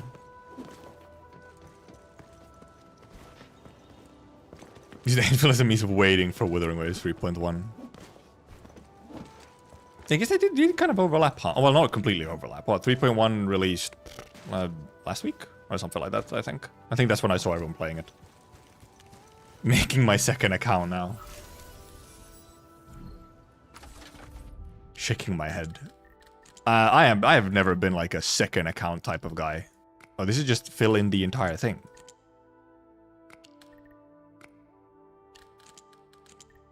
Can't work like that one. This is just to fill in the entire circle. Not circle, but you know. There we go. Beep boop.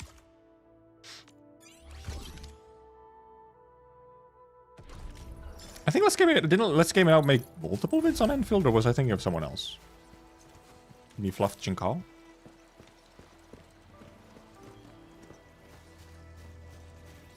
Happy Robot fucking disappears into nothingness. Just voids out.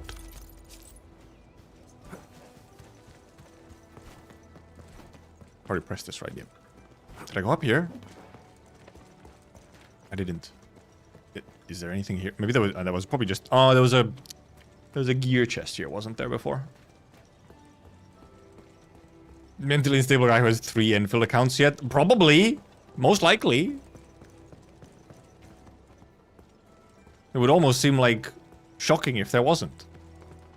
Okay, well there's, I mean, it's clearly some kind of pressure plate puzzle here. Oh, well, I just have to activate it. That one, that one. That one, that one. Okay, well, it just goes in a... It just goes clockwise.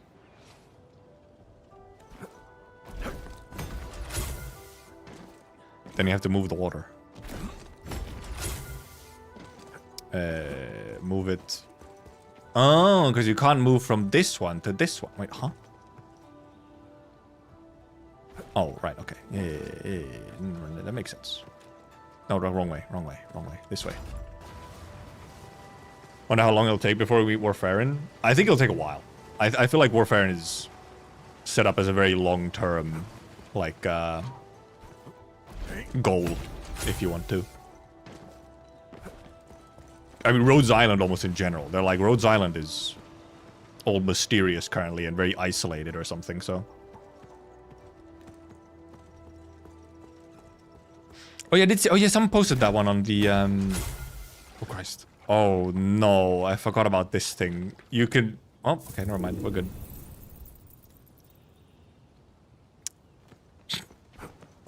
Worked out, we drowned and got out. Ooh, they usually hide secret tomes in crates like this. Beta 1 where Fern was director of Enfield? No, she wasn't. She was still Rhodes Island in Beta 1.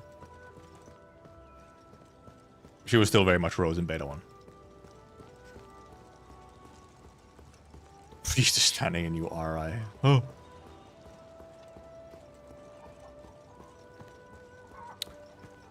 Actually, if I would have remembered the survey earlier, I might have done it on stream. I think now, if I start the survey now, it'll go overtime, and I'll be late to my appointment with friends for Saturday.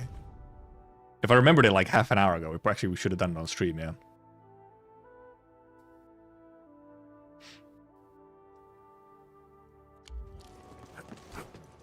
I'm also getting kind of hungry.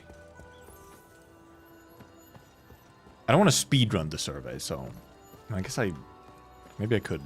If we go real quick, I'll try and be like real aggressive about it and go like ding ding ding ding ding ding ding. After I gather these, I guess. Where'd it go? Oh, there. Couldn't see it in the sun.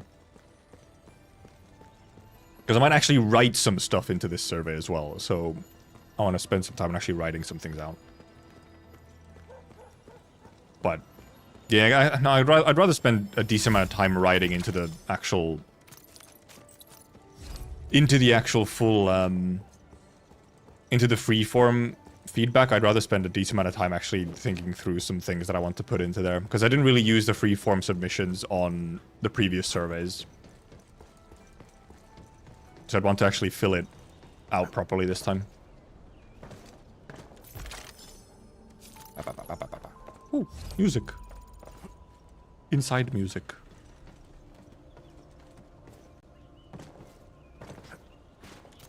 And we'll see if I save it for a stream or if I just do it off stream at some point. How many days? Okay, it has 8 days. Okay, I could even do it the next weekend if nothing else. And then just staring at button. Opens a shortcut? Yeah. Yeah. Opens up a loop.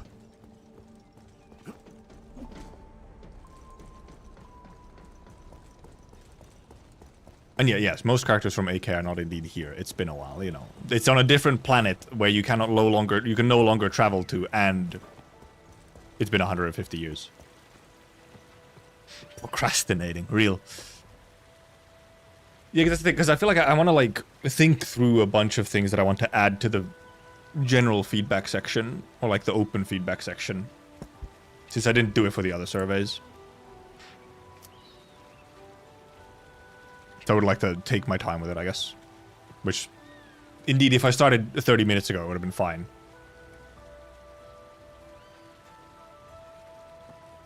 Is the simulated universe white-coded? It's kind of yellow and black, isn't it? So I guess it's alright. In Enfield, I guess the simulated universe has maybe a bit of white coding. Well, tiny bit? Not really. Where should we go next?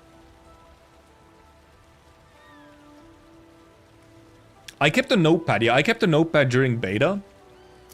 During beta, I kept notepads of things I came across and thoughts I had. But I didn't start keeping a notepad during launch. I could have. I maybe should have even. But obviously a lot of the things that I've... Launch has been so similar to Beta 2 that in a way I've given already many of my thoughts during Beta 2. But obviously now I could have like... I probably have some new ones now that it's actual like proper release, so... Yeah, I've also asked for Mirror Tool for Blueprints, Felix, yes. I mean, even some of the surveys, I mean, they specifically even mention, like, is it annoying that you can't mirror blueprints? And I was like, yeah. Yeah. It would be really nice to be able to, like, shift and mirror and flip blueprints in a different way. any of the surveys. I did the first 2 surveys, and then I accidentally didn't do the 3rd survey that came in like the first week of launch. I forgot to do the 3rd one.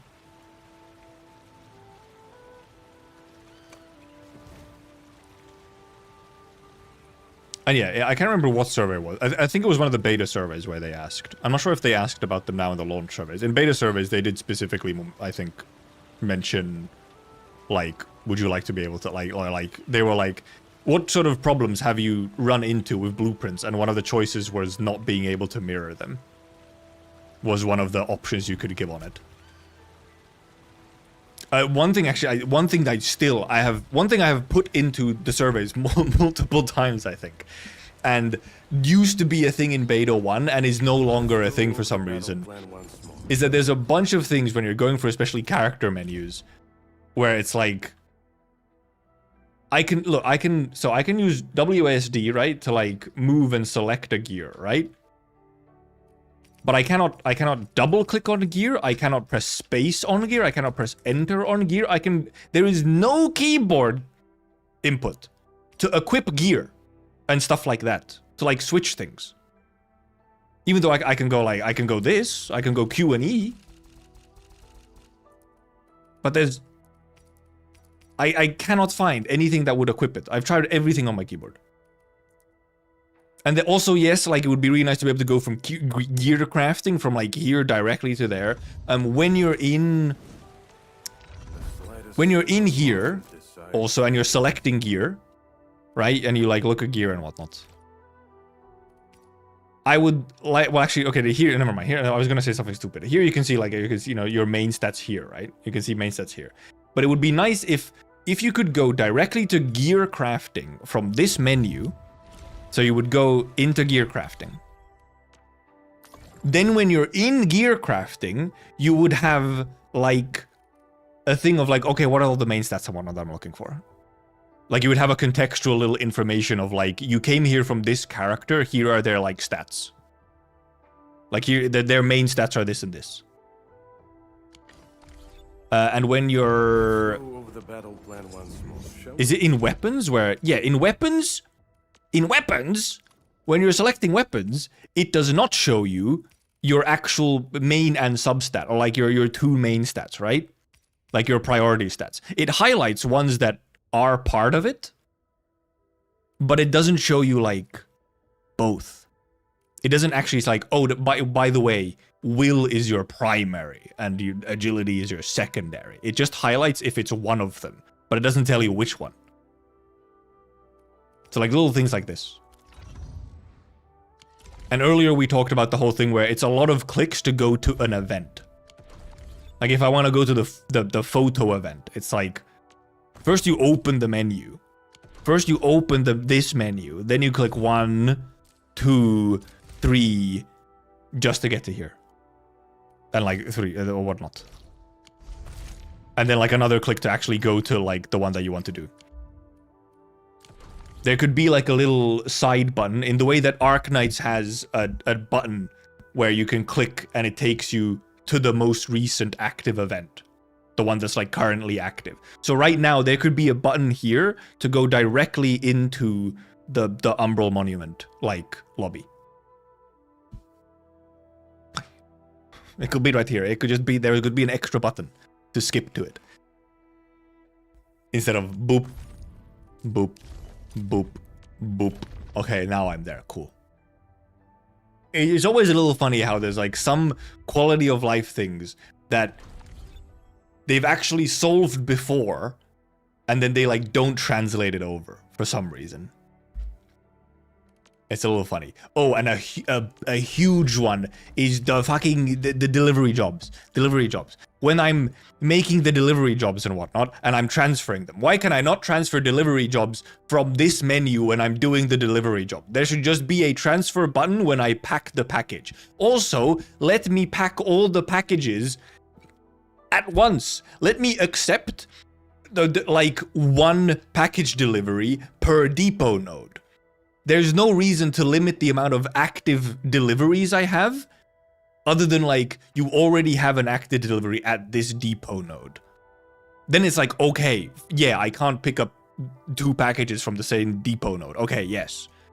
But like I should be able to pack all of them for all of the depot nodes and then like do them like ba ba ba ba ba ba ba. Instead of being like, oh, I have to pack it and then I have to go to the chest. Like then I have to go do it first before I can accept the other one. Or I could even pack the other one. It's like, it makes no sense. Makes no sense. So silly. There's some things indeed where it's like, it's little things. It's like it's little things. It's like, could this be changed? Maybe some quality of life, please? Or not, because it's not even sometimes quality of life. It's like, why does this work like this in the first place? This just seems obtuse and unintuitive, like at basis level. It's like, huh? Why do you function like this? I don't get it. Imagine 6 years later we get all this quality of life, right? Can I be outside of the zone when I TP to the PAC or outpost, so I was stuck between million facilities? That is also another thing. It could be like, when you TP, it like, you would have like a set TP point when you TP to AIC. Where you, like, maybe you'd always actually TP to this guy or something. So that it would be like a consistent spot. Because obviously, yeah, if you move AIC, then it actually moves where you TP to as well.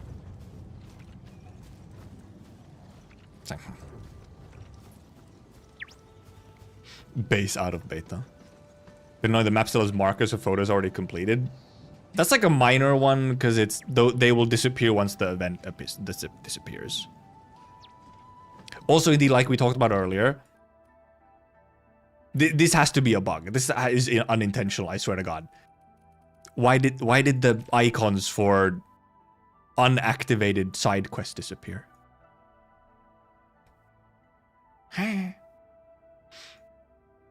What's the issue with TP? It's not like a huge issue. It's just when you TP to AIC, it actually TPs you to the physical thing here. So if you move this thing, it also moves where you TP to. And then sometimes you'll be like, you'll spawn in and you're like, oh, fuck, I'm in between all this shit because you have like a really densely populated factory. Because maybe you want this somewhere specific because you're using it for like inputs or outputs or something. Like, I feel like it could make sense to have like a static spot. Like when you TP to AIC, it actually just puts you into like a static spot instead. But it's not like a huge thing. Sometimes it's just a little funny. Like depending on your factory setup, it can be a little funny. Also, yeah, currently you can move the AIC and you might accidentally break your pylon connections.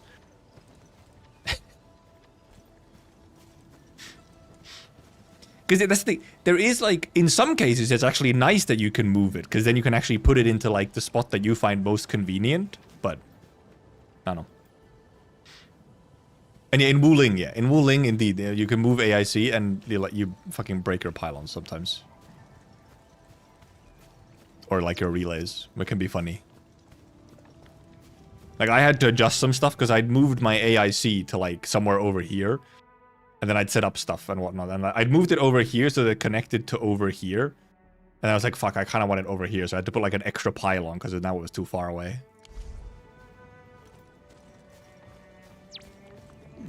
Well, Valley's weird because it's like...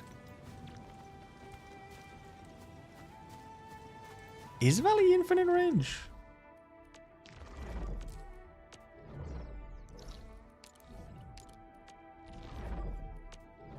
Right, because I mean, because you connect it to a relay. You connect it to a relay and it doesn't like break the connection. So I guess from like...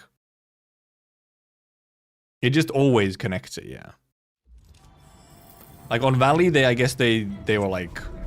Once you've connected it to a relay, I'm assuming this relay is probably connected to the automation core. Then you can't like break the connection anymore. As long as it's in, like inside this area, I guess, so it doesn't break. Wuling lacking technology.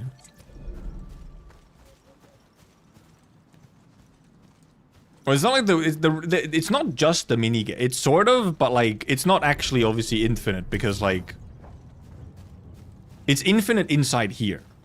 Kind of. But like, I mean, once you go out, like, I can't... This cable is not infinite for pulling power to a relay, like, outside of factory.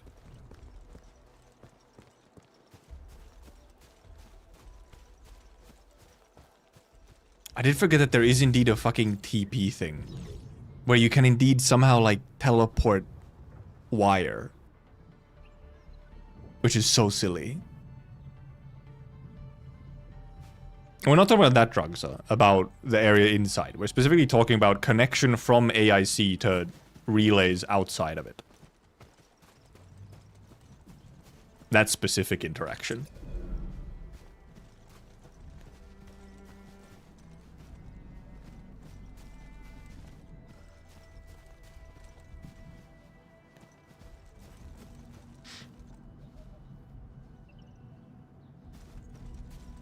But yeah, because I'm assuming indeed, even if I moved the AIC all the way to the other side, so it would be like over 80 meters from this thing, it would still keep the connection.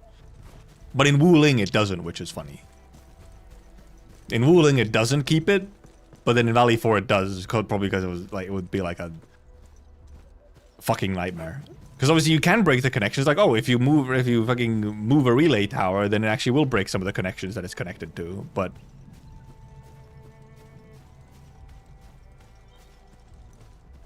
And yeah, there's if you're in the distance of wire, you can TP to cross wall and gap. Yeah, there's like some wacky TP stuff you can do with wiring.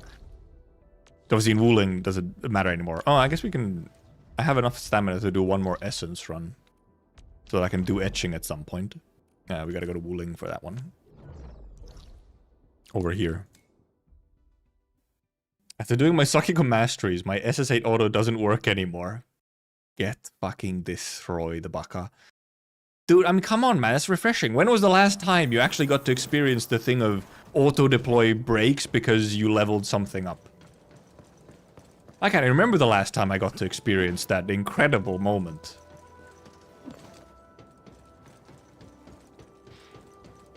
Oh yeah, it would be nice if there was a hide UI. There's only hide UI, obviously, in camera mode. So if you can't access camera mode in that moment, like because you're just walking around, then yeah, you can't like hide UI. Activate. Okay, I do have engraving selected, okay.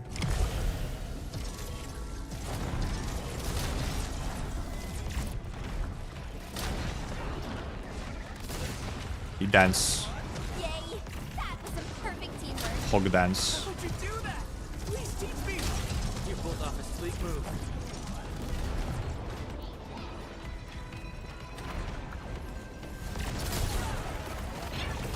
You'll never catch me, ow. Ow. How could you?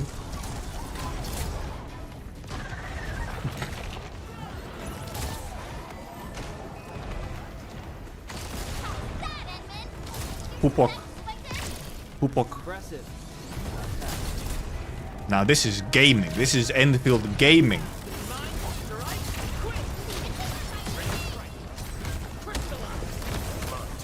Ow, ow.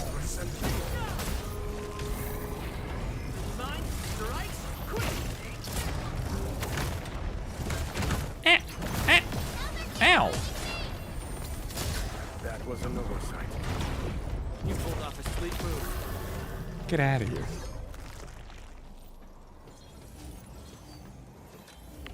The fucking surge. Okay, this surge.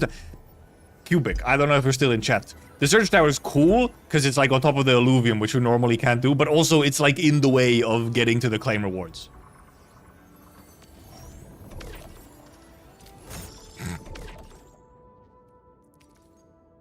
Intellect attack fracture. Intellect attack. Ooh, intellect attack twilight. Ooh, perfect essence for Levitain. We've also 2 attack boosts. The one we have right now has 4 attack boosts, but I mean this is perfect, so it's much better. Strength attack fracture. Wow.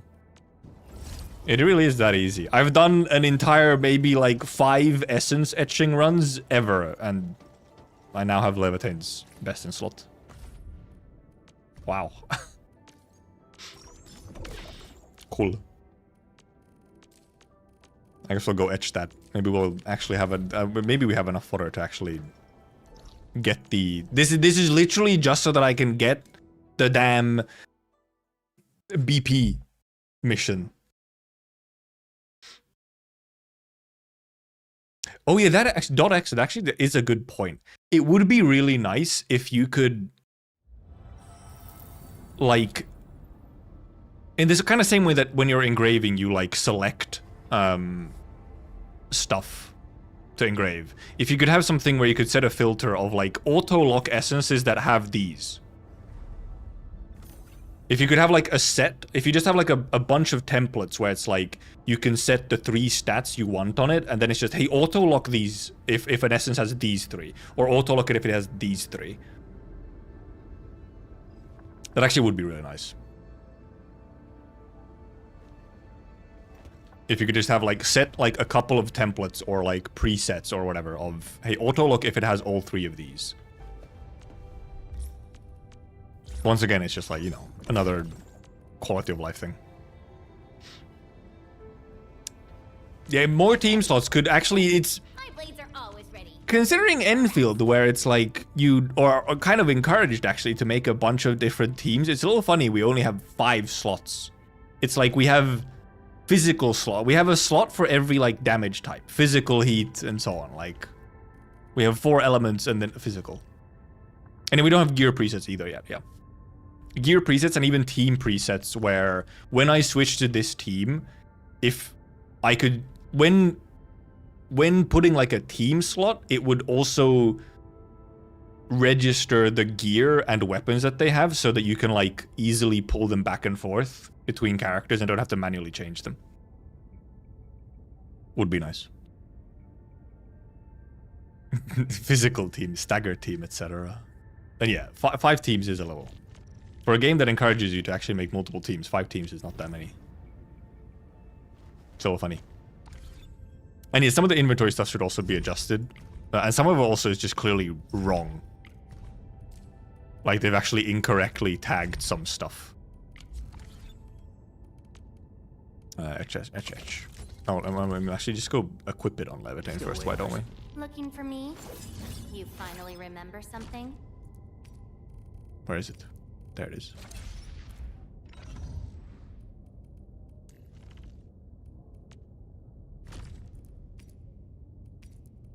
Yeah, this is more attack on it, so sure. And this is still this just has 3 attack boosts, so it's kind of just good as is just because of that. Actually here, an extra level of flow gives you physical damage 19.2. Okay, you get a fucking 0.5% for other operators. So honestly, like, just getting a higher attack here might make sense instead.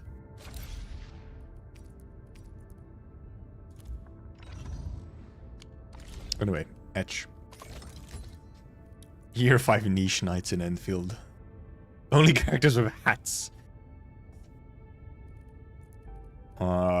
Right, and also, yes, here when you're etching, it would be really nice to have character icons on who has this shit attached. Or who actually has it, because I'm looking for the one that I just fucking got. Where is it? And there it is.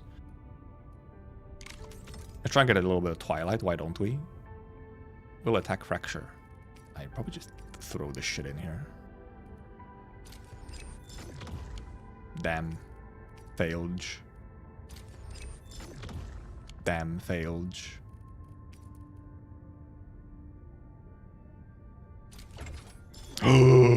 Successful, no way. Try and get attack this time. Damn. Damn. Damn. Damn. Damn. How much does this one even need for the whatever? Or it's here. Okay, yeah. Separate place. Intellect attack. Okay, yep. No way. Is that enough? Oh yeah, I got this one. Wow, that was my first successful etch. Damn. Oh, I also got these. Yeah. Hippers. Now I just have the login days for this week. Oh, Metal Scar has released the in-game BGM? They have? Wait. I literally looked at it like yesterday and it was still only the EPs. Also, I have 5 boxes in Battle Pass. Waiting for me. Wait, let me go. What the fuck? Metal Scar. Deadass? Deadass? Where is it? I'm trying to find it. There it is.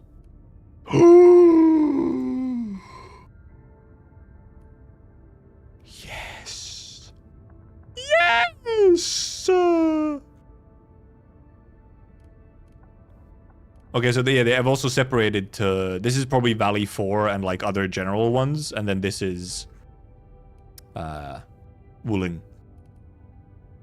At least, probably, yeah, should be. Going off of colors and whatnot. Yes. Hell yes, brother. 2 volumes. God, it didn't take that much longer. Yellow versus green. Also have 10 notifications. I guess my video did go up during stream. Maybe there's comments on it or whatever. Which I don't actually really have time to look at right now, I think.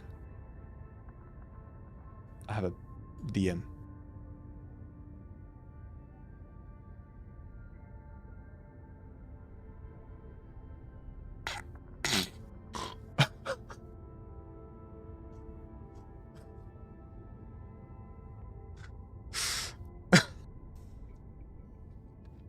I have received an interesting DM. It's probably too... I don't know if it's like too late. But I think I can show this picture.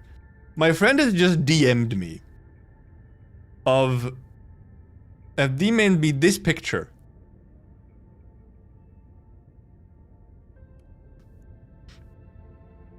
With the message... TCG store owner said he'd sell me both of these for $250. Just checking in case you're up for financial terrorism. I won't go for it on my own, but if you take the Texas for half, I'll take the W for the other half.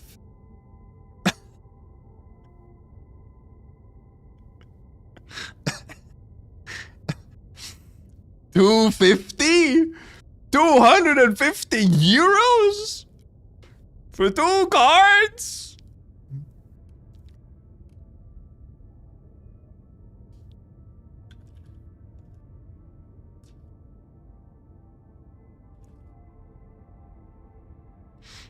Pretty cheap for collectible cardboard. I apparently do not collect cardboard. I put, I can't, nah, brother. The response was, good. I knew I could trust you for financial management. We passed the skill check, I guess. Isn't this a steal? Is it? How expensive do these things go for? Because there's someone saying 250, he's scamming. And the Yu-Gi-Oh deck that cost almost 5 digits. Oh my Christ.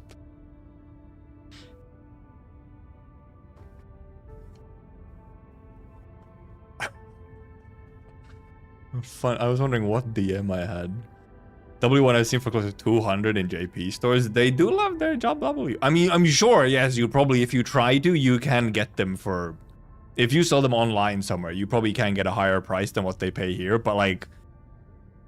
I'm not gonna go for the fucking effort to like resell it. Oh, is Gambling PvP only up for 2 more days? I'm gonna have time to do more on stream. Because right now I'm actually supposed to be getting off right away.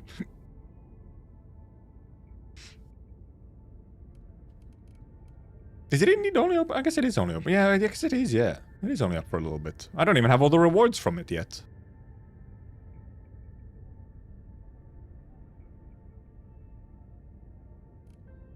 But I don't think I'll have time to do more on stream, unfortunately. Yeah, no, it's not. I do not believe in collectible cardboard. I do not really understand TCG. The TCG collecting stuff. I am not that individual. I've never really understood it too much. Anyway, more importantly, hell yes. The fucking OSTs are up. I can go fucking rip all of these so that I just have all of them. Hell yes. So much PGM to use in whatever. Protocol space music. True! Hell yes. If I would have come in here earlier and I noticed I have a bunch of notifications, we could have... we could still look at the comments. Do we look at... Oh, there's a lot of longer comments in here. There's a bunch of longer comments, actually, guys. I want to actually read them.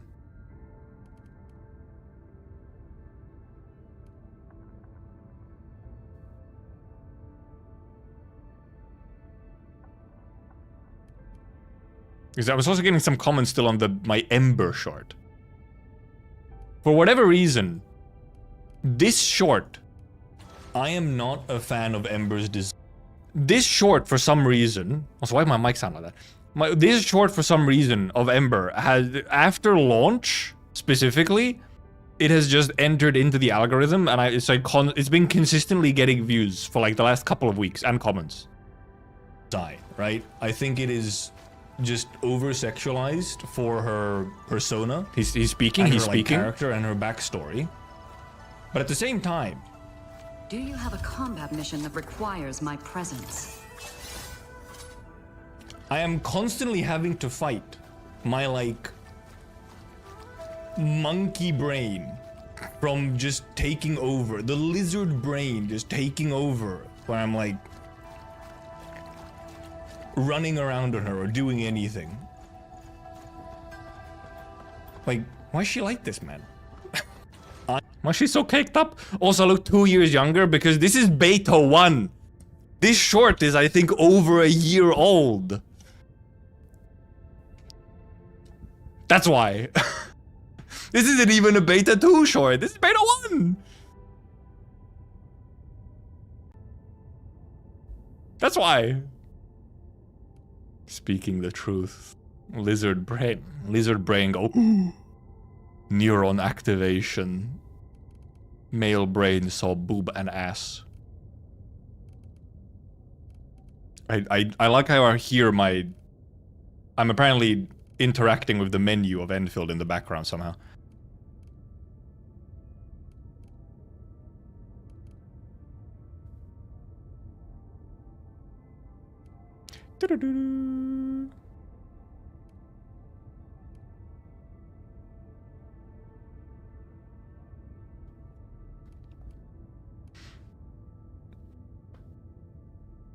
Is it allegedly best gameplay version where you had to pick location? No, that was tech test. That was tech test, Felix. That was even longer ago. That was over 2 years ago. And I did not get into tech test. Bastards. Also, the bitrate is really bad for some reason. I don't know what happened. It's just... It's been fucking absolutely murdered. It looks bad on my screen as well. I don't know what happened. It looks horrible in bitrate. Disastrous. Okay, anyway. Is there something in database? The fuck? Oh, I got this thing. Right, okay.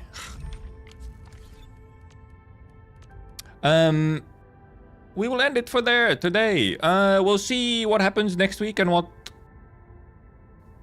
stuff happens and whatnot. Obviously, there's not a huge amount going on in Enfield right now. Like, new content. I still have loads of exploration to do, so I'll probably do, like, some chill exploration themes and stuff.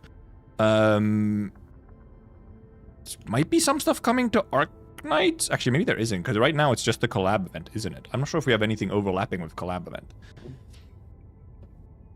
Maybe I still have time to sneak in a little bit of Gamba or something if I do a stream on Monday or something. But we'll see. Also, yes, I had to be active to get onto... I started streaming partially so that I could increase my chances of getting into Enfield Beta. Oh, there is also the permanent, like, sort of basic CC maps or whatever, like standard permanent maps or whatever. I could dabble in that as well. If I have the brain for it. It's also, yeah, the AI enhancing YouTube does might also just turn some shit into mush. That's another thing. We'll see what we do, what we dabble in.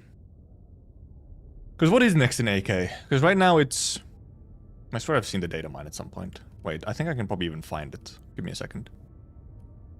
We can find the schedule of what's coming to Arknights Global.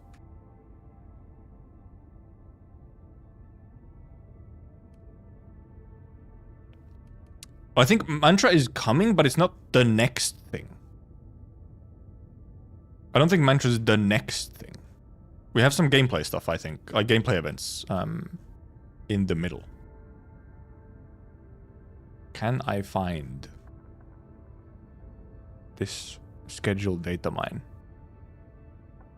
Actually, it might be on the Reddit as well.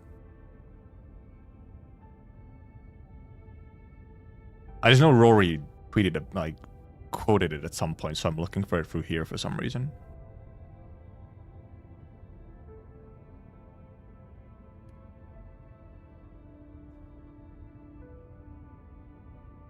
Oh, there it is. I found it. If you do not want to see data mined schedule for Arknights Global, look away.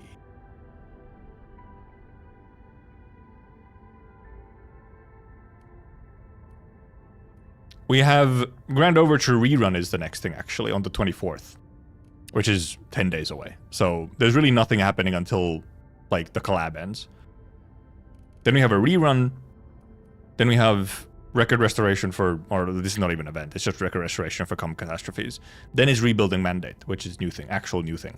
And then is Chapter 16. Rebuilding at the start of March... Chapter 16, sort of midway through March. And also at the same time update to IS6. I mean, that's obviously one thing. If I want to, I could do IS6 for some stream somewhere. That's also a thing. I'm real behind on IS6 progress, so like... That's one option. NASCAR Radix MSR is crazy self-collab. 1.1 is expected around March 12th. Is it? It might be. Because Yvonne's banner is when? When does it start? Gibby's ends on the 24th. Gibby ends on 24th. Then Yvonne is at least 2 weeks? Or is it Yvonne more? Isn't it 2 weeks and some days? Like the 12th it might be, actually? Yeah, that's what... Yeah, you said 12th. Yeah, you said 12th. You did say 12th. Yeah, 12th, I guess, would be expected. Like, next patch for Enfield. Looking at the calendar. Because Yvonne banner should be essentially on the 24th, and then 2 weeks from there is the 10th, and then 2 more days is the 12th. And 12th is also a Thursday, which was obviously... was launch day, so it could then also be update day. I would not be pulling on the Ave Mujica banner, Korahu. I do not do those things. Also, huge emote on Twitch's side. Not on screen, but...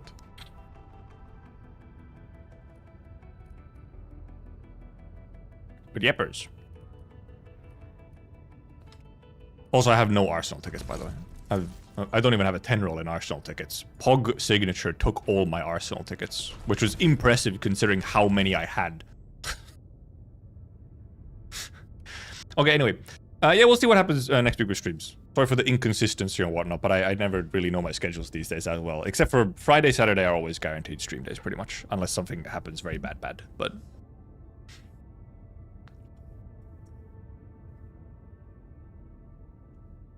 Did I get bits? Did I? The fuck? I got a some kind of notification for bits somewhere, but then there's no actual notification? Oh, don't they cost channel points? Were they bits? Because it doesn't even show me that they use bits. I thought they were channel points. I thought you could make them big with channel points. Actually, maybe you could do it with bits as well. Well, thank you for the bits. Thank you for the bits. Yeah, it doesn't even give me alert that it uses bits. Thank you for the bits. But thank you for coming, thank you for watching, thank you for chatting, thank you for lurking. Join the Discord if you want to. And have a good rest of your weekend. Goodbye. Bye-bye.